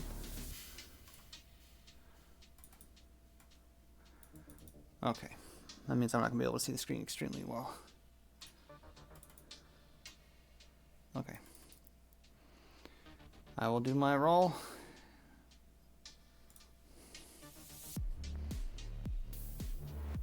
Which I can't see happen because I'm not using 2 screens anymore. Oh my god. Alright, let me drop this display capture until I can see the dice. There they are. Okay. Alright, so 5. I don't know why I'm rolling the hit. Give me the damage. So I'm gonna do this. I think that's right. 2. So 1,000 skeletons jump down and they just start carving into people. And we're gonna drop 200 people right away. Start to drop. Cross his big open mouth. Oh no. Yeah. Oh no. Oh no. Eating. Oh yeah. Kool-Aid Man joins the fight. Cool. After that was, believe it or not, the Duke of Arms, who takes an interesting stance, and Norion charges at you with just his bare hands, and he enters into a grappling contest with you. Give me that sucks because you have no strength. Give me a strength save. Mother fudges. Oh no, not one. Are you serious? Yeah. Dead ass. Great. I like this. And I also like that this happened early, because the Duke of Marms, he grabs you, and you put your hands up to defend yourself, and you two enter into like a hand-to-hand pushing. Hi, Hazel. She wants to play so bad. She's like, bite, bite, bite. A hand-to-hand pushing match as he gets close to you, and he says something to you. He says, "Did you get my scroll?" Yes, I did. You have to take that up high. Do you trust me? Actually, I was the only one who did still, so I was actually kind of thinking about that. So, how do we make this look good? You just, obviously you can't go yourself. One of your companions has to take it. I've got a lizard man who can fly. Potentially. Don't count on that. I would rather it be one of you guys. Well, unless you give me the ability for one time to fly with my wild shape. Well, you need to ask about the people. I recommend Scheider. I recommend How am I gonna myself. fly? You're not gonna fly. You're a wizard, dude. What spells do you have? Oh no. I got Firebolt, Mage Hand, Minor Illusion, Prestidigitation, Chromatic Orb, Hideous Laughter, Illusory Script, Crown of Madness, See Invisibility. Yeah, that's what I got ready now. I might be able to turn into a rat and get thrown. Yes, you could do that again. Jeff, he me. Well, wait, could Hollard make Scheider, like, could we put Scheider on, like, I don't know, so we could find on the rink and have Scheider fly from Hollard making him fly, so I give it to Scheider and, go from there? Oh boy. All right, here's what we're going to do. Hollard and Scheider, you two are going to do this. Explain to me what's happening here. Because you're a caster. You're going to be given the scroll, which is a spell that you need to cast, but you need to cast a spell on the scroll in order to use it. It's going to be in Runic, which I'm going to send it to you, and you're going to do your best. But you need to cast it up somewhere high, as high as you can get. If you recall, I asked you how tall the Obsidian Citadel was. Oh, yeah. That's about how high you need to get it. So Scheider, with Hollard, aka me, who's also a rookie. He's a wizard, not a good one. He's a professor who has been given a title he is wholly unprepared for. But he will be accompanying you on a. Someone give me a random object. Ready, set, go. Ball of yarn. On a broom that the two of you will be sharing. We'll be flying to the top of this thing with a movement speed of 30. 10 rounds. Wait, can it be the Zamboni broom from earlier? Yes, it can be. You guys Broom make enters it the ring. in 3 rounds. You got to get to the top of the Citadel, but let me tell you, it's not going to be easy. Sound good? I'm so glad you didn't pick Ball of Yarn. So, all right, we're gonna Northerra, you're gonna communicate that to Scheider with sending or with. So you hear Norion's voice enter your brain and starts telling you and Hollard this at the same time. Yeah, well, he's a wizard. He understands what that is. Because it scares most people. Scheider, Hollard. I love that we have given this halfling a task to take something somewhere. I mean, you could have given it to Beavery. I could have. You picked me because I was small, and you're gonna fling me somewhere at first. If you want to do this instead, Beavery, that's completely up to you. That's up to Scheider. Do you want this a monumental task, or do you want me to do it? You can do it. Okay. All right. So we're gonna give Hollard the scroll to run to me. Okay. So Scheider, do you need Hollard then if you're gonna do this? Somebody has to. I'm underground. Somebody's got to run this scroll to me. That's why this is an issue. We can do this, but it's gonna throw things backwards a little bit. I want you to want to do this. If you want to do this, Beavery, I'm happy to let you do it. Well, we can I don't care. Hand it to her. That is gonna be one hell of a mage hand. Yeah, oh, 30 that's right. feet's 30 max, feet. Yeah. Yeah, never mind. Unless Armiani, you think you can figure this out? I mean, you're not a caster.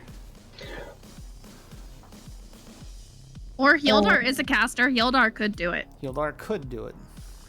You move faster than all of us. No, Armiani does. As far as casters. Oh, yeah. So, what do you think? I'm gonna leave it up to the 4 of you. Who wants to take this thing to the top of the Citadel? I mean, I'm already here, and we've already planned it out. Scheider can do it. Okay. Everyone okay with that? Yep. Yeah. All right, we're down. Scheider, you've been given this task mentally via Northerra. Y'all are all standing pretty close to each other. Go ahead, I'm sorry. Scheider, Hollard, you must work together to bring this scroll to the top of the Obsidian Citadel, specifically the Obsidian Outlook, and from there you must cast this spell as soon as you possibly can. Hollard looks at you and in your head you hear, how am I supposed to do? I have an idea. I'm glad you do, because I sure don't. Okay, Hollard does. You can't hear what Hollard says. You just hear what Northerra says. You can say that out loud. That's funny. No, anyway. Hollard turns to Scheider and gives him a thumbs up. Cool. All right, now back to what we were doing was the strength contest between Norion and Marmaduke, who Marmaduke just pins you to the ground. Norion ends his turn. Dude, can you like slap me a little bit? Just tiny slap. Oh, nope, I'm just don't gonna do that. imagine like a giant slap. And it Careful, just you might echoes. be into it. I'm God. coming. Here we go. Here's the slap. Just enough to do a little bit of damage. Take to 2 me. damage. Alright, perfect. I'm gonna activate my reaction, but I'm gonna focus it on the scroll, and I'm gonna send it. So you don't shooting have to use your reaction. Oh, I see. You're making it fun. I'm doing the fluff for you, Trog. I'm Let me sorry. do this. Go ahead. I'm gonna use my reaction. I'm gonna target it to the scroll and jettison it towards Scheider. Yep. You do the thing. Scheider, scroll comes flying at you. I'm gonna catch it. Are you? Give me a dex roll. Oh my. God. Just flat dex. Add your modifier. DC's 10. What you get? 17. Oh yeah, you catch it. Oh yeah. I'm like, I'm too far to use guidance, so. Okay. So that's Duke's turn. Next up on the list is Viri at 13. So with Jeff in front of me, I'm going to peek around him. I have the druid with the daylight right behind us too, so we are like illuminated, like we are gods. And I'm gonna fire my crossbow, hitting 6, and then I'm going to use my starry form archer, and I'm gonna hit an additional 5. Okay, 11. No, 7. I have a +2. Hit Okay. additional 7, so 6 + 7. So what kind of damage is this? So piercing for the first 6. So that's just gonna fly through, and I'm gonna say that I'm just loading these arrows like fast as fuck boy, and I'm just like firing through and hitting skeletons through their eye sockets, and it's like taking their skulls with them and pinning them down. And then I'm gonna do my gear up of my starry form. So I'm like shimmering silver, and like I've got constellations floating. I myself look like a constellation. I'm gonna pull out my bow, which looks like the half crescent of a moon, and I'm gonna fire my bolt straight through, and it's gonna hit 7 of them, piercing straight through them like a shooting star. It's not radiant? It's That is radiant. 7 of it's radiant. So we do 20 damage, as radiant is anathema to the undead. You drop 20 of them in one swift flurry. Boom. Jeff looks at you and goes, "Excellent work." I pat him on the shoulder. Let's push forward. 2% of the skeletons are dead. Yep, you guys continue to move forward. Next up on the list is Scheider at 12, sir. All right, how are we getting to the top? So you're going to have to leave the stadium somehow. Do you have any spells or anything? Well, Wait, didn't Hollard have an idea? yes, Hollard is going to. Yeah. I tell you what, how about, because obviously I need to wait for Hollard's turn. Can they just combine turns since they have this new mission? Yeah, I like that. Let's do that. So it'll be HO plus N, not N, sorry, HO plus S. Okay. Because you both had 12. I had to amend that. Right. Yeah, so yeah, you and Hollard. So Hollard, like, wordlessly notions to the sweeping metal disc that is the Zamboni that I've created for this world. And he says, "Get on!" I'll hop right on. Yep, the two of you jump on it, and Hollard pulls out of his waist package the words, a scroll that he unfurls, and it's the wrong one, so he goes back for another one. He's like, "We don't need water," and he goes back for a third one. He's flying. Okay, hold on to your ass, and he casts flying, and the Zamboni floats 30 feet in the air. As you guys start making your way to the Obsidian Citadel. I knew I made a good choice for Grand Wizard. So that's the movement. I'll have Hollard do the movement unless he wants to take an action. Scheider, is there an action you wish to take before we end your turn? I'll go ahead. How you said we're 30 feet in the air? Yeah. I'll throw a firebolt at the closest group of skeletons. All right, let's have the damage. 15. What? 15 damage on a firebolt? That's what I. And how did that work?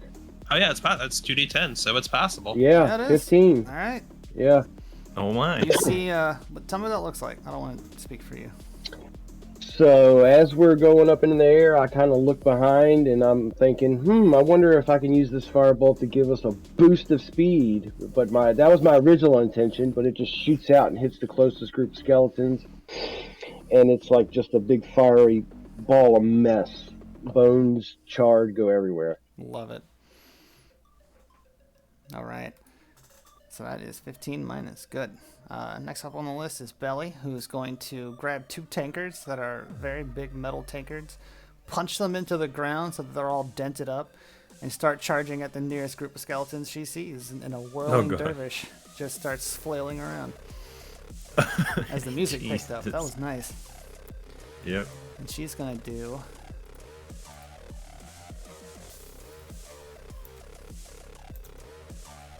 You have to give her a battle cry. All right. For Bimmeldor! And she just starts flying into this, and it literally spins in circles like a top, and just starts taking them out. And she does. I'm going to do a bonus action. It's going to do it again.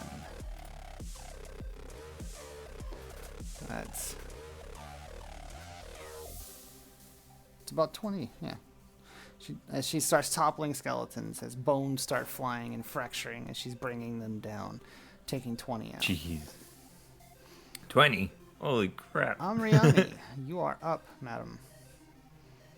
All right. I'm going to do an unarmed strike. What do I click to roll again? You guys have to help do with I that. Hit DC or the damage? So that you're not going to worry about hitting, just the damage. Just the damage. Okay. So I'm going to do that, which is a 4.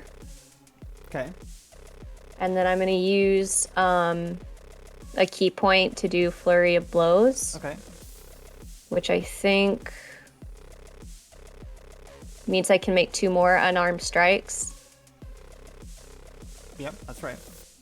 Okay, so I hit it twice then. Yep. Okay. So that's another 4. Okay. And then a 5. All right. So that's 13. And what does this look like as you display your martial prowess? I jump in front of the skeletons closest to me and do a roundhouse kick, kicking their head straight off and ricocheting it into others. And then I do some quick jab punches at the group of skeletons, knocking them down with each blow. Cool. Toppling Skellies. It's the name of the game. What about my turn? Orion, I did skip you. I'm sorry. You are after Hollard and Scheider. So do I have to try to contest the grapple on Marmaduke, or am I able to like work with them on stuff? Technically, yes. But he's going to fail every time. Okay. Is that a full action or is that a bonus action to... I'm not going to make it be an action. You just get up if you want to get up. Like, just throw him off or something. Talk to him. Let's RP it. Cool. Alright. Sorry about this, Duke. I'm going to just pop off, but you're welcome to jump back on me next. Yeah, okay. I'm going to roll with him a little bit further away from where Nibble was standing. Roll like 5 feet away further than we already were. Uh-huh. And then Marmaduke will like lose his grip as part of the rolling, and I'll just kind of roll off and start standing up. Is there anything within 5 feet of, like, is there anyone within 5 feet of Nibble radially? He's standing, so he's the pink here. Y'all are literally surrounded by people. I don't know how much more clear. Y'all are, I mean, let's see. There's somebody in everywhere. There's people everywhere. You just Like, point the and there's a white- person. The white lines here, that's people. Alrighty. Alright, then I'm going to look at Nibble, and I'm gonna cast Tasha's Mind Whip on him. I like it. Which is Intelligence 15 save. Okay, let's see. Alright. Oh yeah, he saves. And he takes half damage still. What kind of damage? Psychic.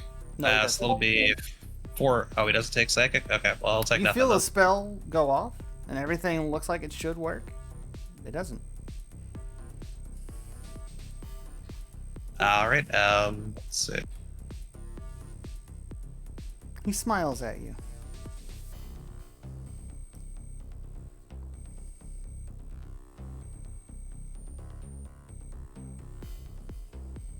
I'm gonna pop 2 sorcery points, and I'm gonna catapult a Pux at Nibble. Okay. What's the save for that? That is a Dex 15. Okay. Lots of window switching. Is it popping up? Yeah, I can see your desktop popping I in see. and out. Yeah. Well, because I'm trying to keep it open for the stream so I can see what I rolled. And of course I have a stat block I'm minding. Plus I've got paper here. Y'all have no idea. I'm buried under information. So what do you roll? 6? Yeah, he doesn't pass. That ain't gonna save. Alright, so that's gonna be 22 bludgeoning. Oh my. No, it's not. It deflects off of him. Entirely? Entirely. Oh my. If it deflects, does it deflect onto any of the other Does it go to the skellies? skellies? Yeah. I'm okay with that, sure. I mean, you're also surrounded by people. If you want to open that up to that, I can open it up to the friendlies as well. You okay with that? I mean, I guess it has to, honestly. Sure. Because physically it should. What was the damage? 22. 22? Let's split it in half. You get 11 friendlies and 11 skellies. You know what? No, let's do 75-70. Let's do 75-25. You get... Oh, what? 15 skellies? Yeah, I like that. Or sorry, no, wait. Yeah, I guess what? It's 1 damage apiece, so a bunch of people got, like, a headache. You clobbered some people. No, not headache. You've killed them.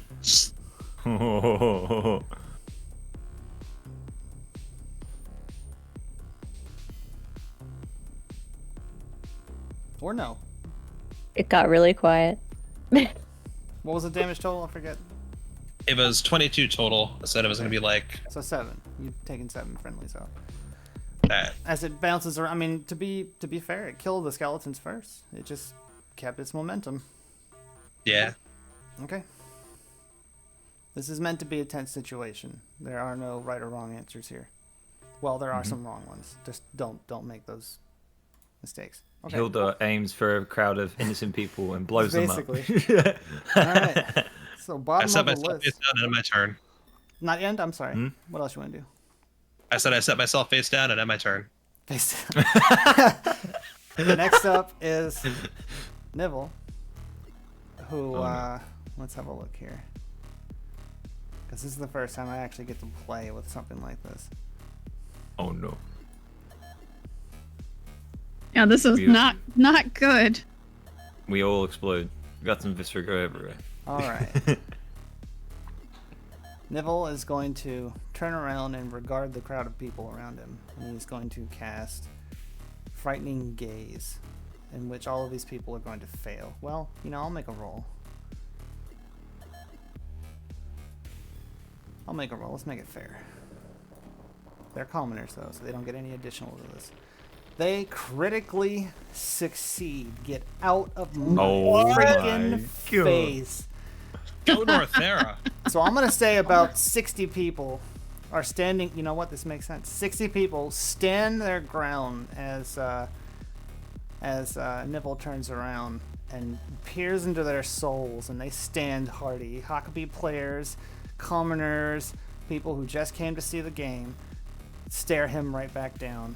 And this doesn't You are not welcome in our lands. And then he's going to cast Disrupt Life. Sorry, what, Neil? Mm-hmm. Let's make a save. What did we get? That's not going to cut it. As 42 of them fall down, dead instantly. Nani? He says, Nani fine desu with ka?" me. Top of the order, as it took 10 minutes to get through one round of combat. Oh, did the Legion go, by the way? You said you had like a whole. Oh yeah, I group forgot the of- Legion. Good God. You know what? We'll put them. We'll put them right after Noodle. Yes, dear Lord. Big fight. Legion. Well, I'm getting whispers. Who's whispering me? Everyone. No. No problem, man. We got you. Okay. It's okay. I get it. We'll I'll figure it out. Yep. So Legion's gonna go. I'm gonna multiply their damage because that's what I'm doing with the swarm. So this is I'm gonna do with them. Excuse me. What I'm doing with the undead, and that is I'm gonna roll the damage, and then multiply it by 100. Well, maybe not 100. All right. Let's say.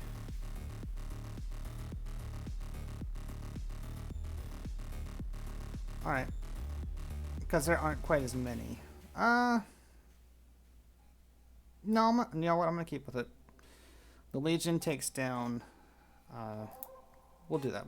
Legion takes it. So the Legion obviously is defending the best they can. They're fighting their own people. They're fighting these undead. They're swinging. They're having successes, and they bring down 100 skeletons. Oh my. Yep. Start cleaving them down. And Now we're back to Hildar. Yep, Hildar, you're up, man. We are. Oh my. Panic. I face down. No. We only have one face down person at a time. Damn it. Every time I say face down or like think of it, I just remember the Yu-Gi-Oh meme.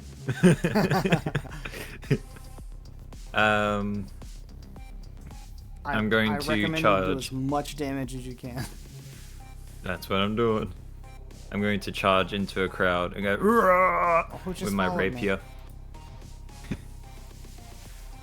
I can't see it.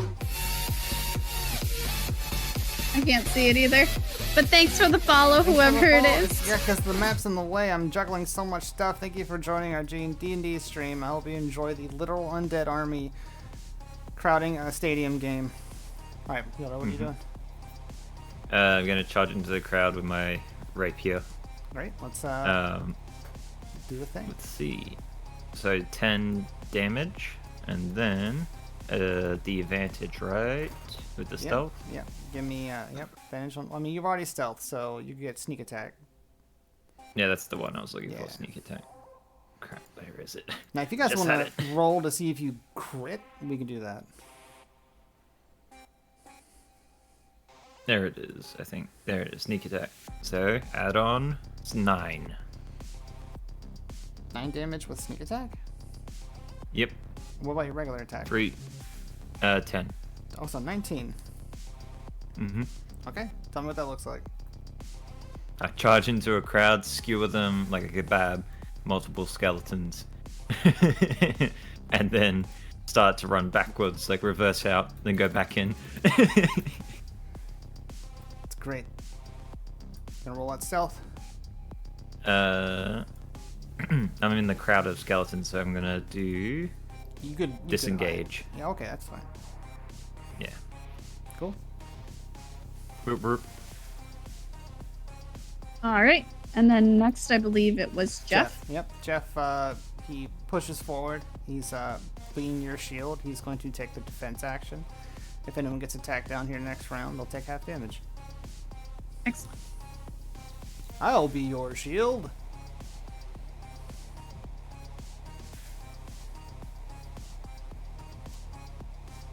No. And then I believe it's the Horde. Oh, I'm sorry. I was reading the chat. Next up is... Yes! Next up's the Undead Horde, who sweep in, and they're going to do their round of slicing at people. And they're going to take out 200 more as these people are dropping. There's it's pandemonium. The people are screaming, people are pushing, everyone's shoving, trying to get through the exit. People are trying to go for the other exits. They're getting cut off. They're getting cut down. It's not good. This is definitely becoming a massacre. Then after the Horde is the other 16, which is Marmaduke, who stands up and charges back at you, Norion. He pulls his sword out and he goes for a feinted swing. Very loudly, I'll say, "We could have been brothers!" You're no brother of mine! As he swings and misses legitimately with a very low roll. When he's gonna end his turn. I twirl like I'm on figure skates to just really sell the dodge. Oh my Oh, God. God, give me a performance roll. No, I'm just kidding. And then it should be my turn. Yep, it is your turn, Vivri. Thank you. So Vivri's gonna queue up her short bow, and she's gonna fire, hitting 8 skeletons, and then she's gonna take out her starry form archer bow, and she's gonna fire 10 for a total of 18. 10 of it is radiant. 28 damage. You dropped down. The entire hallway has been cleared out in 2 moves from Vivri as she peppers them with arrows. Is that your turn?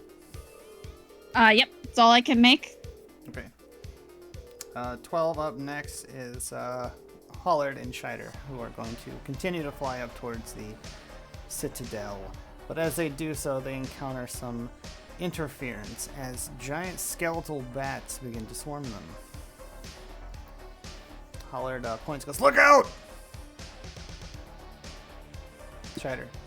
Is that all Hillard's gonna do? Just yell? He's driving. Okay. You're shooting. Okay, he's driving. Okay. How many bats? 10. 10. Alright, well, I'll cast Firebolt at the bats. Okay.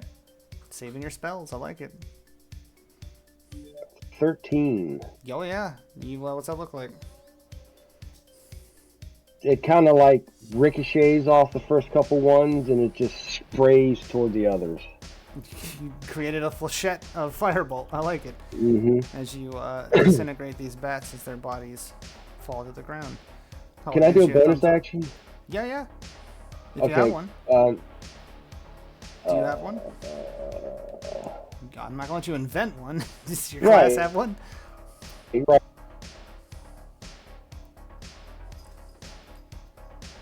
I tell you what, I'll let you use Hollard's action as a bonus action if we want to do that. Okay, yeah, because other than that, all I got's an opportunity attack. Yeah, alright. Alright, can I... How many of my drinks would you let me throw? 1, multiples, what? 2. 2. Okay. So I'll take 2 out of my belt, toss them up in the air, smack them with my quarterstaff towards the skeletons down below. The skeletons. Okay. The skeletons. Okay. I see where you're going. We're going to do 2d8s and we're going to see what we get. Oh no, they're going to turn into giants. Nope, y'all can't see that. Please, no one go back and look at that, please. That is not okay. Please don't do that. Those are notes. Please don't do that to yourself. 6 and a 4. Let's see. Some skeletons feel an intense rush of happiness and gain advantage on all charisma-based checks. And 4. Some skeletons' colors turn randomly vibrant, and they have advantage on persuasions. And their appearance becomes so distracting that it imposes disadvantage on their stealth checks. So you see a spray of these drinks go everywhere. Some skeletons start like getting really excited, and some of them turn like hot pink, neon yellow, green, orange, blue. It's interesting. They definitely You stand just have- out. And I will say, I will give advantage on the next attack to double the damage of these skeletons, because now they're very easy my. to spot. R- I like that. That's your turn. Awesome. Norion. Next up. Alrighty.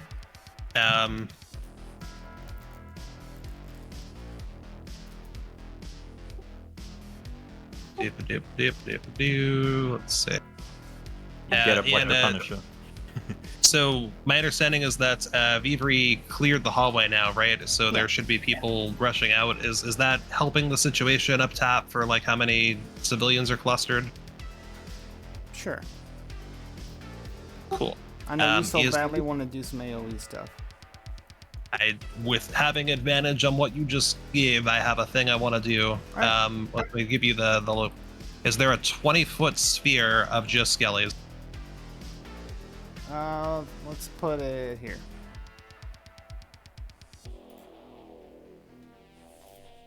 I'm cool with that. Awesome. We are going to cast Fireball on that 20-foot sphere of skellies. You have Fireball now?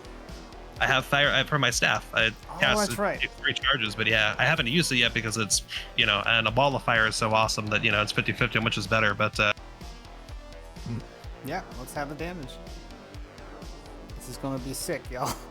I don't think you understand.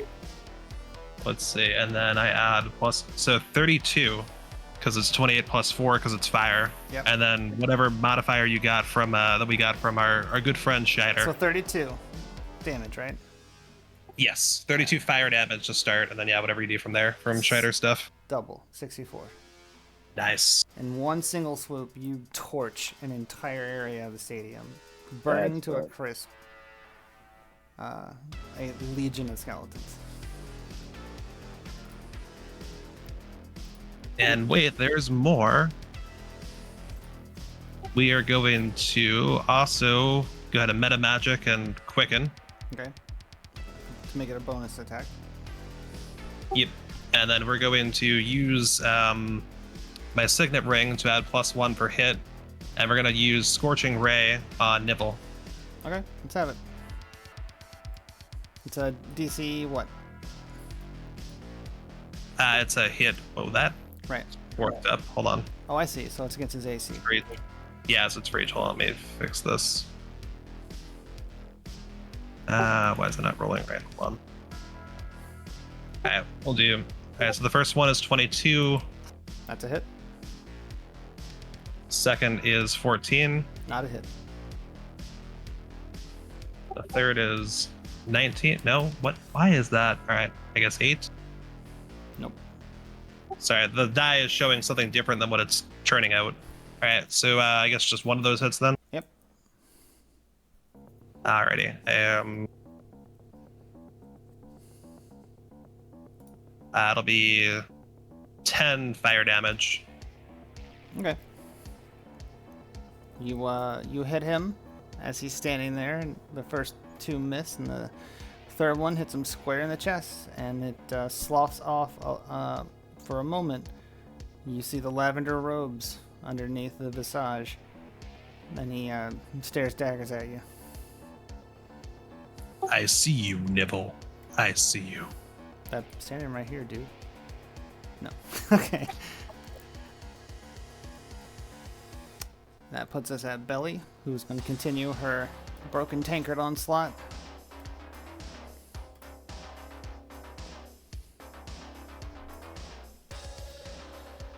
Doing 17. She brings down 17 more skeletons. And a whirling dervish, punching their heads in, knocking their legs out from under them, bringing her tankards onto their chest cavities and caving them in. And she lets out a guttural scream. Rah! Rah! As I choke on myself. Yep. Amriani, I think you've gone for the night, haven't you? I'll do this last turn, and Okay. it'll be my last one. All right, I'll probably just have you get everyone else's safety on your turns from now on. Okay, that sounds good. Okay. So I am going to do an unarmed strike again. Use your holy water. Use it. I'm gonna use. Okay, I'm gonna use my holy water on Neville. I'm gonna dash and throw it with all my might at him where it breaks. Okay, just the one? No, I'll use all 3. Oh, all right. All right, I'll do that. That's 6d6 radiant damage. You throw him a nil? So, yeah. Okay, give me a dex throw then. No, he needs to make a save. Let me do a save. Oh, that's not gonna do it. So yeah. Nice. That's 6d6 radiant damage. Let's have the damage. Okay, so I just roll the d6. Yeah, 6 of them. 6 of them, yeah. 6 times? Yes. Okay. That's a lot of damage you just did. D6. All right, 2. Okay.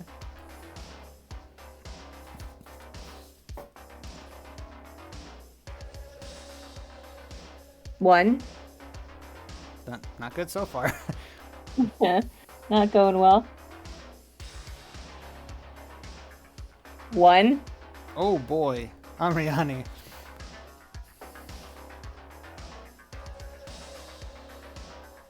Three. Okay. How many rolls do I have left? I haven't been 2 more. counting. 2 more. Okay.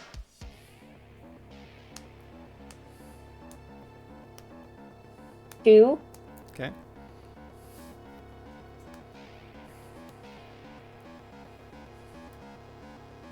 Four. Okay. That's 13 radiant damage. You might as well just have punched him. Yeah, not the best. Let's see. Really?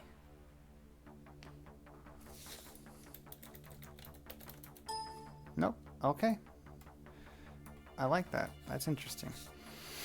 So yeah, what's that look like?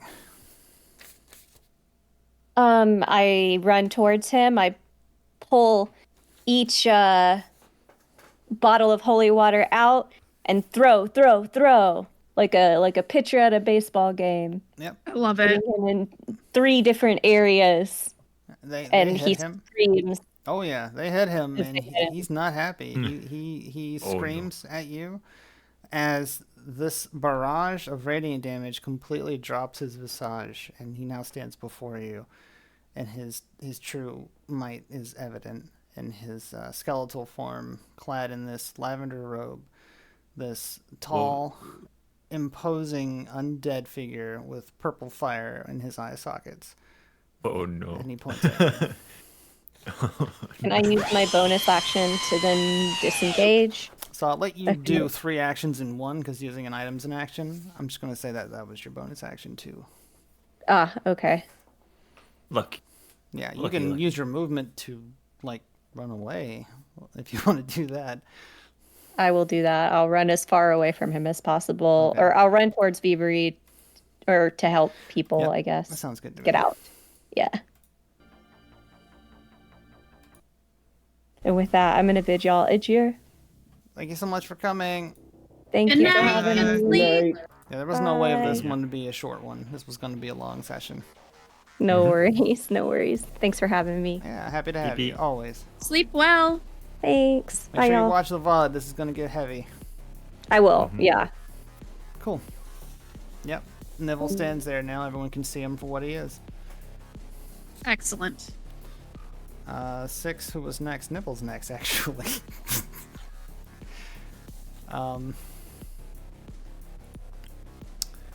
Neville stands up, turns around,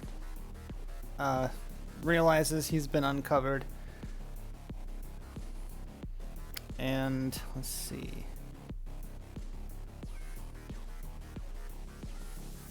He turns around and he casts another spell on the crowd of people surrounding him.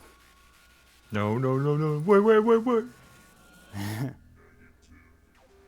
Ah, okay, that's new. I didn't realize that at first. as a swirling dervish of ice and snow begin to cover a 40-foot radius. The crowd needs to make a dex saving throw. Which of what? What's the... Oh, I know that. I have to look at this. Spell save. It's wisdom. Okay. Yeah, no, that's good enough. They're going to take half damage, so... Let's see, 40 feet. Let's just call that 1 foot per person. As 20 people are taken out by this... of these hail pelts of ice and snow swirling around, encompassing them. But the dervish remains. And then... Oh, I see. Okay. I'm playing with something new, and I'll definitely show it to you guys after the session. He's going to turn to another group, and he's going to frightening gaze again.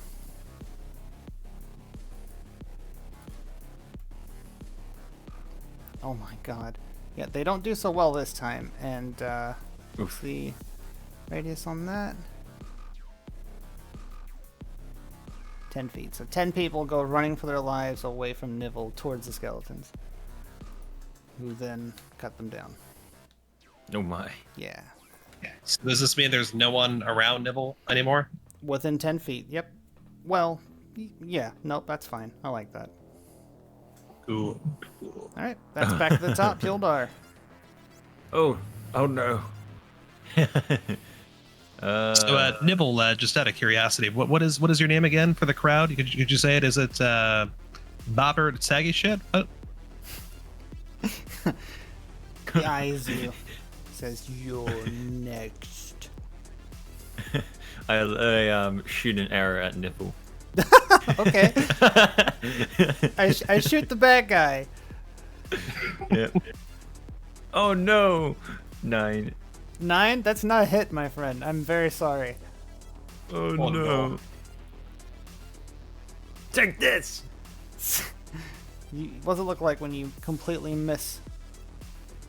I fumble my arrows again, and I shoot, and the arrow just kind of goes sideways. It kind of goes like a boomerang. It doesn't come back. You have a flash of memory back to the birthday party, how terrified you were going from room to room, observing all of the horrendous things that were occurring there.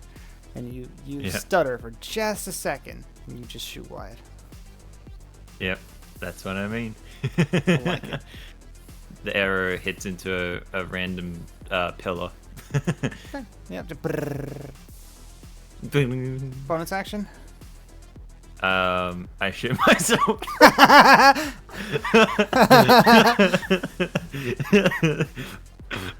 My bravery is just gone. Vanished. I'm going to hide because I don't want to get murdered. Arabella looks at you and she goes, "You're better than this! Think of the peanut butter!" 10 on stealth. Okay. 7 advantage? No advantage. Gotta remember to roll stealth twice. Do you have to roll it again? Yeah, alright. You can also 11. right-click it and then click advantage when you roll it. It'll automatically do it for you. Okay. Well, I got 11. Okay, well, that's not much better, but it's something. It's something. Yep. The Legion, I forgot to do the Legion. They're supposed to go after that. The Legion is going to charge forward and defend and attack, and we're going to do a roll. Bring it down another 100 skeletons.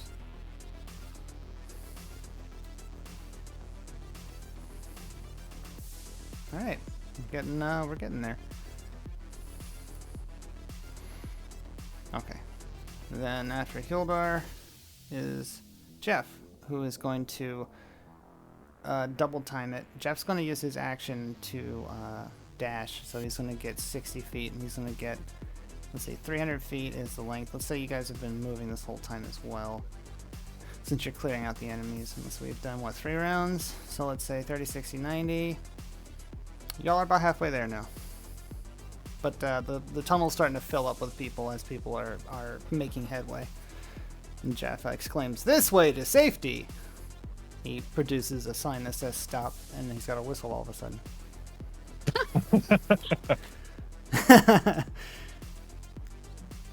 Then we go to the Undead Horde.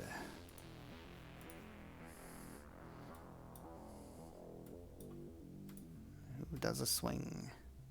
Oh, only dropping 100 people this time. People are screaming, begging, pleading, defending themselves as best they can. And then next up, 16 number 2 was Marmaduke, who,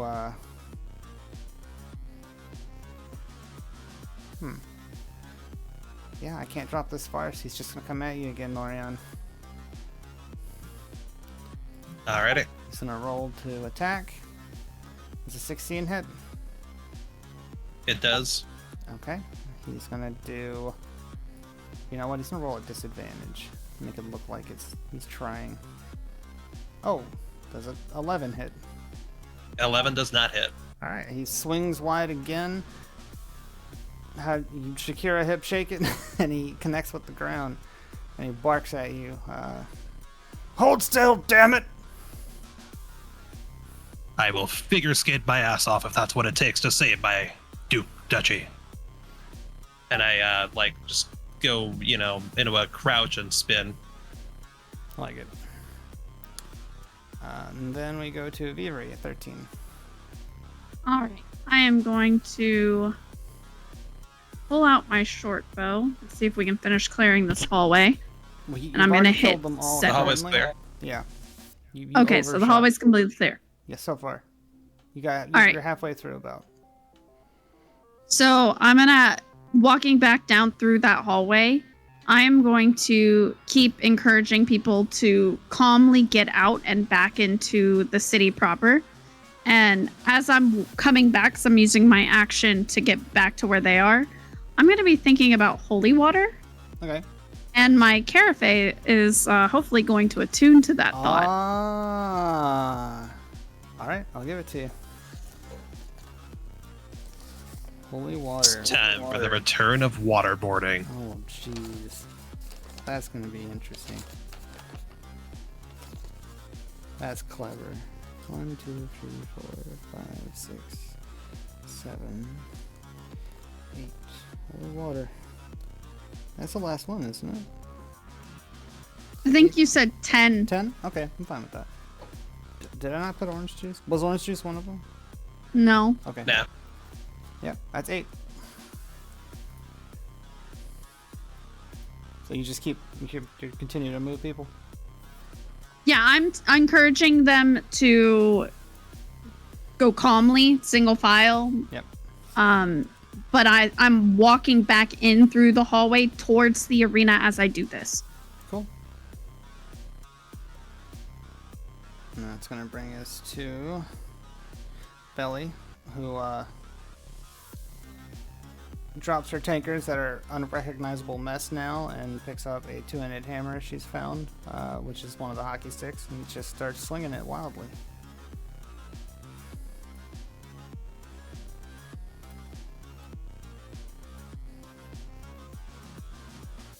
Doing 14 damage, crushing some skulls. Screaming the whole time.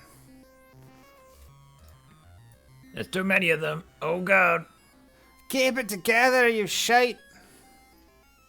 There aren't enough of them. You're the one facing down the ground, Amriani, Northerra. who was going to use her turn to dash to get through the crowd so she can catch up to you guys. It's 80 feet. I'd say she's close to you. You can see her hair sticking out through the crowd of people. That was 6. Explosion. Next up's Nibble. Oh my. Oh no. Yeah. Oh no. Wait, I go before Nibble, didn't I? Oh my. Wait, Scheider, 12. I haven't Yeah, gone. I didn't do 12. Golly. Alright, Holler and Scheider, you guys are still going. Holler looks at you. He said, "You got anything in those pouches that could help us?" I just threw 2 of them and it made them pretty colors. That's real great. Anything Yeah. that would be good for us? Do you want one or do you want us both to take one? Oh god. I don't know. Well, I might regret this. Let's try one. I'll make this his turn. All right. Okay. So Scheider's gonna go ahead and hand him one. He says, "Down the hatch." Pulls the cork out. And 1d8s it. Is that a 6? I can't read that. Yeah, it's a 6. Yeah, I'll see it. Suddenly, he gets a euphoric jolt of happiness and has advantage on all charisma checks. He goes, "Wow, this stuff is great! You could market this!" Tell me about it. His Let's newfound think about vigor. this another time. His newfound vigor is going to double y'all's movement speed. You guys get 60 feet through the air. You are now 90 feet above the ground, Scheider. No, you're more than that. You're 120 feet. Okay. Oh, all right. So I have a spell that can. The range is 90 feet. I guess it wouldn't reach the ground anymore where the skeletons are. Depends on what the spell's nature is. Is it to hit, or is it like a thing that just affects something? It's to hit. It's chromatic orb. So I'll say this: you're close enough to the Obsidian Citadel. When you look over to it, you see undead climbing, trying to meet you.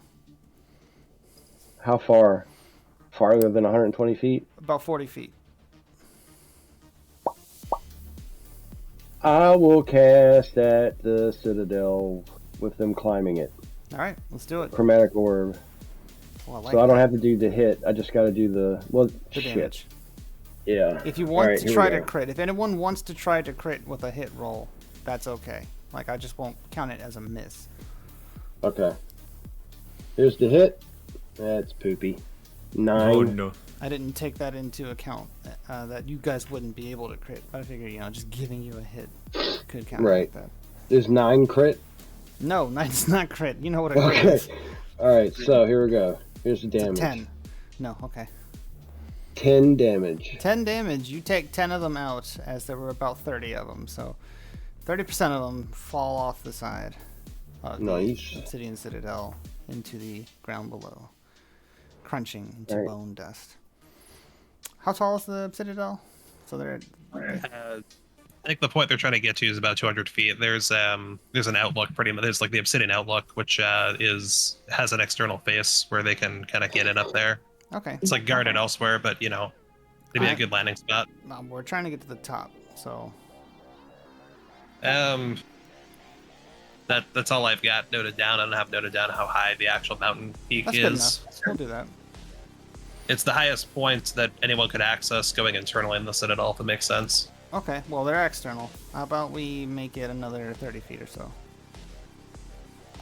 Yeah, it might just be rock at that point, but yeah, whatever works. Oh, yeah, no, I mean, there's somewhere for them to sit on. Yeah.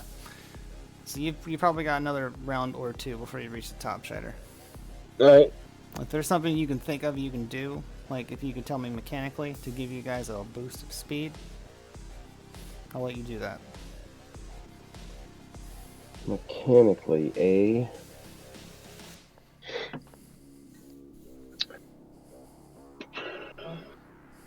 Tickle, tickle, tickle, tickle. Hey, pretty girl.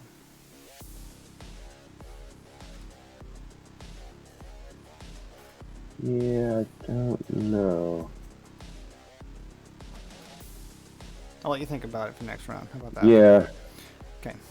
So then next up is Norian.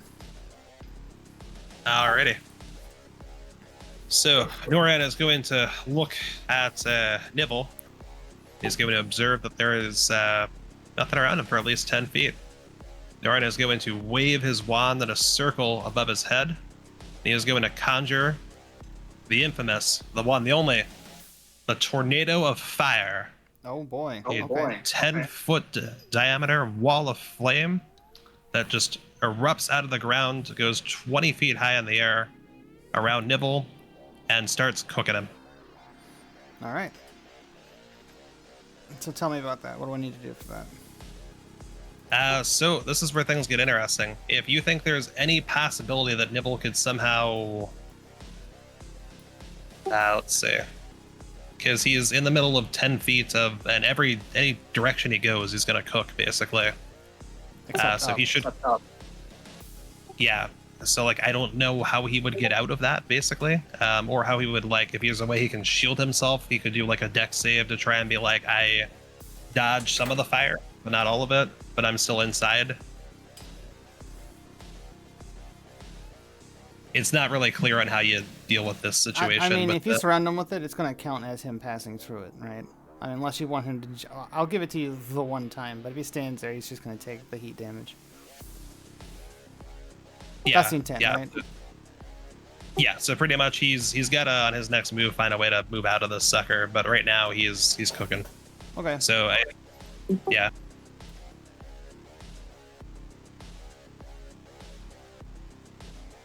So do you want me to do the damage as regular? Well, it's a save, right? Yeah, I guess you could try to blunt the damage with a dex save. So it'd be dex 15 for that. Okay. Okay. Bed.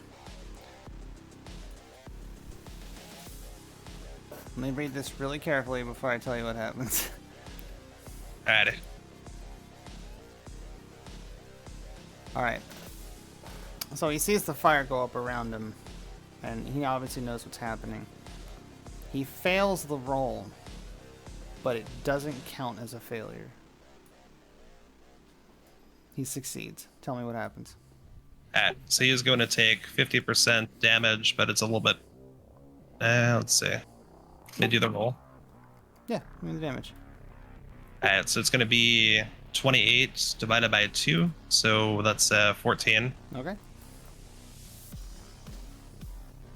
And that is fire damage. He's gonna bake a little bit. I know what he's gonna do. I know what he did to fail but succeed. But yeah, maybe that's what we were talking about earlier, where he just kind of blunts the damage somehow. He looks at you and he says, "Pathetic." He can't see unless he can see through flames. He can't see me right now. He can I also can't see him. absolutely see you right now. He can see you. Okay.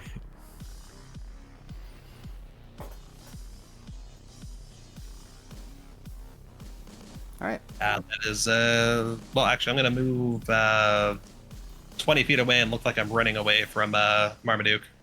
Okay. So I'll put you on stage. You want to go on stage? Sure.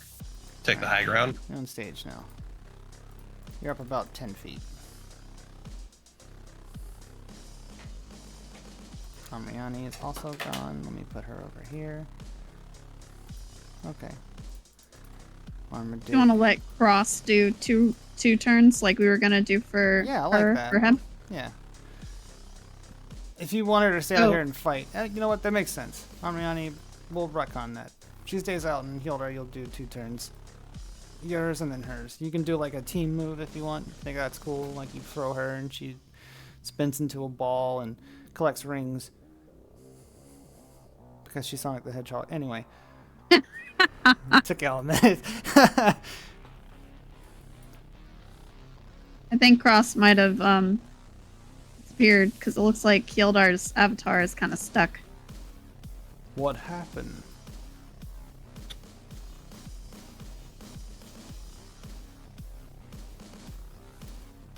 That's cool.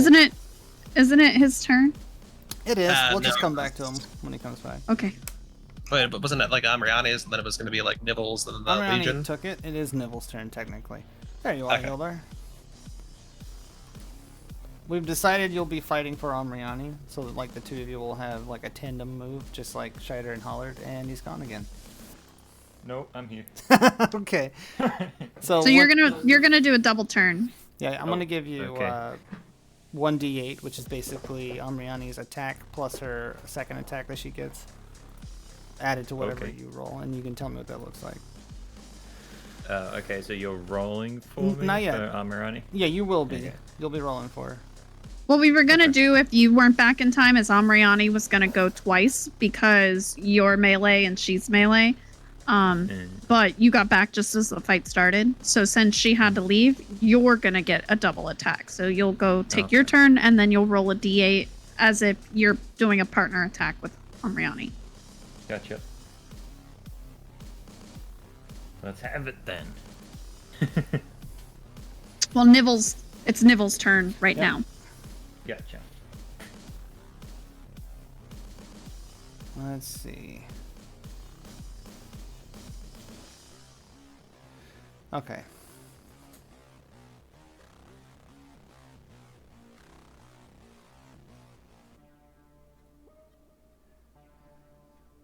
All right, I just had to read a few things first. Sorry. So Nibble is going to. Do I have this before I do this? Do I have something that will let me do something? Yes, I do.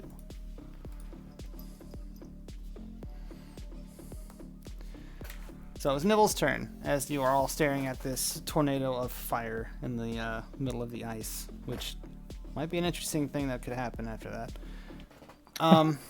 You're all waiting because you know it's right around the time Nibble does something. Norion, you're staring at the fire tornado when suddenly he appears next to you. And he's going to cast an ability where he creates 3 copies of himself, and they all surround you. Uh-oh. Clever Nibble. That's his turn. He used teleport and mirror image.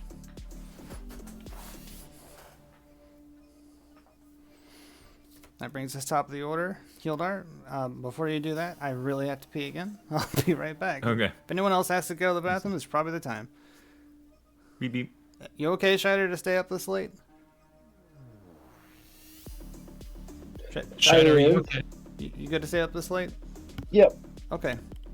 I'll go tinkle as well. Be right back. Yep. Everyone take 2 minutes. We'll come back and reconvene. We all pee in the same toilet. Here we Basically. It's a piss trough. Be in the same toilet. Same toilet. Nope. Illegal. God, there's. I'm trying to like figure out what's going on at the same time, because all I know is that I am now in a ring for some reason with ice and Nivels and someone else, the werewolf person, right? Yep, Duke. Mm-hmm. Marmaduke. Yeah, that betrayed us? Question mark. So no one else. Well, I don't know. So right now, only Howlard, Norion, and Scheider have an idea that Marmaduke may not be an enemy. Interesting. So right now, Hjalder as a character doesn't really know that because we are keeping up appearances that I am actively fighting Marmaduke. Okay. Marmaduke is not exactly fighting me. If you want, you could try to see. I don't know if it'd take an action or not. It may not be worth it. But if Hjalder is interested in like, man, some of this combat looks like not real combat. Like Marmaduke should be tearing Dorian to shreds. You want to roll insight or something, you could ask, Trog if you could do that to see if Hjalder himself could know that maybe Marmaduke is actually an ally. Interesting. But we were at a hockey game, so that's why there's ice, and that's why there's a stadium. It's a large stadium that holds 100,000 people, which I guess 20,000 to manage to exit before skeletons started coming in. And obviously Nibble is the enemy. He was Robert Sagerton. So he was the guy that was doing stuff like he was Norion, but wasn't. So while Norion was talking to what do you call it? I return. Oh. Basically, someone had the Noriana scroll, and that's what Scheider has, and that's what he's trying to get up and use at the moment. Wait, who needs catching up? Hjalder, for the things he was there for. Okay. That's alright. I'll watch it. Okay. The VODs. It'll be a good one. Fight. Just don't read those notes, please. You'll actually spoil something for yourself. Yeah, I won't. All right. Where were we? Nibble just moved. Top of the order. Hildar. Yep. Do I see Nibble do this at all? You see him teleport. I mean, yeah. I mean, the stage isn't filled. People aren't trying to get onto the stage. People are trying to exit. So yeah, it's just the two of them. It's Norion and Nibble. and I just see 3 nibbles. Yeah, you see 4 nibbles. Oh Oh, my jeez. Jesus. Am I gonna be yeah. out of the tunnel at the start of my next turn? By the way. I put you about 90 feet away. I can. You know what? That's fine. Let's say you get out of the tunnel at the start of your next turn. I looked over at what do you call it, nibbles, like the group of nibbles. All you hear in the distance is like a fart. Yeah. No. There it is. You hear that? Oh god, I'm terrified, and Norhyun's like, yeah, this is a normal Tuesday. He's a duke. Cross, actually, if you go to sound alerts, you too can do the fart now. I can? It's on the last page. Oh my, it is. Yeah, you want to do it? Oh no, I don't see it. I don't know where Very last page of sound alerts. Under the throne thing. Next to train horn. Next to train horn. And above setup. That. In Twitch. Oh, in Twitch. Yeah, in Twitch. Very last page. Okay. I'm going to get my bow and shoot. Okay. Just gonna shoot at more of the skeletons. I mean, so I'm glad you're scared of getting to melee range, but your bow's not working out super great for you. So I realized my bow's not working out so great, so I pull out my Listen, rapier. so yeah, because these skellies have 1 hit point, and you are a fucking beast, and you have your bonus action to hide. So Has no Charge. issue with melee with that. Yeah. Alright, I'll charge then. I'll charge into a crowd of skeletons.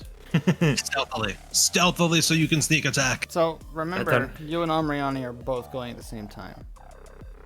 Oh, okay. So how does that work? Just go ahead and roll. You know, flavor it up, and whatever damage you do, add 2d4 or a d8. Actually, do a d8. Do I add my sneak attack bonus? Yeah. I mean, it'll only be for you. You'll see. Yeah. Just everything after you're done with everything, just roll for her. Yeah. All right. So I did 16 damage. 16. All right. And then roll a now d8. And a d8. You did 16 with sneak attack and a rapier attack. Yep. Okay. Those together. Oh, 1. All right. So what's it look like the two of you charging together?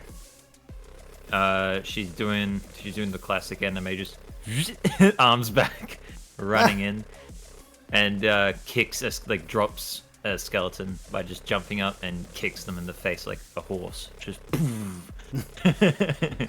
and that skeleton's head just flies across. I like it. Cool. As a quick chime in here, Kelder, the Avray said that you did 6 rapier damage and then 16 sneak attack. Do you mean 16 total damage between sneak attack and rapier, or is it 22 between the two? Oh, I didn't realize. Yeah, it sounds low to me. Melee attacks for rogues, that's your jam. Let's see. So the rapier by itself did 6 damage. Oh, I see what you mean now. Yeah, my sneak attack did the 16. Yeah, so you did 22 altogether, so right? 23 total.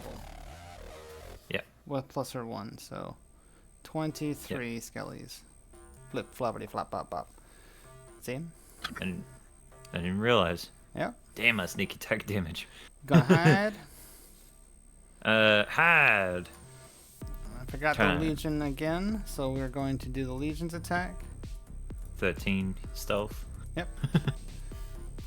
Legion's attack. Whoosh. And I drop, 300 skellies. No. Oh my god, no. 200. 200 skellies. Nerf them a little bit because there's fewer of them. Running out of skeletons get cut down.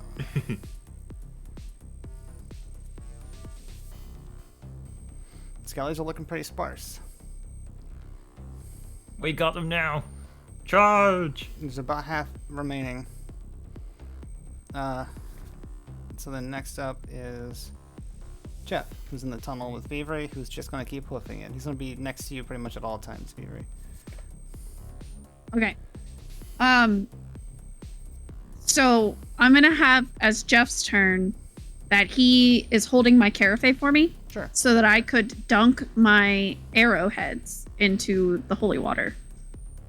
And I'm going to load that into my short bow, and I'm going to do 10 damage firing holy water arrows at them, and you can decide if the holy water does any extra damage. Okay. Let's say instead of 2d6 is 1d6 because you're not deluging them with water, you're spritzing them. Okay, so then I'll do 1d6 extra roll.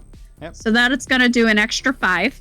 So that's 15. And then in my starry form archer, I'm going to do an additional 8, which cannot be dunked in holy water because it's spectral, but it's going to do radiant damage.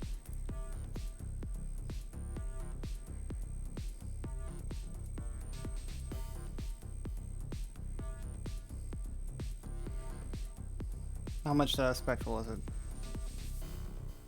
8 damage is what I rolled. Alright, so for 16. For radiant, right? Okay. Yeah. So 16 plus 15.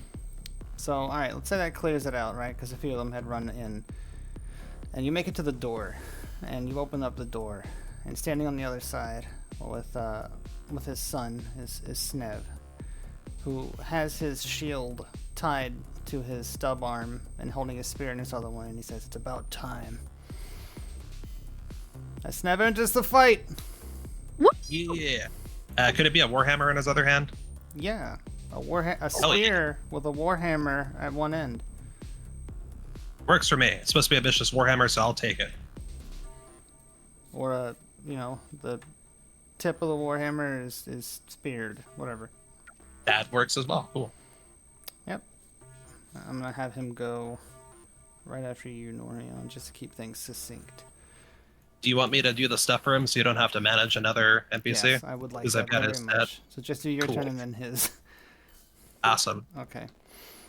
Alright, so that was Vivri. Next up is Hildar and Scheider, who are flying on a big metal Not Hildar and brush. Scheider. I'm sorry, Scheider and Pollard. I'm sorry, it's an H. I write H and S, and so I just get it mixed up. Pollard, you're with Scheider, with your lizard man. He's a lizard man, by the way. I don't know if we made that clear. Mm-hmm. You guys are flying up towards the Citadel. You're pretty close to the top now. You look down. I mean, you're not on... Nothing's holding you on this brush. Y'all are just kind of sitting on it. It's pretty scary up here. Yeah, he's getting pretty wheezy. Yeah, heights aren't your best thing. Why don't you make me a con save? All right. DC's 10. 6. Well, Scheider. That's not great. Okay.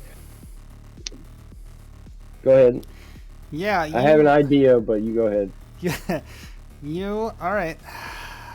Oh boy. So I gave you. That's the lowest one I can give you, by the way. Mm-hmm. So Constitution is health and or mirth based, right? So you're going to lose your lunch. Okay. All over the side, just below. Holland's like, "Are you okay?" As several of the skeletons who were climbing up the citadel leap out towards you guys, and 3 of them land with their hands grasping onto the edge of the brush. Oh God, look out! Who vomited on me? So I'm gonna like do a Hail Mary pass, and I am going to try and see what happens when I drink 2 of my drinks at the same time. Oh my God, what? Oh no. Okay. So I know you don't have a table for that. We're gonna figure it out. Tell me tell me what to do. Give me. Wow. You know what I'm gonna do? Wild freaking magic. All right.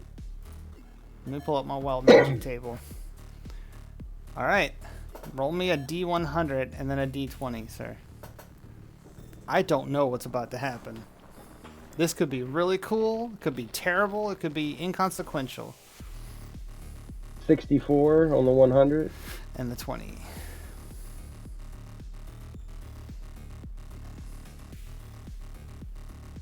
$17. 17 makes it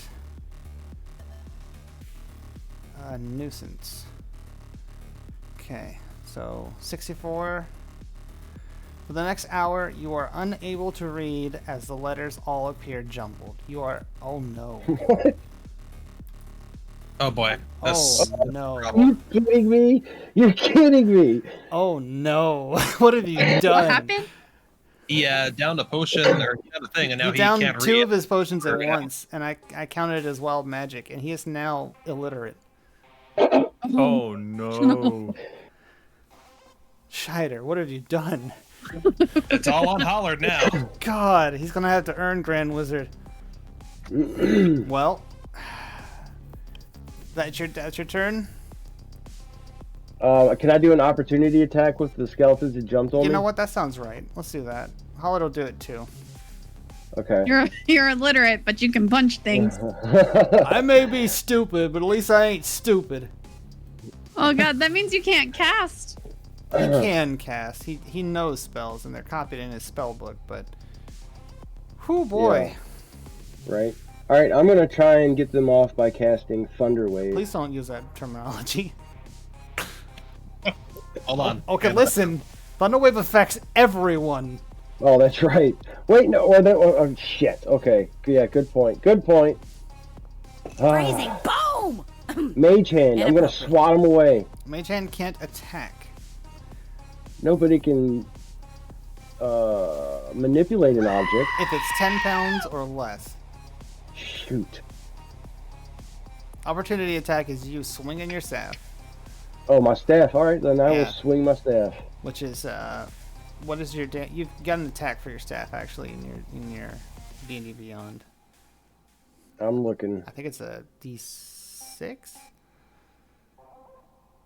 plus. I think probably 1d6. Well, I mean, obviously you're just gonna do the damage. Go ahead and do the damage for me. All right.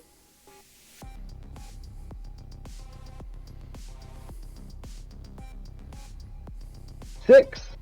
Oh yeah, you clobber them all. You like break their fingers as they fall. And Holler like, did it work? I think so. Great. Still going as planned then. As you guys finally reach the summit, as he lands I have to drop out again. Okay, Hilder. We'll be back soon. Back. Yep. All right. All right. As you guys finally reach the summit, you have safely made it on your way up. He lands the big metal brush somewhere in the crevices of the peak of this enormous citadel. And oh man, you're not having a good time of it. So next up. It was supposed to be Vivre, but she went ahead of you guys, but that's fine. So next up will be then Northerra. Oh, did we mess up the order? We did. It's okay. It doesn't matter a whole lot in the grand scheme of things. All right. Well then. What can we do about this situation? So what are the positions of these four versions of Nibble? And do I know the real one because I saw him teleport before he cast what he cast? Well, let's see what it says.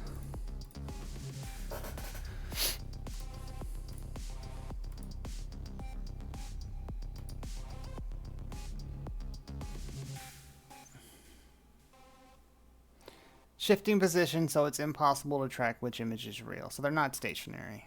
You may have been sure at one point, you're not anymore. What does it look like? It looks like this.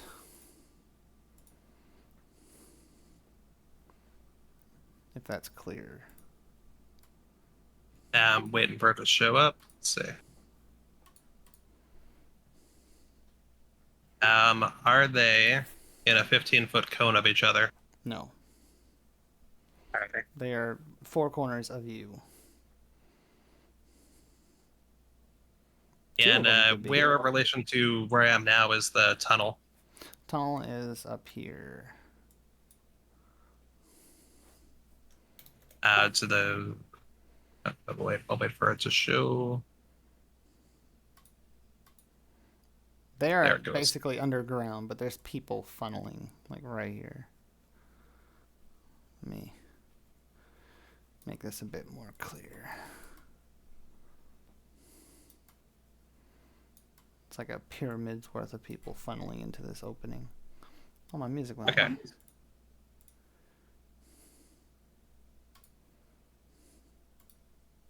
I am going to firebolt at the mirror image that is to the north of me.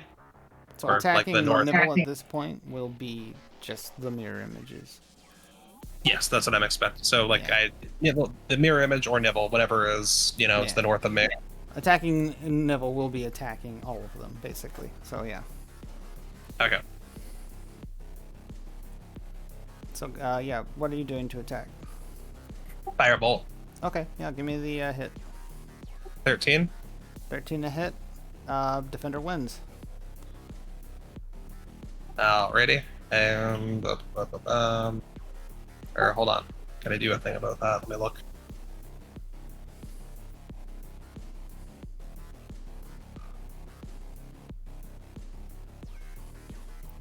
Okay, now it's not an ability check. I cannot do anything on that. Alrighty. Alright, I will, I guess, shoot the fireball, and it just whizzes by the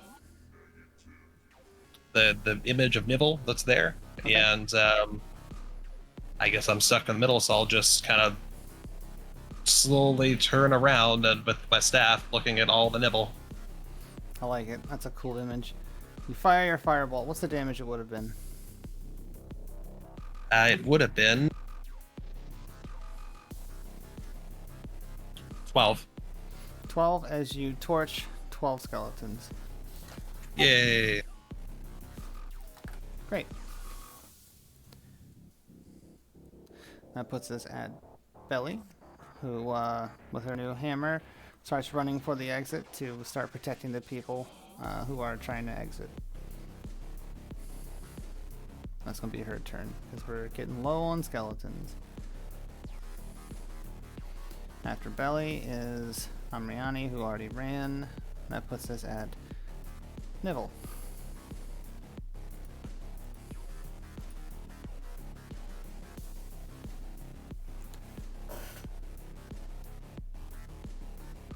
Okay.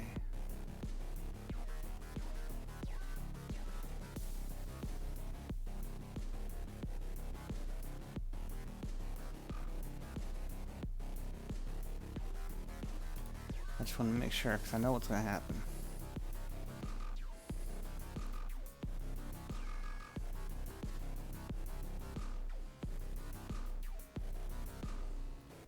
What's your spellcasting modifier, Norion? +4. Okay. Like just the straight up modifier, right? Not spell attack, right? No, or not save just DC. the modifier. Okay. I wanted to Yeah, compare. +4. Okay. Nibble is going to... Where'd it go?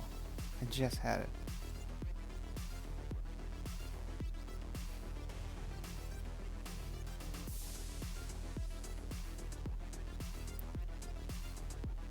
Anyway, Nibble is going to, while he's swirling around, going to cast a spell.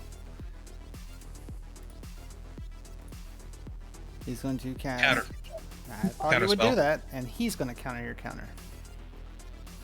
Can he counter my counter spell? He sure can. He gets 2 spells per round. I just checked. And he's going to cast Raise I counter your counter of counter and a well, counter. Yes, if there was another mage, they could do it. Counter is a reaction. Hold on. So he starts casting a spell, then I counter spell, then he counter spells my counter spell, but then he stopped casting the spell he was casting to counter spell, but he already started it. So doesn't that just use up both his spells for that round? Yes He and sees no. counter my counter spell. Because he has legendary actions. Uh-huh. And so he casts Raise Dead. As half of the people who have been killed raise the skeletons. Adding 420 more people for you guys to kill. Oh, shit. I guess they're not high on life anymore. And he begins to laugh. And he ends his turn.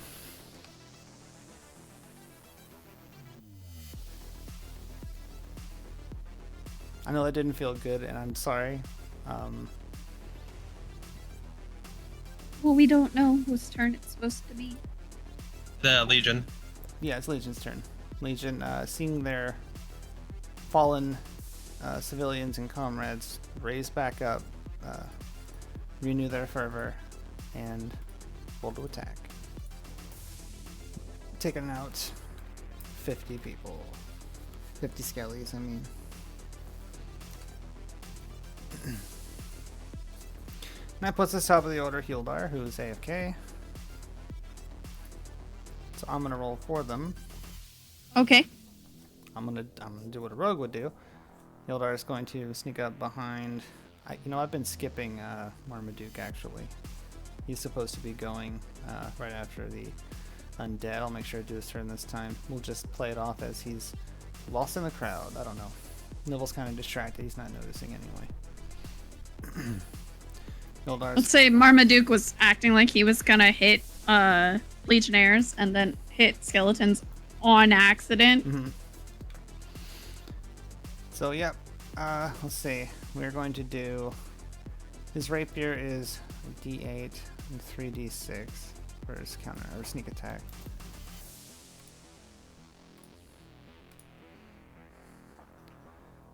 Five, 6, 7, 8, 9, and a D8, and a D8. Why didn't you? Oh, there it is. 1, 10. Wow, it's not a whole lot of damage, Hildar. Plus what? I think he's plus 4, so 5. You want me to just do the roll?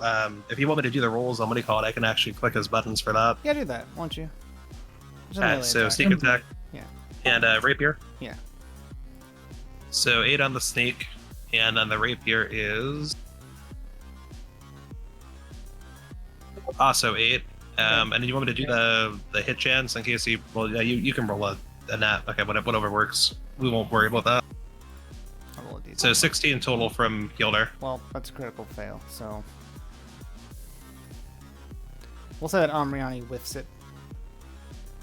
Dang. And Hildar gets the 18 damage. 16, unless you want to give more. 16 damage. Thank you for correcting me. No problem. Cool. That's Hildar. Next up is Jeff, who emerges through the doors and sees the enemies who are running towards the stadium, as there are more enemies out here, and begins to spin slowly at first, but eventually starts picking up speed as Jeff's claw on his clamp begins to strike skeletons, and he's going to spin like a top, which seems to be the preferred method of attack for all of my DMPCs. We're going to call it 2d8 because Jeff is chunky. 9 damage. He takes out 9 skeletons that are around. Like, I like them chunky. Jeff goes, I don't know, he's out of electrical puns. Is he just shoving skeletons into his furnace? He could be. Yeah, he's like spinning, knocking them down, picking them up, going, tasty! Tastes like strawberry. Like he can't taste, so he's literally just saying things. Cool, that's Jeff. Brings us to the Undead Horde.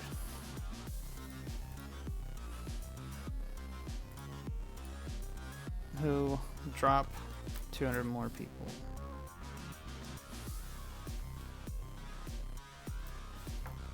As the Legionnaires are defending, a lot of defense is going on here. A lot of people are making it out. Now that the doors are open, people are escaping at a rate of 100 per round, which is 6 seconds, which is pretty freaking fast. But they are running at skeletons on the outside, which you guys are helping to defend off. The skeletons have cleared out. They won't go into the light in the center of the ice rink. It's probably advantageous if you set that up out here as well. Wink, wink, wink, wink, wink, wink, wink. Right. Not in control of the druids. No, you're right. I mean, you could say something though. Next up is Marmaduke, who is going to run up on stage and go to tackle you. Give me a contested strength, or do you want to contest this? Or do you want to give me a performance to see if you make it? You know, I think I'd do better with the strength contest. I'll most likely fail anyway. Yikes. Okay, let's do it. Yep, I got a 4. Yeah. As you're staring at Neville, you are surprised by the force as he knocks you down. And I'm just going to give you his strength modifier and damage too.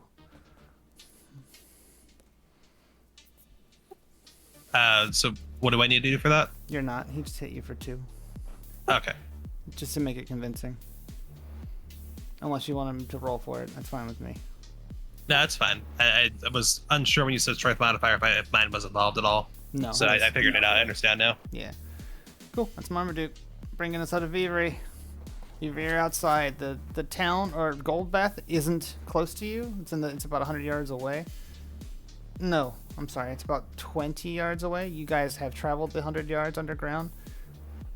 And I thought we said I made it back into the arena. Oh, you came back up. Okay, yeah. So Jeff's outside with Snev then, and they're assisting. Yeah. Cool. That's fine with me. We didn't do Snev after you last time, Norion. So since we were both confused about going after where Jeff was, I have my carafe. Yeah, that's fine. I'm gonna do the same thing where I dunk my arrow before I shoot it. Sure. Raw damage is 5, and then it was a D6, right? Yes. So to be clear, because so that's additional fight, 1. I'll let you do this for this fight, but using an item is an action in real combat. Okay. It only added 1 anyway. Yeah, it's fine. Well, technically 2. And I'm going to roll my starry form for my radiant damage. Okay. Which is 6. So 12. So 14. Yeah. What are you Wait, hitting? I did 5 plus 1. So that was 6 and then an additional 6. Is the radiant damage double? Yes, for Skellies. 13. Is that what you attacked? 18. It would have been 18 total. Okay. Because the short bow's raw damage was 5. I got you. 18. Yep, you drop a bunch more skellies in a flurry. They're going for a bunch of party goers, and you shower them with arrows, pinning them to the ground. See, I thought Snev was going after Beepery, so we can do that now. Yeah, we can do that now. Go ahead. Alright, so what is so currently he's with Jeff, right? So what does he see where he is? He's the Golbeth's right there, like the walls. There are skeletons that are coming at you, at the two of them from both sides. They're pretty much just trying to get people into the city. Alrighty. Let us have him.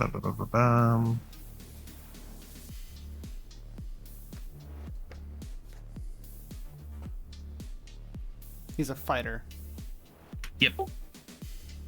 Just double check if there's anything like he could do to do mass assemble. We'll just do a regular. So he gets two attacks with his vicious warhammer. What's that? And an action surge. They can do 3 technically. The action surge I thought was once per. One time, yeah. One time. You can do it once. Yeah, once per you might as well. So hold on. Unless you want to really? save it. I was gonna save it in case there's, in case he gets anywhere useful, more useful. That's fine. Whatever you want. I'm just letting you know it's there. Cool. So he'll use his warhammer. I'll roll for hit. Oh my god, he got a nat 20. All right, double damage. Alrighty. Snap's pissed. So, yeah, that is. Let's see, did it double it properly? Can't might tell. not. Oh yes, it did. Okay, so 17 bludgeoning for the first attack. And then the second, we'll see if we get another nat 20. Oh my god, he got a 19. Close. If he was a two-handed master, it would count as a crit. Oh, yeah, he's not, though. I don't think. I think I did not pick that one for him. It's close on it, though. So that'll be 6. So it's 23 total. Okay. And there's another thing on here. What is that? If he attack twice, Crusher. When you score a critical hit that deals bludgeoning damage, a creature attack rolls against that creature may with advantage till the start of your next turn. Oh, so he can actually, his second one was supposed to be with advantage. Let me double check that. So just roll one more hit die. All right. Yeah, it didn't come up with a crit, so we're all good. So he's out there with his one good arm crushing stuff. Yeah. And I guess he'll just keep doing that, unless there's an objective for him to move towards, then he'll move towards that. Okay. That brings us to Hollard and Scheider, who are at the top of the mountain peak. Hollard looks up to you, Scheider, and he goes, "Here's a scroll. Read it." Scheider takes it out and looks at it, and this is a recipe for nachos. Hollard's like, "What? No, it's got the moons all over it. Read it." Guacamole? Cheese dip? What is this? That's not a spell. You try it then. What? Give me that. Hollard takes it from you, and he's like, "I don't speak this language. Oh my god, I can sound it out." Hollard raises to his feet. He's like, "Look, I'm gonna need your arcane focus." You got it. Here you go. What is your arcane focus? It's the magically delicious Lucky Charms? No. It's ice cubes that I put in some of my drinks. I thought you didn't want that. I didn't come up with something new, so we're sticking with it for now. He goes, "All right, great." And he picks it up in his hand, and it's very windy up here, and there's flecks of snow going through the air, and you can hear the clatter of bones as it's approaching the top, as they're climbing up after you guys. And Hollard stands tall over the mountains, and he takes in the view for a moment before trying to decipher whatever the heck this thing says. And his best interpretation speaks out the words that I'm not going to repeat. Hang on. Let me look it up. Let me make this a 100% thing.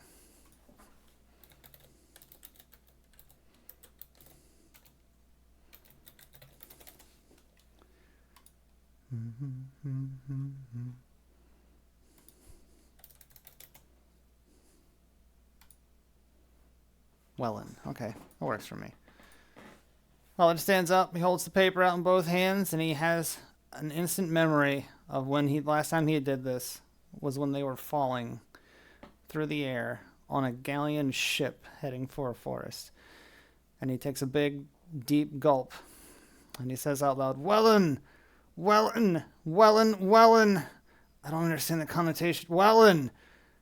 And as he does this, Vivri, what does the moon look like currently? I don't remember the last thing we said it was. The last new moon was when we were in the woods. What does the moon look like currently, I meant? I will take whatever you say. I'm trying to calculate roughly how many days we've been gone since then. It could be 15 days, so it might be a full moon. I'm going to say it's close. But whatever the moon looks like now, or before this was cast, it now is a large red blood moon hanging in the sky. And as Hollard, because it casts a red tint over everyone as Hollard finishes reading this spell, and he turns around and he looks up at this thing and goes, "Oh dear Lord." And how does that make Vivri feel? I don't know how that makes you feel. You gotta let me know how that makes you feel. How does it make that werewolf dude feel? Yeah, so about that, as this blood moon rises, something happens in the middle arena. There was a crowd of people who weren't doing a whole lot of moving, but they certainly are now as they begin to transform. As Marmaduke begins to transform, he starts to burst out of his clothes, and in the distance you hear howling as it surrounds you guys. Vivri is currently very, very relieved that she wears a lot of silver. As Marmaduke and his soldiers enter the fight. Long live the Duke. Beavery doesn't know this, so she's kind of freaking out. Would you say that this blood moon empowers people who draw power from the moon? Okay, talk to me about that. Okay, so all of her power, her druidic power, is drawn from the celestial and specifically the moon. That's what Nox and Artemis are, is the embodiment of the moon. So technically, if this is something that is empowering the moon, it is possible that it also affects her powers. So this isn't a moon, but it's fooling a lycanthropy into forcing a transformation. If that's something that would affect you, then I'm cool with that. I feel like Vivre would know that this isn't real. Like your druid craft would be like, there's no blood moon today. Okay, we'll go with that. But then that probably does make her feel very uncomfortable. I tell you what, when you go archer form, all of your constellation stars are red. Well, I've been in archer form this whole time, so Okay. I guess I'm glowing red. Yeah, now. suddenly you're glowing red. You know what? I'll give you a little bit extra stuff for that. I'm fine with that. This is a special circumstance. So this is an epic moment. I'm gonna let you have it. New damage type, blood radiant damage. You know what? I'm gonna say your radiant damage now does triple damage. Oh, that's Oh, sick. hell yeah. Oh, that's hot. Yep. As you see all along the edges and the top of the stadium, werewolves begin to appear, and as the crowd begins to thin as they run into the tunnel downstairs, werewolves. This is a sea of fur suddenly, as Marmaduke stands up and he looks at Nibble, who Nibble has stopped rotating around you and is staring down the Duke of Marms. And Marmaduke looks at him and says, "I'll be your slave no more." And he looks up to the stadium wolves and he says, "Bones are on the menu tonight, boys." Okay, I wasn't clear if the werewolves were good guys or bad guys. Oh, they're good guys. That makes okay. As they all jump down with howls and barking and yipping and hollering as they begin to tear into the skeletons, and now they will get their own. They've had their initiative since the beginning, and they will now be taking turns. So that was 12. Northerra, you're up next. You two of you are now flanking Nibble. Is he out of mirror image? Is it just him? No, the mirror image is still there. It's there until it's dealt with. Alrighty.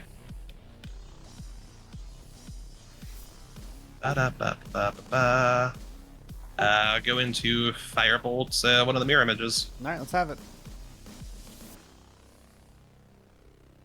Oh shit! Nat 20. Alright, so that's a hit. That's a crit. Mirror images have 1 hit point, so you exploded. Like, there's... You know what? I'm gonna say you explode 2 of them.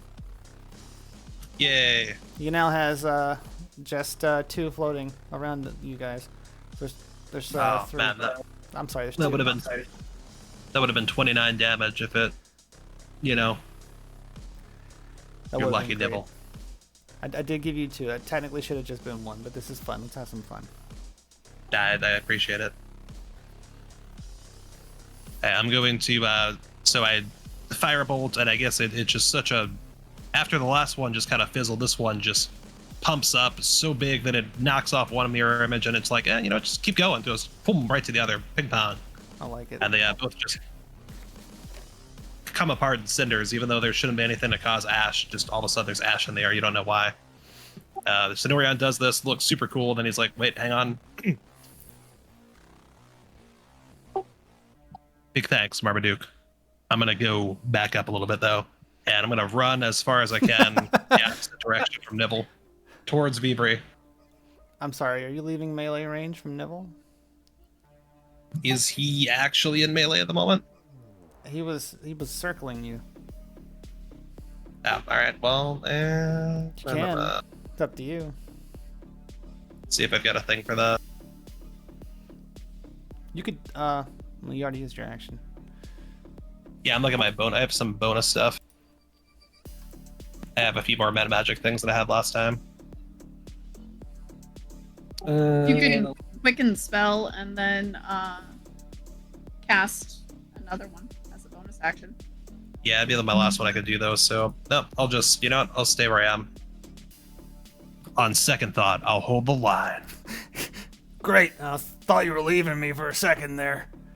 I know that if I summon a beast, I get pack tactics, but I don't know if werewolves get pack tactics. I'll give it to you. This one time, we're having fun here. Okay, well that would mean that all your werewolves would roll with advantage. Yep, I'm cool with that. It's about to get real tight in here. I'm telling you what. Whose turn is it now? Oh, I'm sorry. I just finished mine. Yeah, so after Northerra was a 12, that puts us at Belly, who is helping usher people out, and I'll say that we're Please tell me she's riding a werewolf toad.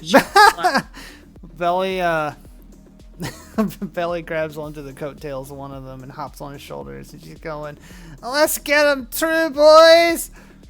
And she starts waving her hammer around, and she starts clocking them on the heads with her werewolf mount. We're going to roll her damage. We'll just double that. 14. She's taking out 14 skeletons. So the werewolves have 15 in initiative. I'm just going to have them go right now.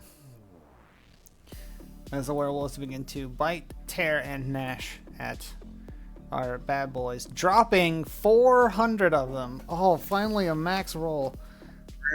Completely negating the 400 that they got added. They are now down to 190. Skeletons are getting pretty thin. Who's a good Marmaduke? Who's a good Marmaduke? He just... We're going for walkies after this. Walk? Yes. After this, we're going for walk. Walk? Stop it. Yes. Amariani's not going. We drop down to it's Nivel's turn. Oh boy. Okay. Nivel sees he's being betrayed, and he is very unhappy about this. And Nivel, let's see.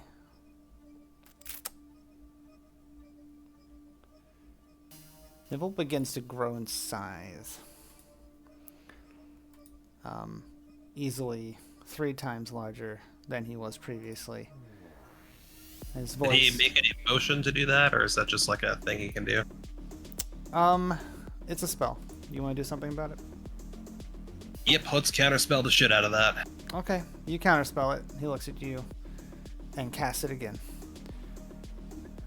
As he grows 3 times in size, along with his mirror images.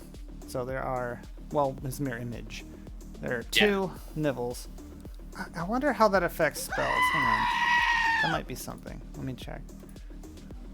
Because if you counterspell the wrong thing, then it's not going to matter. I mean, if it's guaranteed that whatever I hits well, that's a good question, honestly. Interrupt a creature in the process of cat bowl. Yeah, no. Doesn't really say.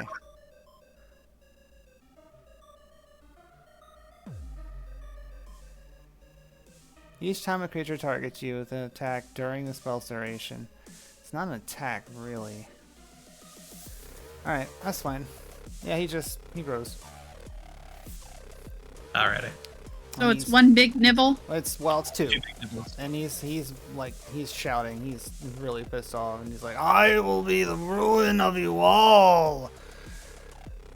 As he's center stage, his eyes meet the top of the stadium. He's real big nibble now. Someone's overcompensating. Kildar's up. No, the Legion. Legion is up. You're right. My bad.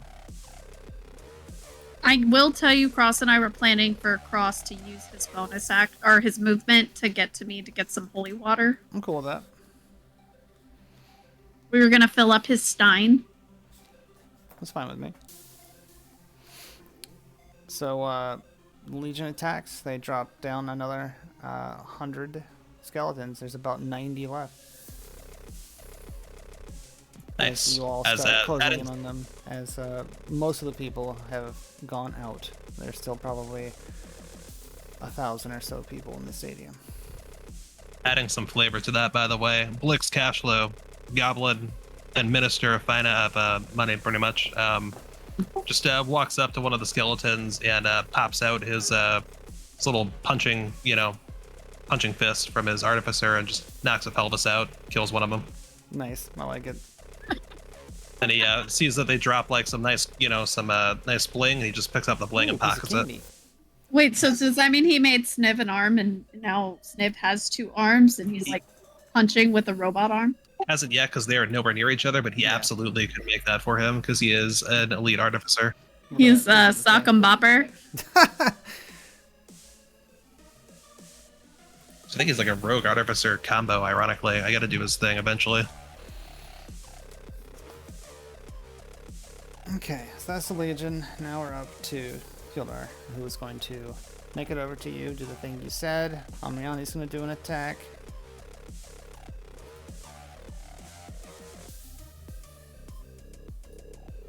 Oh, 8. Well, when that's supposed to be a 4. We'll just do an 8 because it's the 2 attacks. Yeah, she takes down 8 more. We're down to 82.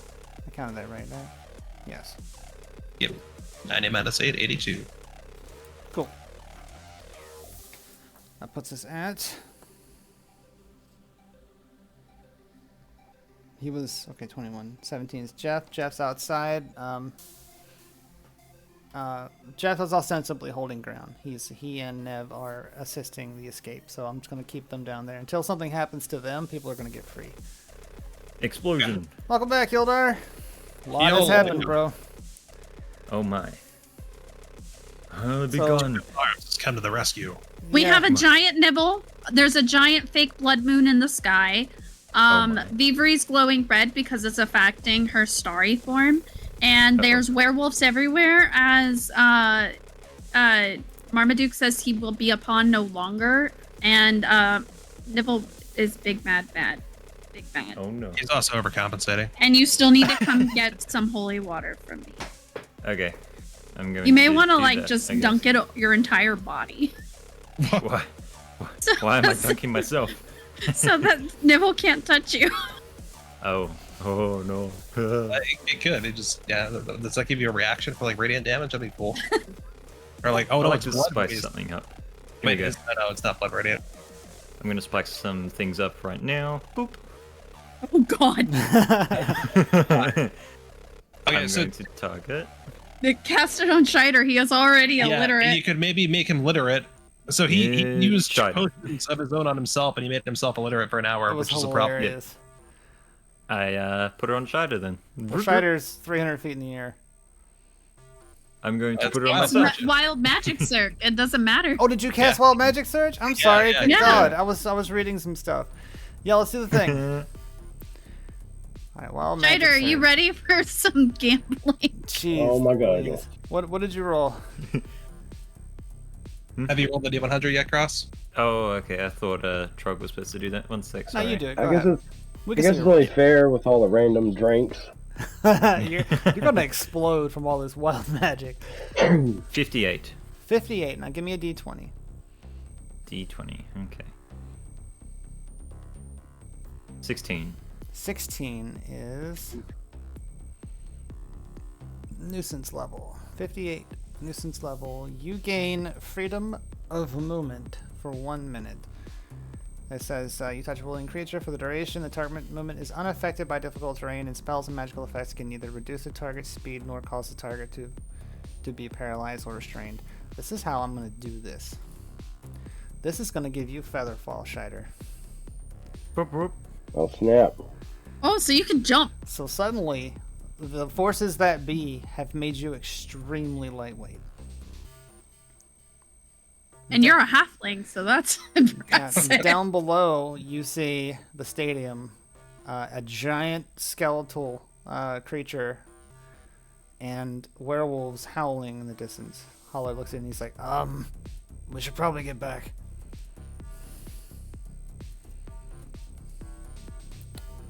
So who just went? Shut. Hmm. Hjalder hasn't really finished his turn yet. He just cast the wild magic. So you roll the damage for Amriani, and then Hjalder went to go grab holy water, right? Yep. We haven't decided what if he's dunking himself in it, or if he's putting it on stuff, or what he's doing. Okay. I guess I'll just dunk in myself. I don't know. Well, Oh, actually, no. No, I won't. Okay. I'm gonna dunk my arrows into the holy water. All right.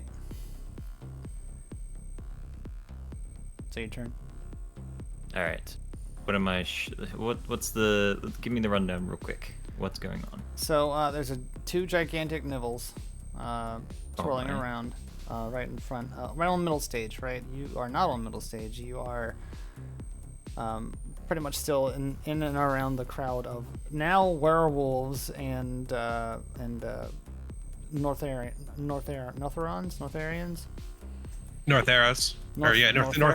Northerrans. Yeah, Beavery has returned. I should probably put you on the map. Where do you want to be, Beavery? Wherever you decided the entrance is. I haven't moved from there. Okay. So then you'll be... As long as I'm within 90 feet. 90 feet? Is it 90 feet? Yes, yeah. 80 feet. Okay. Yeah, you're there. And these guys are not, so don't worry about that. Armiani is with Hildar. Okay. Good. That's where everyone is. There's two really big, like, really big, as tall as the stadium nivels. I'm talking. Excellent. They're tall. Easy targets. Yeah. I shoot my bow. Do it. Right at nibble. One of them. Did you put holy water on it? He did. He dunked his arrows. And I'm going to hit, which is a 17. That's a hit. I'm going rolling damage now. Okay. After this, Vivri is gonna get a special quiver built where she can just fill it with holy water. Nice. They're just constantly soaked with holy water. She pulls them out. Sneak attack damage, yeah or no? So you can, but you hit his illusionary image, and it's just gonna dissipate. I'm gonna do it anyways. Okay. 7. So plus, practice. what is it? 3. Plus 1. So now we know which one is now illusion. Is one nibble. Well, there's only one nibble remaining, so you only see one now. Excellent. Yep. Oh God! Burst his defense as the undead horde now takes their turn. Why is it so big? Why are they so big? Belly goes, "That's what she said." Because he's overcompensating. Belly is riding a werewolf as a mount to lead people to safety. Yep. Oh my! While bashing skeletons with a Hackbee stick warhammer. Oh my God! What the hell? Yeah. Welcome to my campaign. All right. So the undead. Sorry. I'm gonna reduce this by 20%. Instead of getting 400, get 380. Help me. 20% of 400. 20% of 400 is about 80. Yeah. Well, 20%. It would be fewer. 20 times 4. So 200. 400. But 20% of 400 is not.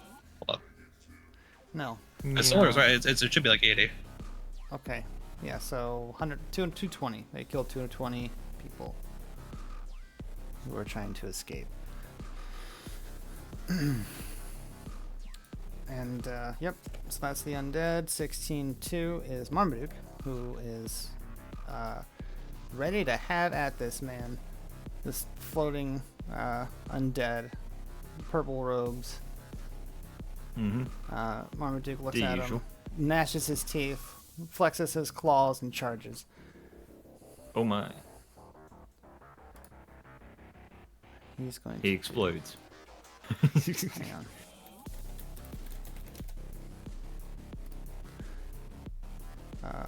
He says out loud. He says, "I've been waiting for this moment." As he starts clawing and gnashing, let's give a 2-hit. Hard to see my rolls here. 11. Ooh, nope, not gonna do it. That's one attack. He's gonna swing again. That doesn't do it. He's gonna swing again. That's a critical success. That's gonna do it. He's gonna action surge and do it again. Wow. And again, as he is just Oh my. jumping and pounding and pummeling as 2 of these blows land. Land is a soft word to say. One of them is a critical, so what's the damage on that? I'm gonna count these as. Let's see. How you get a critical again? It was if Nat you get a 20. nat 20. You got a nat 20. Yeah. As he does. Ooh, those are good numbers. 26 damage to Nibble Damn. as he's clawing into him. I will never listen to you again! Carving out his bony legs. That's Marmaduke's turn. Beaver, you're up. So Vivri is looking at this giant nibble, this giant Home Depot knockoff Halloween decoration. She is going to queue up her guiding bolt. Nice. Which is a dirty 20 to hit. Okay, yep. That's a hit. Let me check, hang on. Uh-oh. It's just based off of armor class, right? Mm-hmm. That's not a hit. What kind of armor class does he have? Yeah, he enlarged himself 3 times. Jeez. It doesn't matter. It would have been radiant damage too. Fuck. Oof. Okay. Well, seeing that one doesn't hit, He like swats it away. for flavor, can it at least make his hand hurt? Like, ow. He swats it away, and you can see like part of his bone sizzle. Okay. And hear it. At least it's a little bit more satisfying. He goes, ow. Ew. Why? So instead, Stop it. seeing that didn't hit, because apparently he has an insanely... Wait. Can I use my wheel to add to my hit DC? Have you already used it today? I have 3 I can use in a day. Okay. What does Oh it say? my. You can use it to increase your hit chance? Oh, I can do it. I can actually do it again, because when we short rest, that Oh, you're right. cleared it. Oh Yeah, my. do it. Okay, so I'm going to use my wheel and blow, which I have to find. To add +6 to hit. Alright, so then I have to... Or a d6. I have to roll a d6. Yeah. So let's see if I can add. If your attack roll is a viable use of it, it says. Yeah. I recall. You're right. I only rolled a 1. Does 21 hit? Defender wins. No! The ruling I was so stands. close! That was, his AC now. Yep. That is true. Alright. But seeing that didn't hit, I'm going to use my bonus action to take out some of the skeletons. Sure. Of which there are 82 So- remaining. Yes. So I'm going to use my Starry Form Archer. Okay. So that does 3 radiant damage, but we said that it was going to Triple. triple. Yep. So 9. Okay. 9 radiant, which means 18. Triple. Is that how we're doing it? 9? Just 27. triple from 3. Oh, I see. It was Oh, 3, okay. 9. 3 cubed. Got it.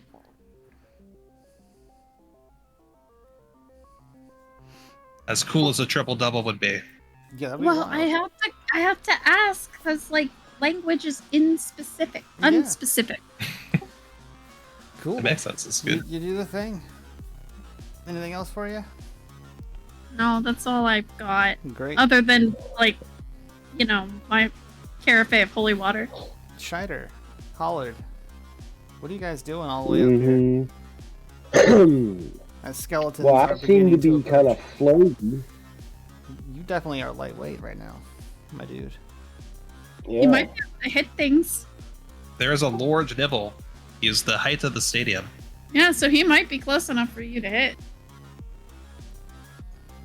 It's gonna stretch your limits, but you could jump. You gotta overcome can't- your fear. I can't hit the skeleton from up here. Can you hit Nibble from 300 feet in the air? How tall is the stadium? I said he was as tall as the stadium. Let me go look at the notes. And I said that the mountain was 230. So we'll go with that. Alrighty. Real Sheep Stadium is 100,000 attendees, 3 levels. It doesn't say specifically, but it's gotta be at least the size of the city walls, which are like, I think those are, I've got that listed. 80 feet high. Okay. So, 150 yeah, feet so away is what you are. 150 feet away? Yeah. If you've got something that reaches, we'll do it. I do not.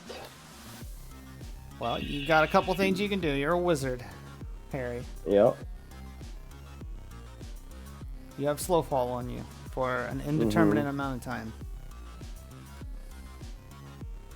How far can I slow fall in one? To the ground?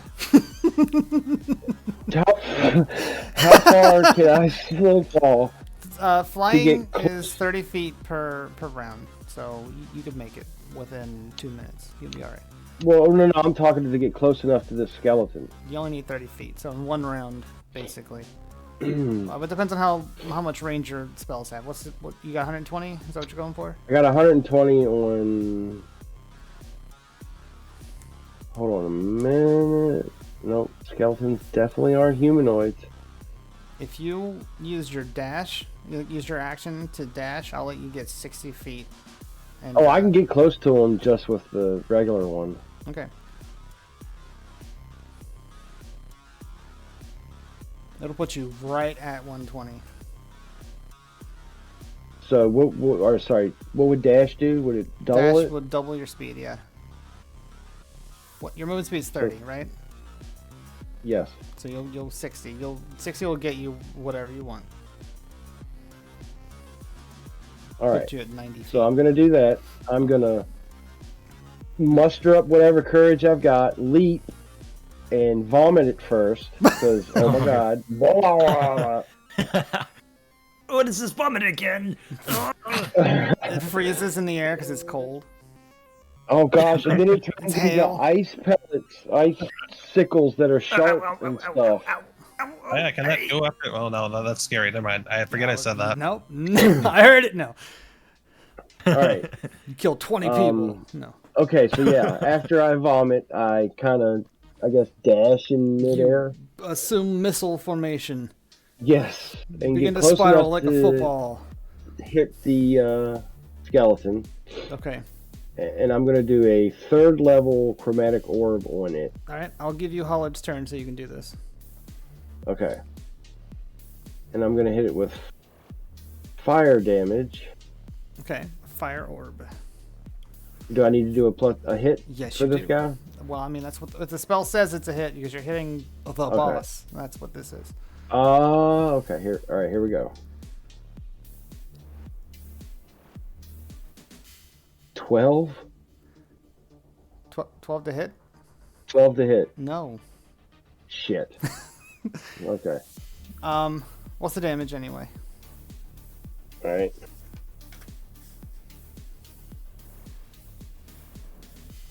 $17. You hit 8 skeletons. Okay. All right. There are 65 skeletons remaining, and there's a puddle of fire melting the ice underneath a werewolf who starts hopping on one foot. Hollard and Scheider. I know you're tired. We're almost done. Norion, you're up. Do we need to do anything for Snev and Jeff? Or are we assuming they're just holding that area down? Unless a new threat arrives. Wink, wink, wink. They're fine. Okay. All right, we'll do Norion instead. Okay, so I'm going to Burning Hands level 2 in such a way because this dude is so forking large, I can basically just throw it in the air without touching Marmaduke. 100%.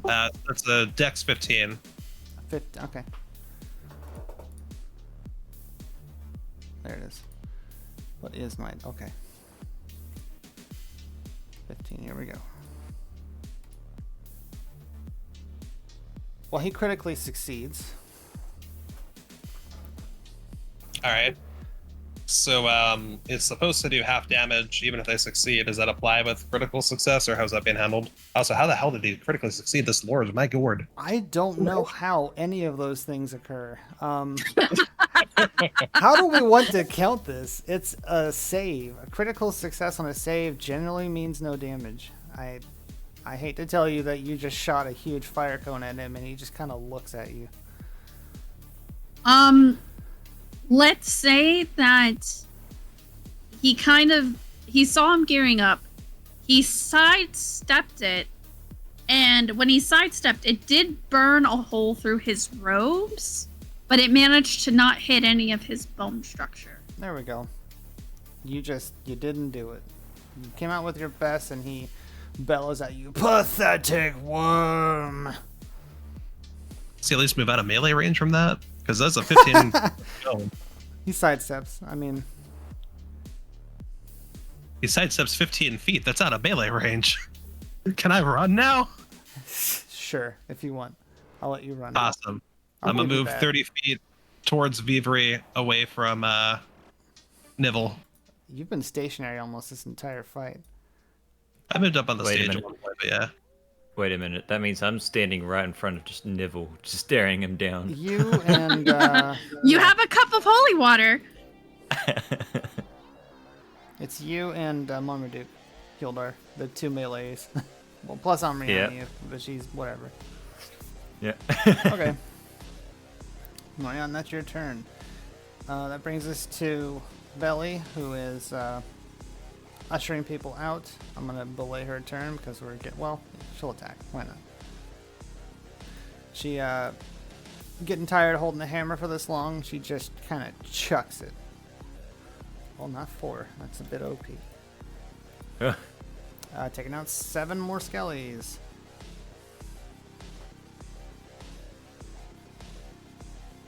Yeah, that's at 58. As more and more people are getting out. Next up, Amriani, who went on your turn, so she doesn't count anymore. That brings us to Nivell. Nivell raises his arms up into the air, and sorry? Did the werewolves go? Oh, you're right, 15. Let's do that. Oh my. Thank you for reminding me. It's because I have it like off the side on the paper. The werewolves are going to probably... Oh, yeah. Werewolves finish off the skeletons. Like, they're... Like, you just see a sea of fur pounce, and you hear bones cracking and gnashing and breaking as the last of the skeletons are just snuffed out. And it is now a free-for-all. Everyone is running towards the exits. Oh my. Excluding the Legionnaires and excluding the werewolves. Nice. Yeah. So Nivell is going to reach into the air, and he's going to begin casting. I was waiting for a counter spell. We're not doing it? I'm out of slots. Okay. I don't have a counter spell set for you. I'm the only one who has a counter spell. I'm out of slots, though, unfortunately. As he begins to cast an empowered... same spell that he had earlier, an empowered... Where is it? Ice Storm. As the clouds form around the stadium, encapsulating the entirety of the thing. Just doing a kame. He's doing a severe AoE. Well, how long is the stadium? It is so the ice surface that they play on is 300 feet. Okay. The stadium itself is probably longer than that. So for flavor, there's a storm that encapsulates the stadium, but for mechanics, it's only 60 feet. Okay. But it is 12d6 damage. I'm going to use Uncanny Dodge.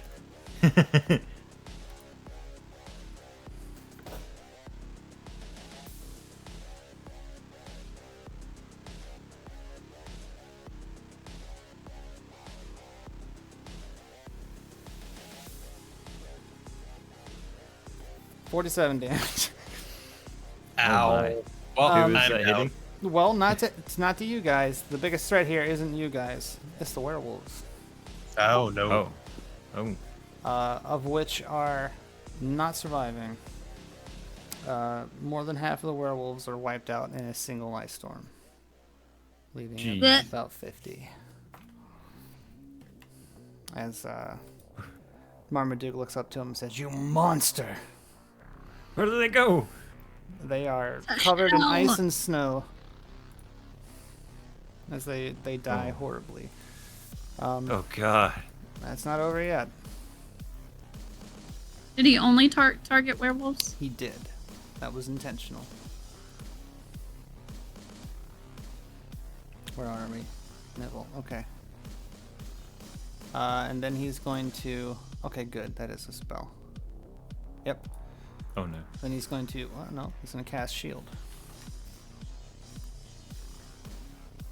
And that's his turn. Wow. Okay. Says, more will follow. No, His they voice won't. Echoing. And I shake my fist at him. You fart.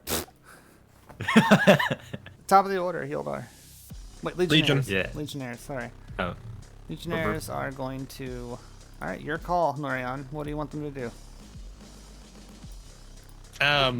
So what kind of thing are they, what are they gonna do if they go after Nibble? They're going to roll to hit. I'm going to do it as a group. Did they get like a flat roll or they get a modifier of any kind? I'm going to give them a flat roll. Otherwise, they would have been a lot more effective. The guest star page is up on the stream, by the way. Oops. Oh. That's fine. Well, there's no way they're ever gonna get a hit with a flat roll, so Well, let's see. but if his AC is 21, a flat roll can only get 20. I mean, they gotta get 6 to get a crit. too. So yeah, it's up to you. What do you want them to do? Legionnaires, go fetch Lord General Musta Krakish. Relieve him of whatever he is doing now and bring him here. We got you, Cross. No. We got you. It's not a fart. Damn it. We got you. I wanted. It's not a I fart. timed it. You got rickrolled. I tried to time it with Terran's words of relieve yourself. You just see Nibble start doing the Rick Astley dance.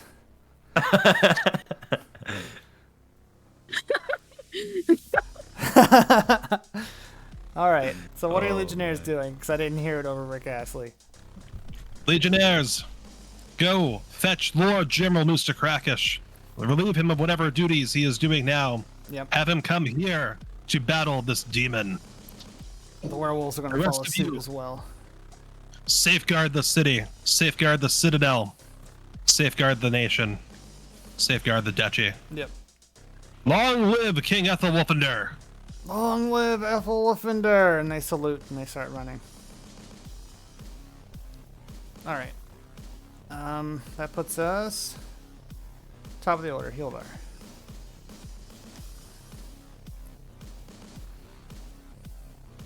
Top. Of the order. Hildar! What? You're up. It's your turn with your cup of holy water. Yeah, I with pour it your on myself. with No, your just- teacup. You're gonna bash it on him. Like, die, bastard. Up. Duke.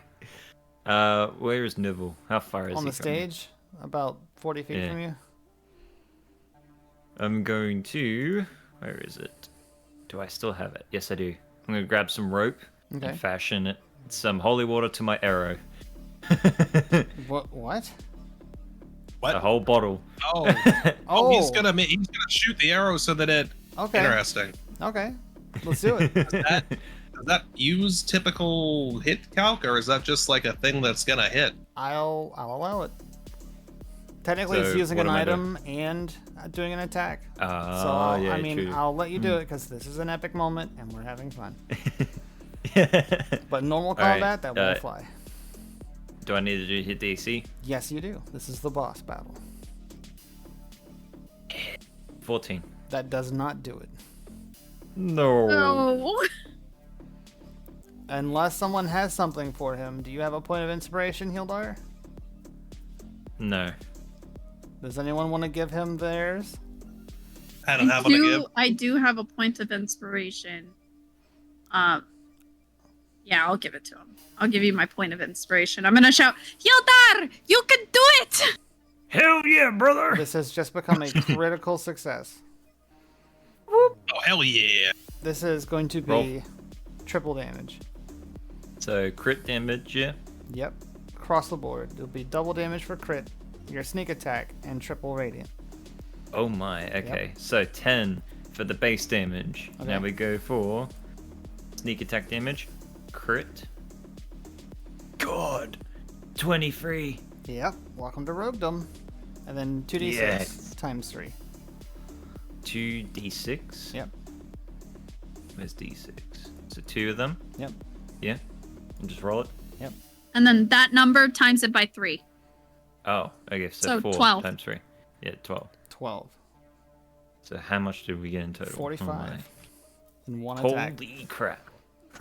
What's that So look what does like? that look like? I, as I'm fumbling to do the rope, panicking, I hear from the crowd Vivri yelling out, "You can do it!" And so pull the rope tight, pull back the bow, and just a thunderous whip sound from the bow as it fires off towards Nivell. Nail him right in Hitting the spine. Right in the spine. As he reaches his back behind him and he screams and he says, "Pests! You are all pests!" Screw you! And I put up the middle finger.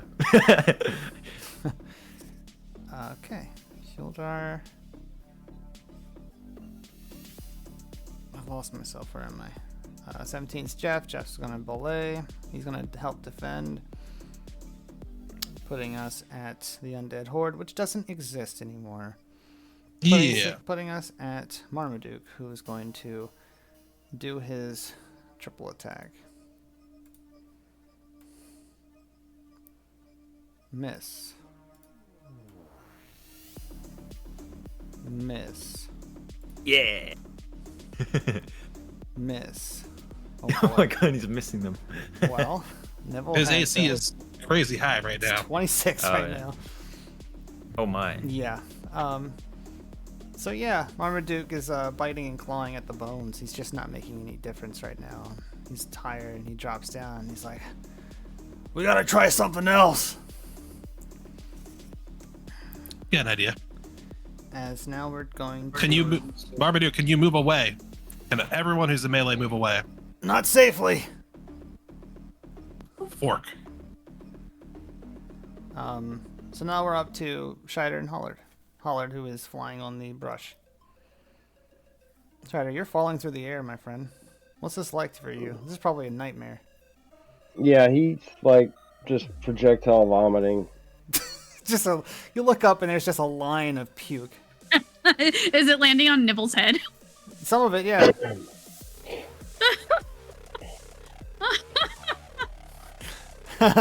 All right, so could I make it to the ground in this All right, round? I'll give it to you. Okay, so I'm gonna make it to the ground. Superhero landing, woo! It hurts a little. A little bit. Okay. Go Oh. Thanks, Paul. I made that joke earlier.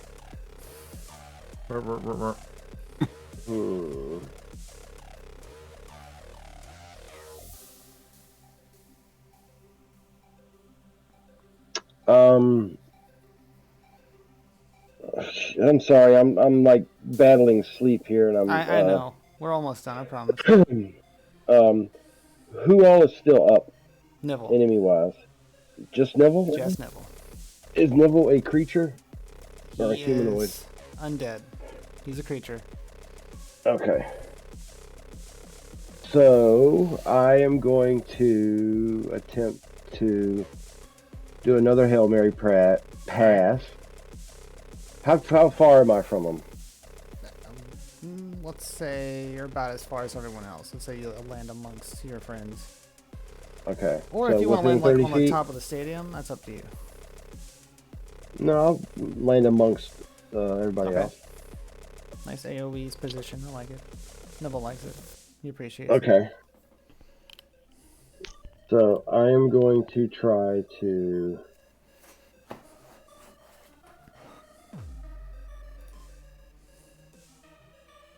cast Hideous Laughter on Nibble.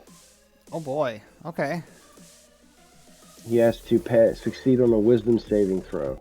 You're okay.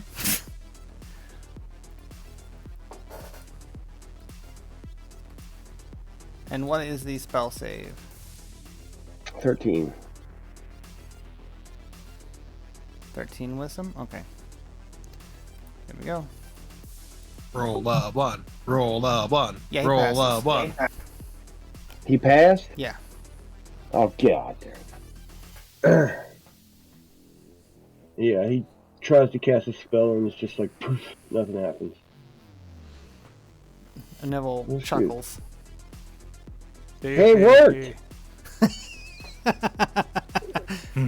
I'll give you Hollard's turn too, since he's not here yet, if you want to go again. You think of something you could do? Try it again. Okay.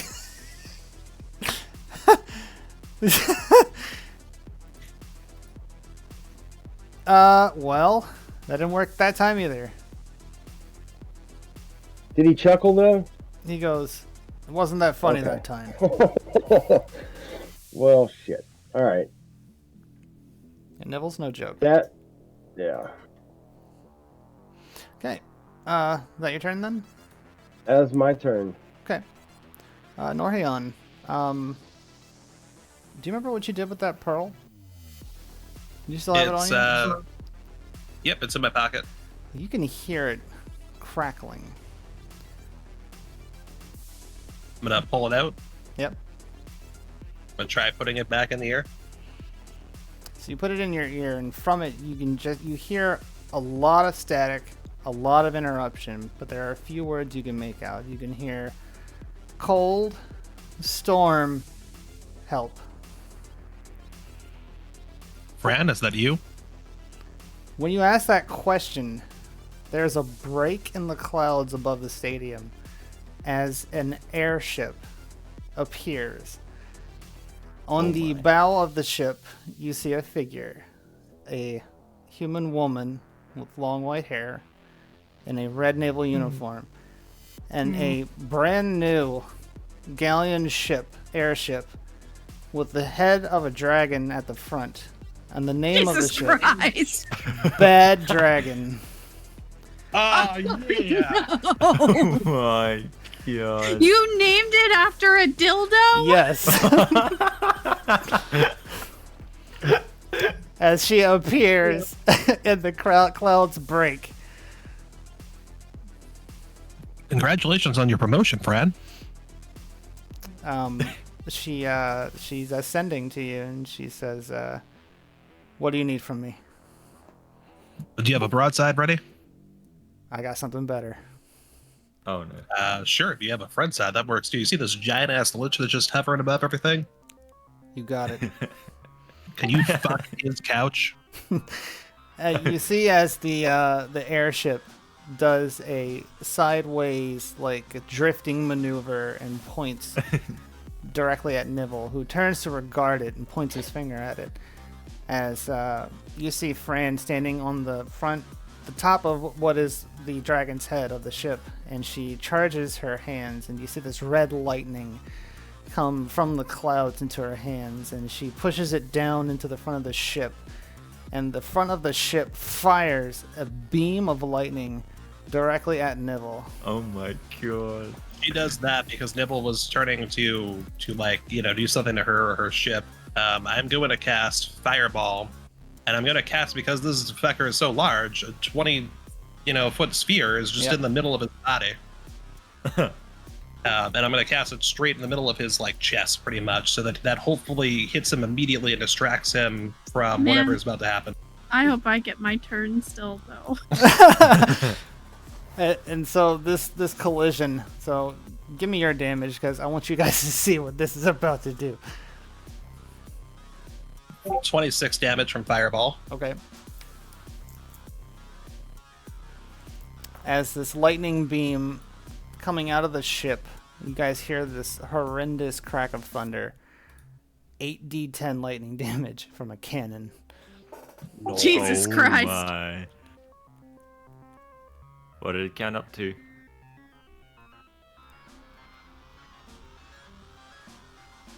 $42 plus 6. 48. Oh my. As pieces of Nibel's skeletal structure begin to shear off, Fran will be taking your turn with you, Norian. Okay, well, I mean, we did the thing collectively, honestly. Yeah. I mean, obviously. Nice cannon, hon. Not as good as yours. Oh god. He is so fickle. Scheider, you have no idea who this person is. Well, you've met her, I think, at the fair. After the fair. Meh, I This think. ship appears out of nowhere. He was kind of puking, so Yeah, I you don't were. know. Yeah. And Yeah. now you're falling side by side of this ship. Did we skip you, Vivi, or did you go? I don't remember. I have not gone. Let's go. Yeah. I think we All skipped right. you. I think So- we did, yeah. I'm going to try casting Guiding Bolt again, All right, let's which do I it. got very lucky because I rolled a 21 to hit, and I used my second cast of Wheel. So that brings it up to 22, 23, 24, 25. 25 to hit. I'm gonna say that the blast weakened him, and he shrinks a Yeah, just little bit. rip the shield off. Yeah. There we go. The shield's gone now. So yeah, that's a hit. Excellent. So I'm going to do 13 radiant damage. So 13 times 3. 39. 39 damage. Yep, in one hit. What else you got? Yeah. I'm going to say the Guiding Bolt looks like a streak of like a shooting star falls straight down, except because of the red, it's red. Yes.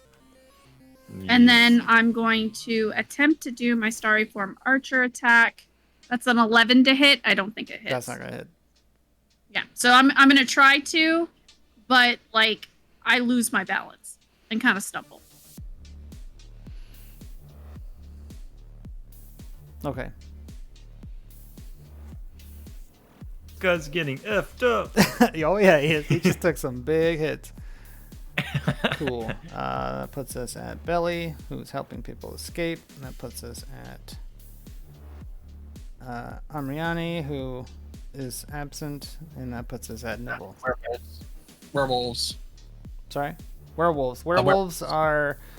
Alright, there's 50 of them left. Let's do some hits. Oh my. Nope, that's the wrong thing again. Werewolves, go! The werewolves jump and claw in unison.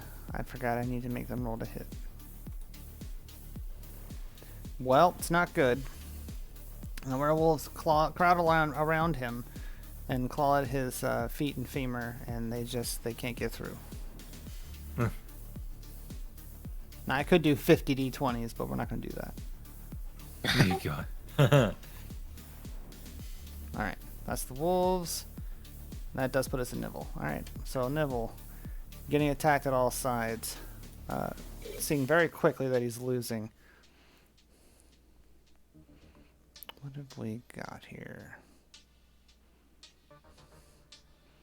So you all wanted to stay in the middle. I like that. That works for me. What is the 10 feet? Okay, that's not going to be everyone, though. Nibble's going to use Frightening Gaze and hit Hildar and Scheider and Amriani. We'll try to anyway. Scheider has advantage on being frightened. I love it. This is why I don't ask you guys about your stuff. It lets me just, do things organically. So you need to make a DC 20 Wisdom saving throw. Oh my. Okay. I'll roll for Amriani. What is her Wisdom I modifier? got a 13. Yeah, that's not gonna do it. Amriani got a natural 20. Oh wow. Wow. I got a 7. You rolled twice and got a 7? Well, I got advantage, so I can roll twice, right? Yeah. Yeah. Okay.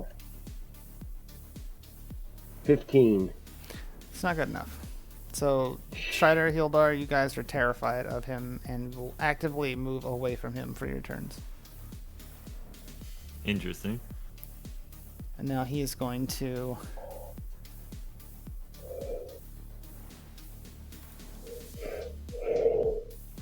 point at Beavery and cast Magic Missile. Oh my. That's Hey, ironic. look out. Cast shield. I know, right? I do have a shield. So he's gonna. Does it hit regardless of armor class? Yes. The only way you can stop Magic Missile is with the spell Shield. You do have something on you that can create shield. Mm-hmm.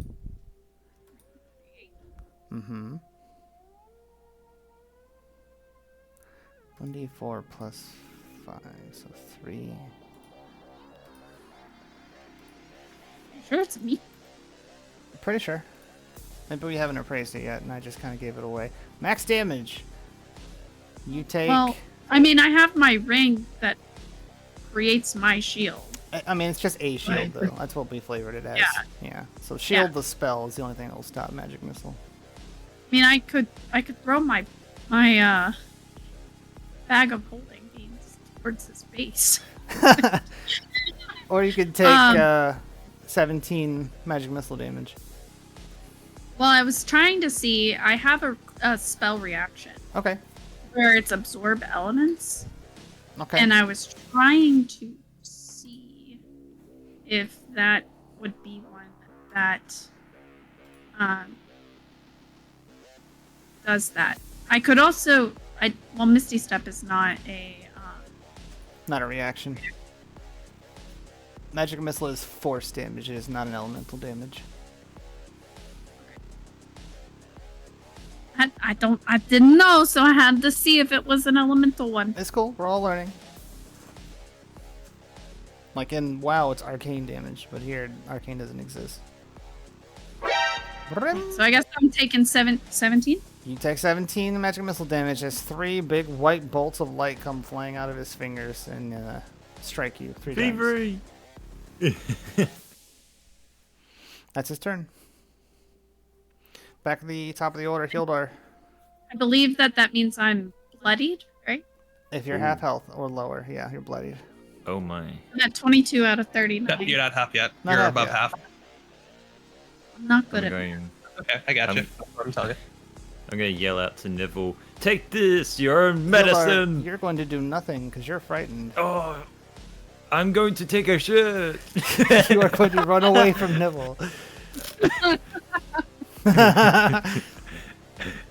Damn it. I forgot about that. So that's your turn. Let me see. I think you can make a save to stop being frightened. So let me check that real quick. At the end of your turn, which is what this is about to be. You need to roll again, yeah. DC is still 20 wisdom. Okay. 17. Almost, not good enough. Sad face. Yep. Alternatively, if he takes damage, he'll come out of this. Wink, wink, wink, wink, wink, wink. Wink. That brings Jeff, who's helping people escape. Almost the entire stadium is cleared out by now. Finally. Yeah. Werewolves are, they're not looking too happy. They're probably going to start bailing soon, too. That puts us to 17, puts us to undead, which don't exist. Marmaduke, who is going to call out to his werewolves, "Get out of here, you fools!" And he's just going to take his chances. He's going to start slinging again. Can't do a whole You're lot welcome else. back anytime, though. I just want to make that clear. What's that? You're welcome back anytime, though. I just want to make that clear.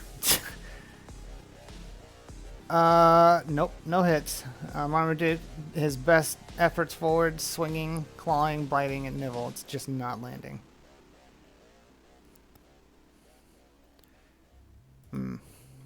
Yeah, I know what to do with him next round. Okay. That puts us at Avery. Viveri. All right. 24 to hit. Yes, that's a hit.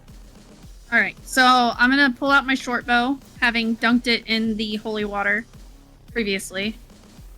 It's gonna do 10 damage. Okay. Please be high, please. Nope. 14 for my starry form. That's not good enough. Nope. It was 10 holy water damage, right? 30. For the. It's half the holy water damage because Okay. it's not. It's just dunked. Gotcha. Did you add the triple though for the moon? Oh, for my short bow, I thought we were only doing it for my bonus action. It's for radiant damage. My short bow is not radiant damage. Oh, I thought you dipped holy it. water is, holy I water dipped is, it in holy water. Holy water is radiant. Yeah. Oh, well, the raw damage is 10. I don't bad at math. Oh. So 1d6 for radiant. Oh, right. So yeah, just a roll of 1d6, then we'll figure out the radiant part. 3.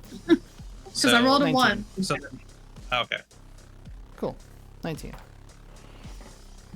And then a miss. How far is Sneb, by the way? Sneb's at the edge of the tunnel, unless you want to call him to you. Oh hell yeah! Wait, well I did. I sent the Legion to go send him over here like 3 turns ago. All right, we'll bring him up. He emerges from the tunnel. Awesome. Was there anything else you want to do, Beaver? I'm sorry. That's all I can do. Because guidance, I would have to cast guidance as my turn, right? Yes. Guidance is an ability.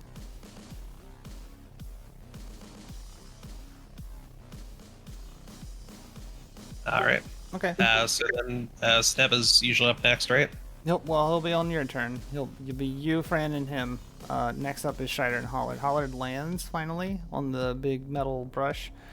Scheider, you're terrified. Alright, so time to roll again, right? Well, you can't because you've been frightened. No, I mean to Told to get break out of being it, yeah. frightened. That's a D20 wisdom save. In fact, Hollard's going to use his action to give you to use help. He's going to give you advantage on this roll. I already have advantage. Yeah. All right, double advantage. Roll 3 times. Double advantage is. Oh my. Okay. God, no. Not one of them. That's ridiculous. Wow, okay. I mean, it's a high chance. He's a boss. Yeah. I scared. Okay. I scared. Oh, it's like, snap out of it. We need you. And then He just Northerra. continues to vomit. Yeah. Alrighty. So.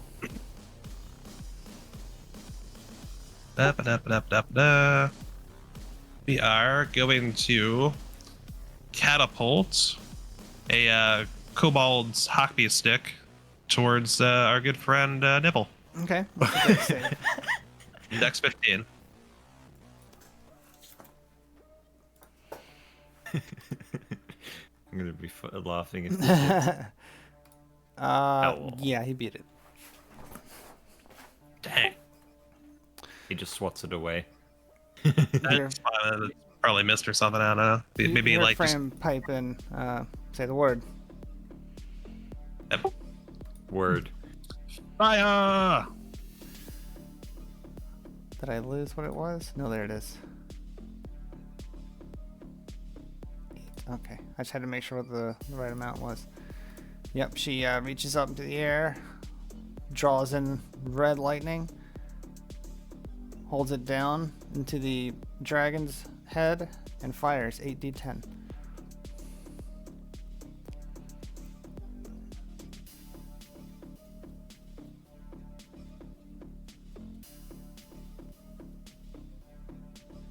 .45 damage. God.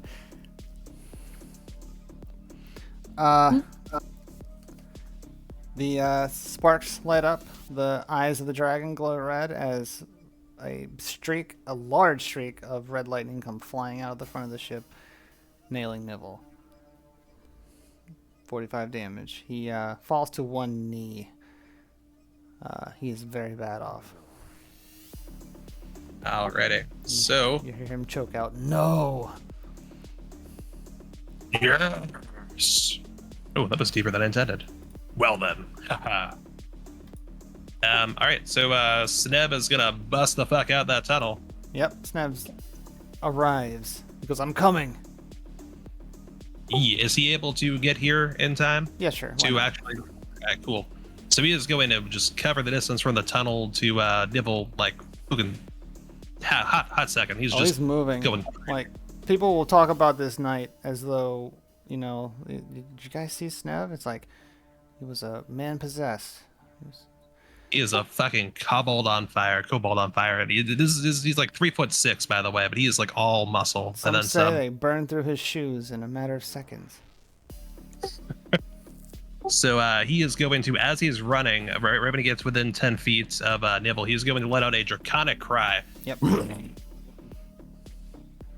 And that is going to give every ally who was making an attack roll against Nibble advantage. Oh, So thank until God. the end of the next turn of what do you call it? Sneb. Cool. And that includes Sneb too. So yeah. He is also now in melee range with Nibble, which means and he's got a shield. So if he sees Nibble go to attack someone, he can use a reaction to impose disadvantage on the attack roll. Yeah, man. Warriors are great. Fighters are great. Yeah, he also has brace, so again, if Nibble basically does anything, melee, he's able to do some stuff that'll help us out, basically. Okay. He is going to go ahead and take a whack at our good friend Nibble with his vicious warhammer. Let's have it. So he's got right at the bench. Well. Roll that second time. Well, first one's probably gonna do it, yeah. So 20 for the hit. That's not a hit. Yeah, right. Alright, then we'll do it again. Do it with advantage. He gets 2 attacks. Did that not roll with advantage? It did not roll with advantage. Because the advantage only affects one of your attacks.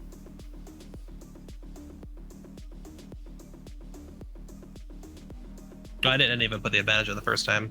So it affects one of his 2, because it's not like a multi, it's like literally 2 separate attacks. I understand. You only get advantage on 1 attack. Otherwise, because later on fighters get 5 attacks, that would be 10 attacks on advantage. That's way too much. Gotcha. Alrighty. Let's see what else we can do. Oh, hold on. That was a 17, so it wouldn't hit. It was, But that advantage, though, is going to help everyone out. That would have really helped out the wolves. Yep. Whoops. And They should have been rolling with advantage anyway. They've had pack tactics. Oh, dang, you're right. Oh, that's right. Well. Gosh, I forgot all about that. I did give them double damage, though. That's how they cleared out the skeletons. Is he able to roll if he uses action surge, because that is literally once per short rest? Can he do that with advantage? No, I won't do that. Advantage is All right. 1 attack, but you can do all of your attacks again. Oh, okay. That's what action surge is. You get all of your actions back. All right, we'll do that again. We'll try the attack rolls again. Yes, Sneb, runs up to Nibble and he just starts wailing at him with this hammer, cursing him the whole time. He's like, my fucking eye! Yep. Yeah, he's not breaching 18 now. It's because he's missing an eye. That's perception. He keeps stabbing the ice. There's like really nice cracks in the ice, but that's it. Maybe we can sink him. Help me dig. All right. My God. Okay. All right, so he is done, but he is in melee with Nibble, so. Yeah, Belly's gone. Amriani, she didn't technically get a turn. I'm gonna say she runs over to Hildar, who is frightened. Yep. Yeah. Oh yeah. I need to make it. And then she like slaps him across the face a couple times. Yeah. Snap out of it. Actually, What's up? Didn't it break because Nibble took damage? It's not a concentration spell. It's not a spell at all. You were saying if Hjalder took damage, thank you, sorry. Yes. You said something about damage about that. Yeah, so she smacks you upside the head, healed her for 1 damage, and you snap out of it. Oh god. Alright, there she goes. I'm good. What? You gonna what? I'm gonna die. Probably, no. I'm surprised no so one's what am I gone doing? down yet. Yeah. What is it my turn? Well, it's not now? your turn, it's We're good? Neville's turn. I mean, technically the werewolves went down. Werewolves, well, there's, you know what, we'll do it. We'll do it with advantage, because they're here. And they haven't left quite yet, and, this may not go over well with Marmaduke, who instructed them to leave. I was saying that the werewolves went down, but you're saying no one went down. But yeah, if you want to do this, you can. They attacked. Didn't go well, so they're going to try to leave now.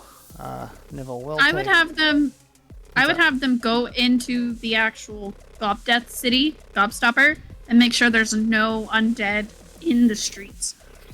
Feast on all the bones. Yeah, we can there do you go. that. They'll use their action to disengage then, and they'll get out of town. They don't even take the tunnel. They just hop up onto the next highest tier and then jump over the walls of the stadium and then get out. Because, you know, werewolves. Okay. Legionnaires. You told them to leave, so they're gonna go help. They're helping. Jeff's gone. Brings us back to the top. Hildar, you're awake now. Is Hildar near me? He's in melee range, right? No, you ran away. So yeah, he's pretty close to you. So if you want to take the carafe, you can. What am I doing with this carafe? It's full of holy water. It's an endless supply of holy water. Oh. I attuned holy water. I got an idea for that. How big is Nibble still? Time. He's shrunk a little bit. He's probably about 60 feet tall now. How? Okay. I'll let you know. Could he? This may. It's. You can say no. Could he infuse his magic missile with holy water? That sets a weird precedent. I'm not gonna do that. Okay. That would have been really cool, like a magic water balloon. I was thinking a really Could wet do a fart water because balloon. anyway. And then like the holy water catches it as it's coming out, like a bidet. I mean, it's like a holy water Molotov. Do you have any beer bottles on you? No. I mean, it's. You know who does have stuff like that? That was Scheider. Yeah, he does. Scheider, you want to do some holy water Molotovs? How so? I have an endless supply of holy water, and you have bottles. He's got water skins. Mm-hmm.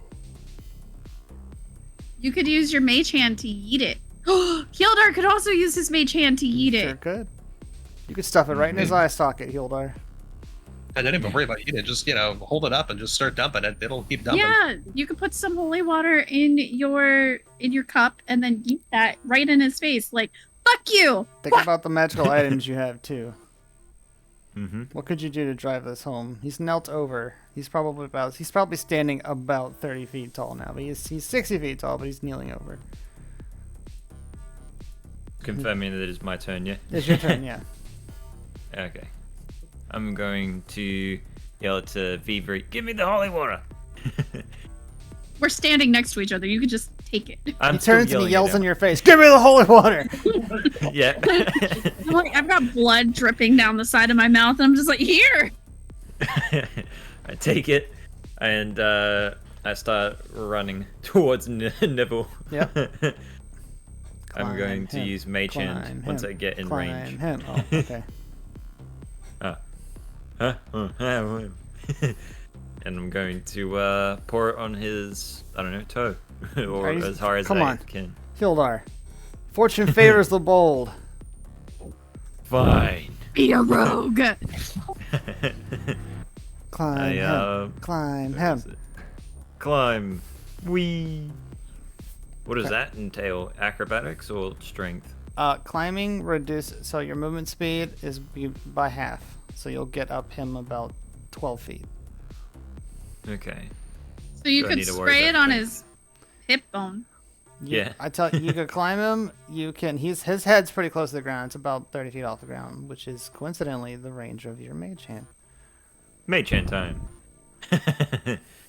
I'll get close as I can so I can reach with my mage hand up to the top of his skull. All right. Pour the cafe. So here's the thing about mage hand, everyone. There's no hit thing associated with mage hand. When mage hand does a thing, it just does a thing. So I'm not expecting. Yeah, go ahead. I was gonna say now we're waterboarding a Lich King. Yeah, you're waterboarding an Arc Lich who has effed up as much as he can. He doesn't expect you to pour water on him to defeat him. So when this invisible hand lifts this carafe up into the air and begins to pour all over his face, what's the damage it does? I don't know. It's radiant. It's 2d6 times 3. Nice. So Am I rolling that, or- 6d6. Yep, let's have the damage. Okay. So what am I rolling? 66. Okay, 6 of d6, 6 of the right? d6s. Yeah.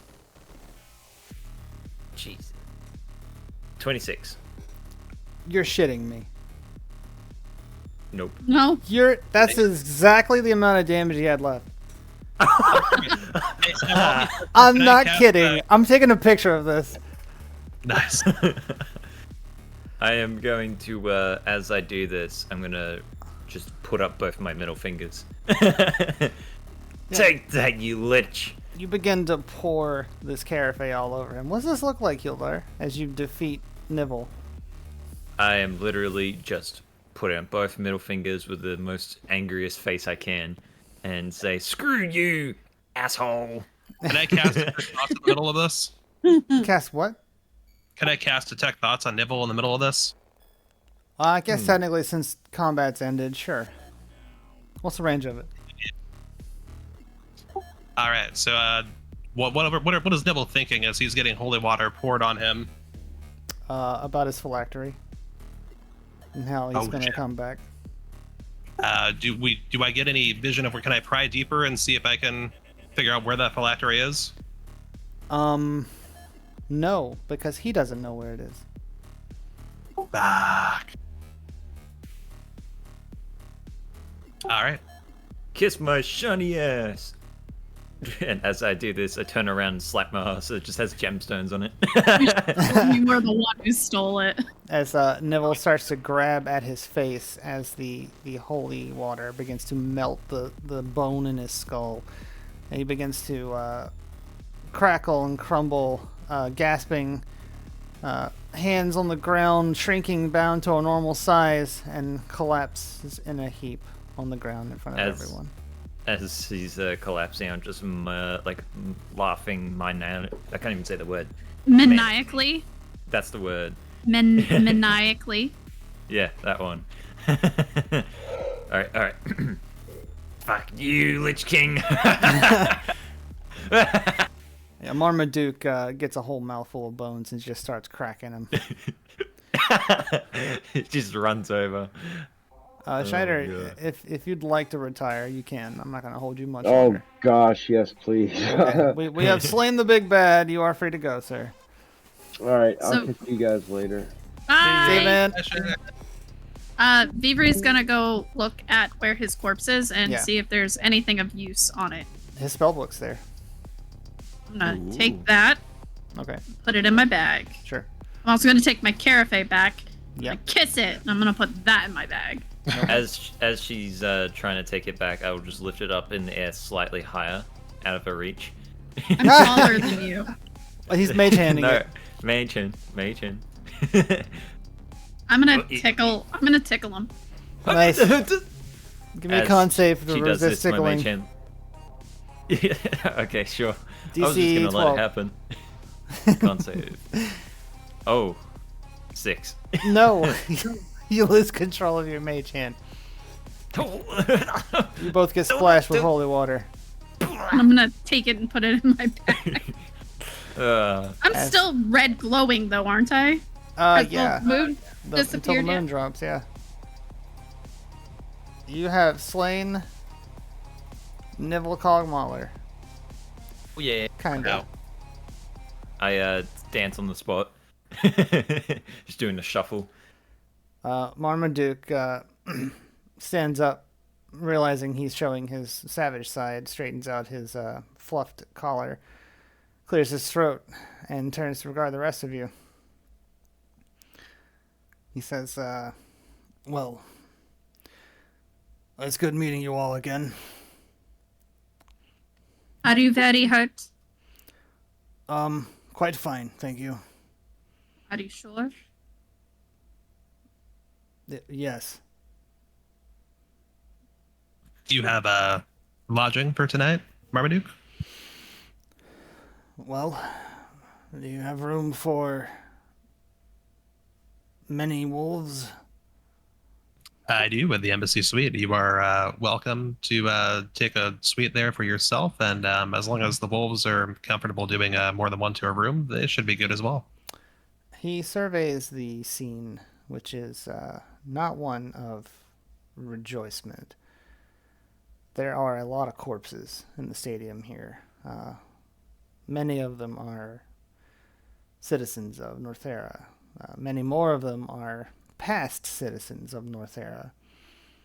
There's a lot of wolves who have been transformed back into their human parts after not living anymore.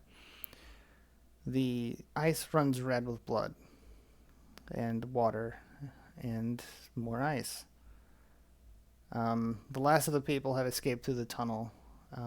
As soon as Nibble died, all of control over the undead ceased to function, and they all just collapsed to the ground. Throughout the town, all along the Obsidian Citadel, skeletons just fall. And the threat is over.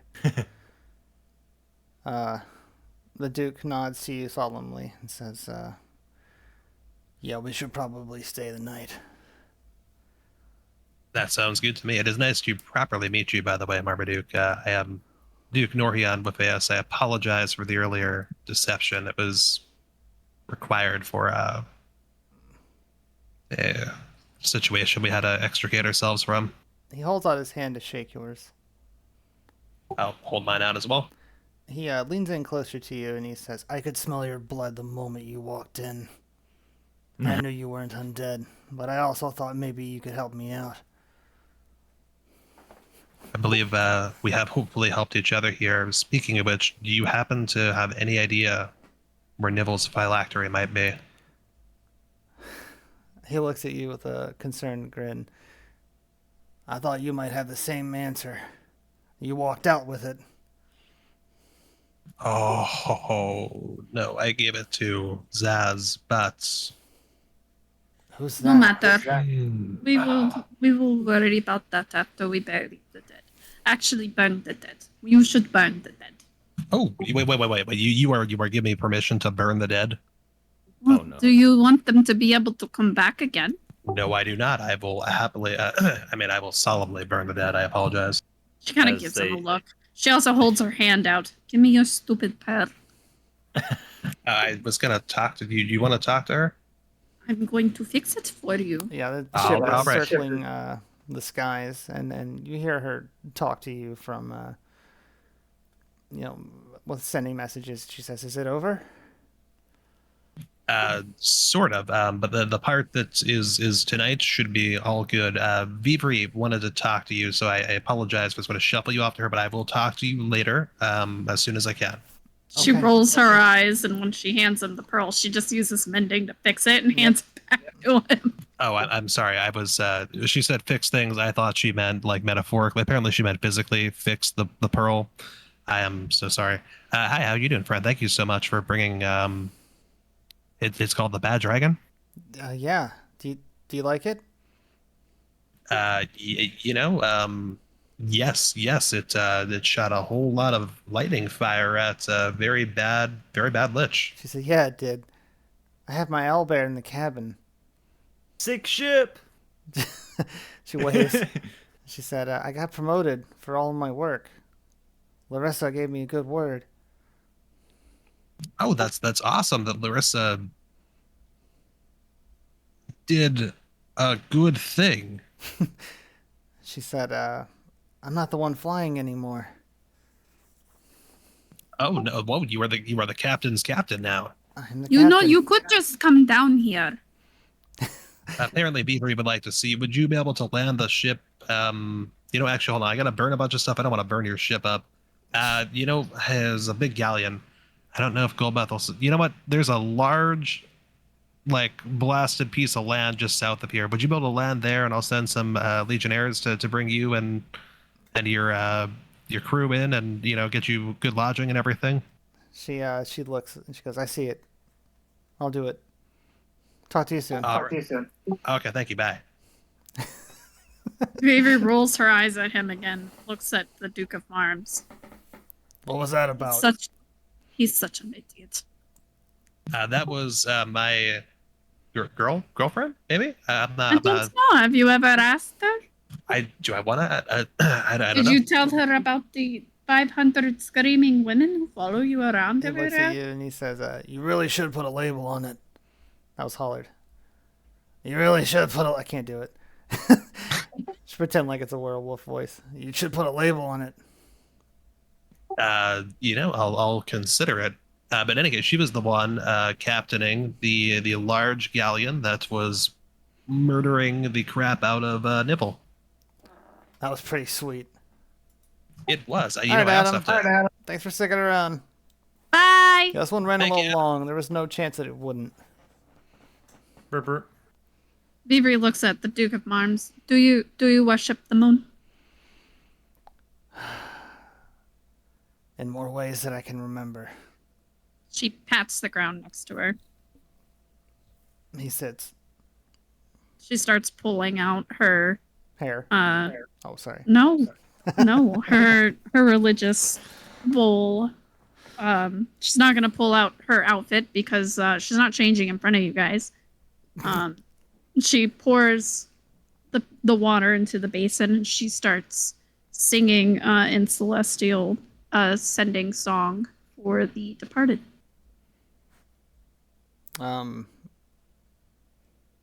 Duke of Arms tilts his head back and he lets out a low, deep howl, which is returned by the many dozens of werewolves who came to help tonight, and you guys can hear the woo in the distance.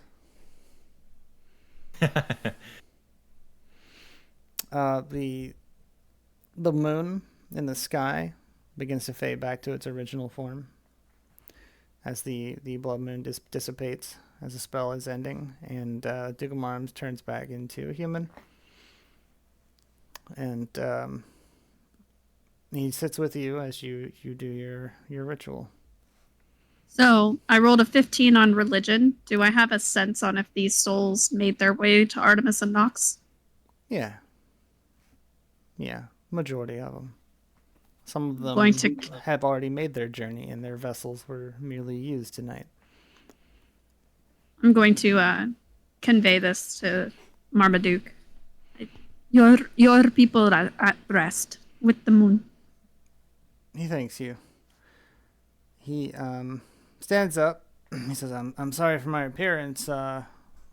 Changing sort of destroys my clothes. She kind of blinks and realizes what he means and oh no. hands him her cloak. He drapes it around his waist. He goes, well, thank you. I appreciate it. A gentleman shouldn't bear all in public, but it is a little short for you to wear like normal, but it is enough to keep you covered. So, all the same, I appreciate it. Hi, Provisioner. Please, if you could you coordinate the response to make sure werewolves who may need clothing receive clothing as required? I'm assuming you did that via sending, because your council is definitely not in this arena, or I would have killed them. Okay. Well, no, sure. They were helping people escape. Yes. So they were in the tunnels with everybody else. Okay, fine. Yeah, we'll just say sending. Yeah, so you bounce it to him. Yeah, that's fine. You get a response back and goes right away. Duke of Face. Sorry. Thank you. That's hard for me to get used to. Duke of Marms sniffs the air and he says, well, do we need to attend to this ourselves, or do you have people that can take care of what's here? Or If you are okay with the burning that will shortly commence, then we'll have this taken care of, and you just focus on resting in the embassy suite. And tomorrow we, if it's amenable to you, I'd love to talk about an alliance between our two duchies. he doesn't scoff at the idea, but he blows air through his nose in a way to say that if such a thing is even possible. But he smiles and says, I would love that. He holds out his hand for shake yours again. What was that? Yep. Should hold up the hand, shake the hand. He takes your hand again and he says, by the way, in about a month's time, I'm throwing a wonderful masquerade in my duchy in Scheider. Yes! And I would love it if you and your friends would attend. Heck yeah! I will ensure that we are all there. And we can discuss this matter even further. Perfect. Then I will spare you the diplomatic rigmarole tomorrow, so you may do as you please. And please enjoy Goldbath while you're here. Please don't make anybody listen to that again. He says, I think I'll try one of your patatzas. Yes, Patata Slut. It's on the 9th level of the inner city of Goldbath.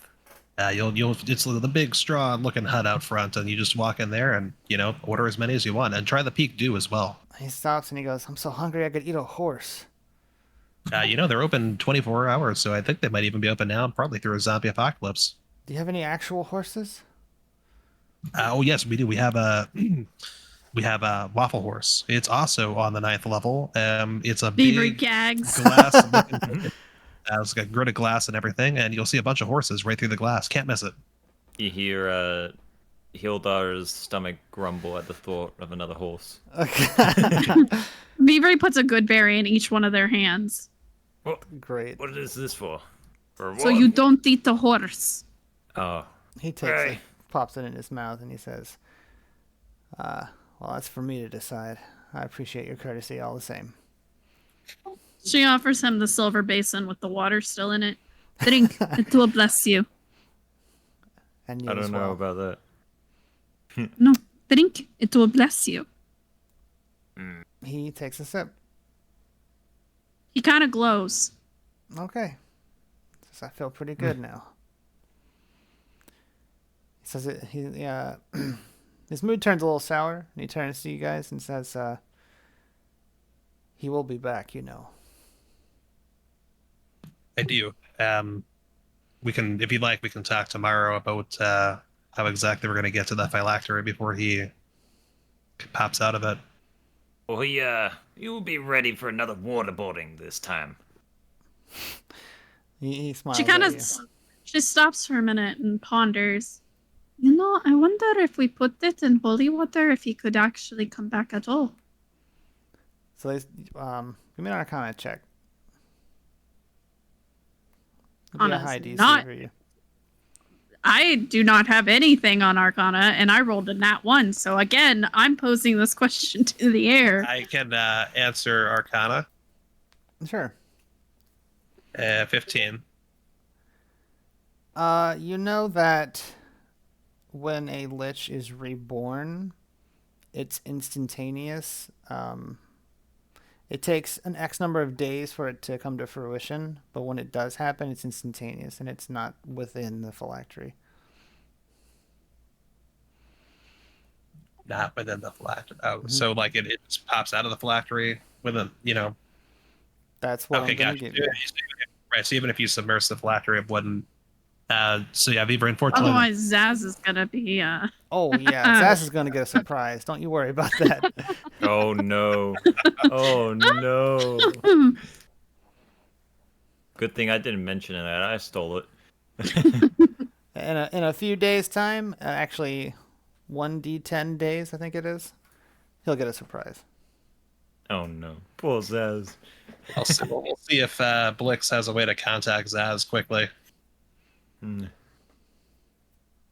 Zaz might get a reprieve if that is the case. Yeah. Okay. Okay, I think that's the stream, guys. Unless anyone wants to do anything else.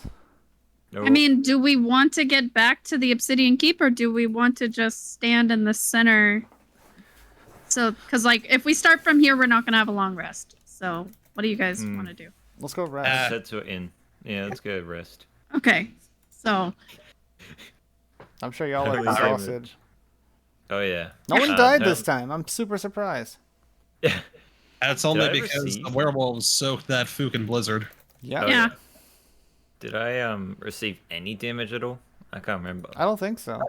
Yeah, you got slapped by Amriani. You pooped your pants. I know you got slapped. I literally took 1 damage from a slap. That's great. Yeah, and see, hiding is great because they can't target you if they can't see you. Yep. Yep. Scheider faced his fears. Fear of heights he overcame by flying to the top of the citadel. Whoop whoop.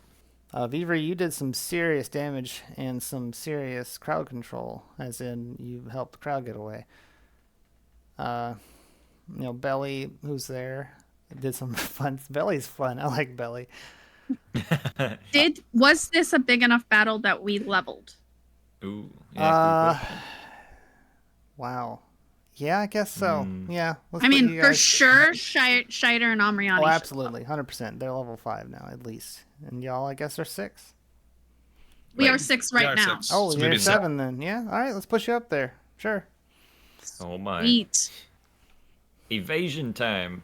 Evasion's such a good ability. Oh my god.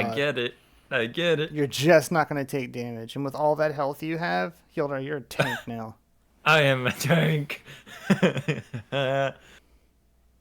So I guess we'll start the next session with the long rest because of the wheel and woe. So I guess we'll say how everybody passed their night. Does that sound like a plan? Are we doing that now? No, yeah, because sure. he's got the credits running. Okay. Wait, okay. Well, so we'll say we pass our night tomorrow, or sorry, not tomorrow. Next week. Session, yeah. Yeah. Okay. Yep. So thanks everyone for coming. I know there's nobody left now. It's 2 o'clock in the morning. There's 6 people here. Oh, there's 6 people here. It's probably all of us. They're the OGs. Yeah. Hope y'all like that battle. I was sat on that one for a little while. I liked that battle. That was fun. Yes. I wanted that to be an epic moment.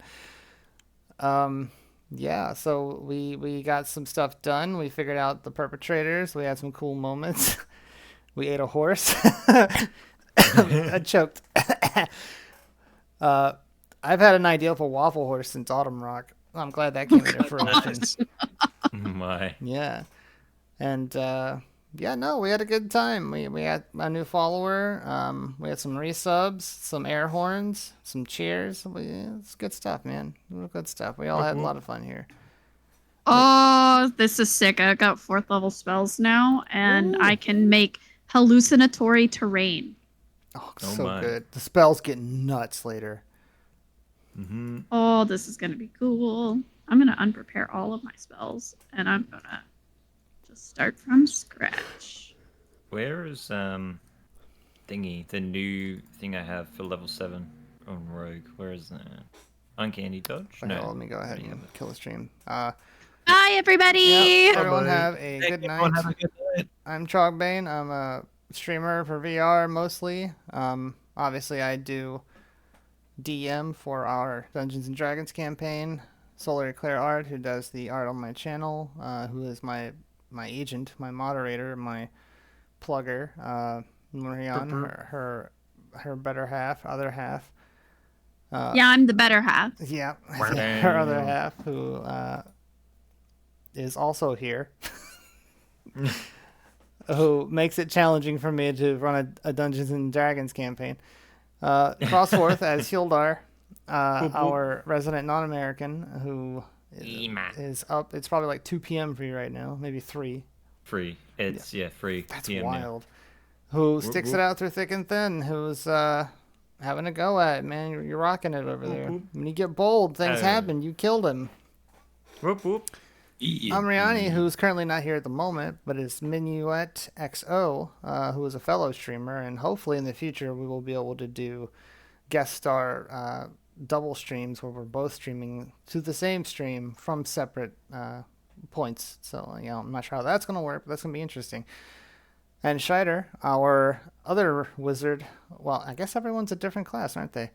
Our wizard, our wizard mix master, I guess. My brother, who was my DM for 2 years. Thanks everyone for coming. Have a good night. I'm gonna go pass out. Never gonna let you down. Never gonna run around and desert you. That's always fun. Good night, everybody. Don't forget to sub for the musical that we will do when I meet the sub goal. And tip your waitress. Tip the waitress. They like big tips. I like big tips. And they cannot lie. Goodbye.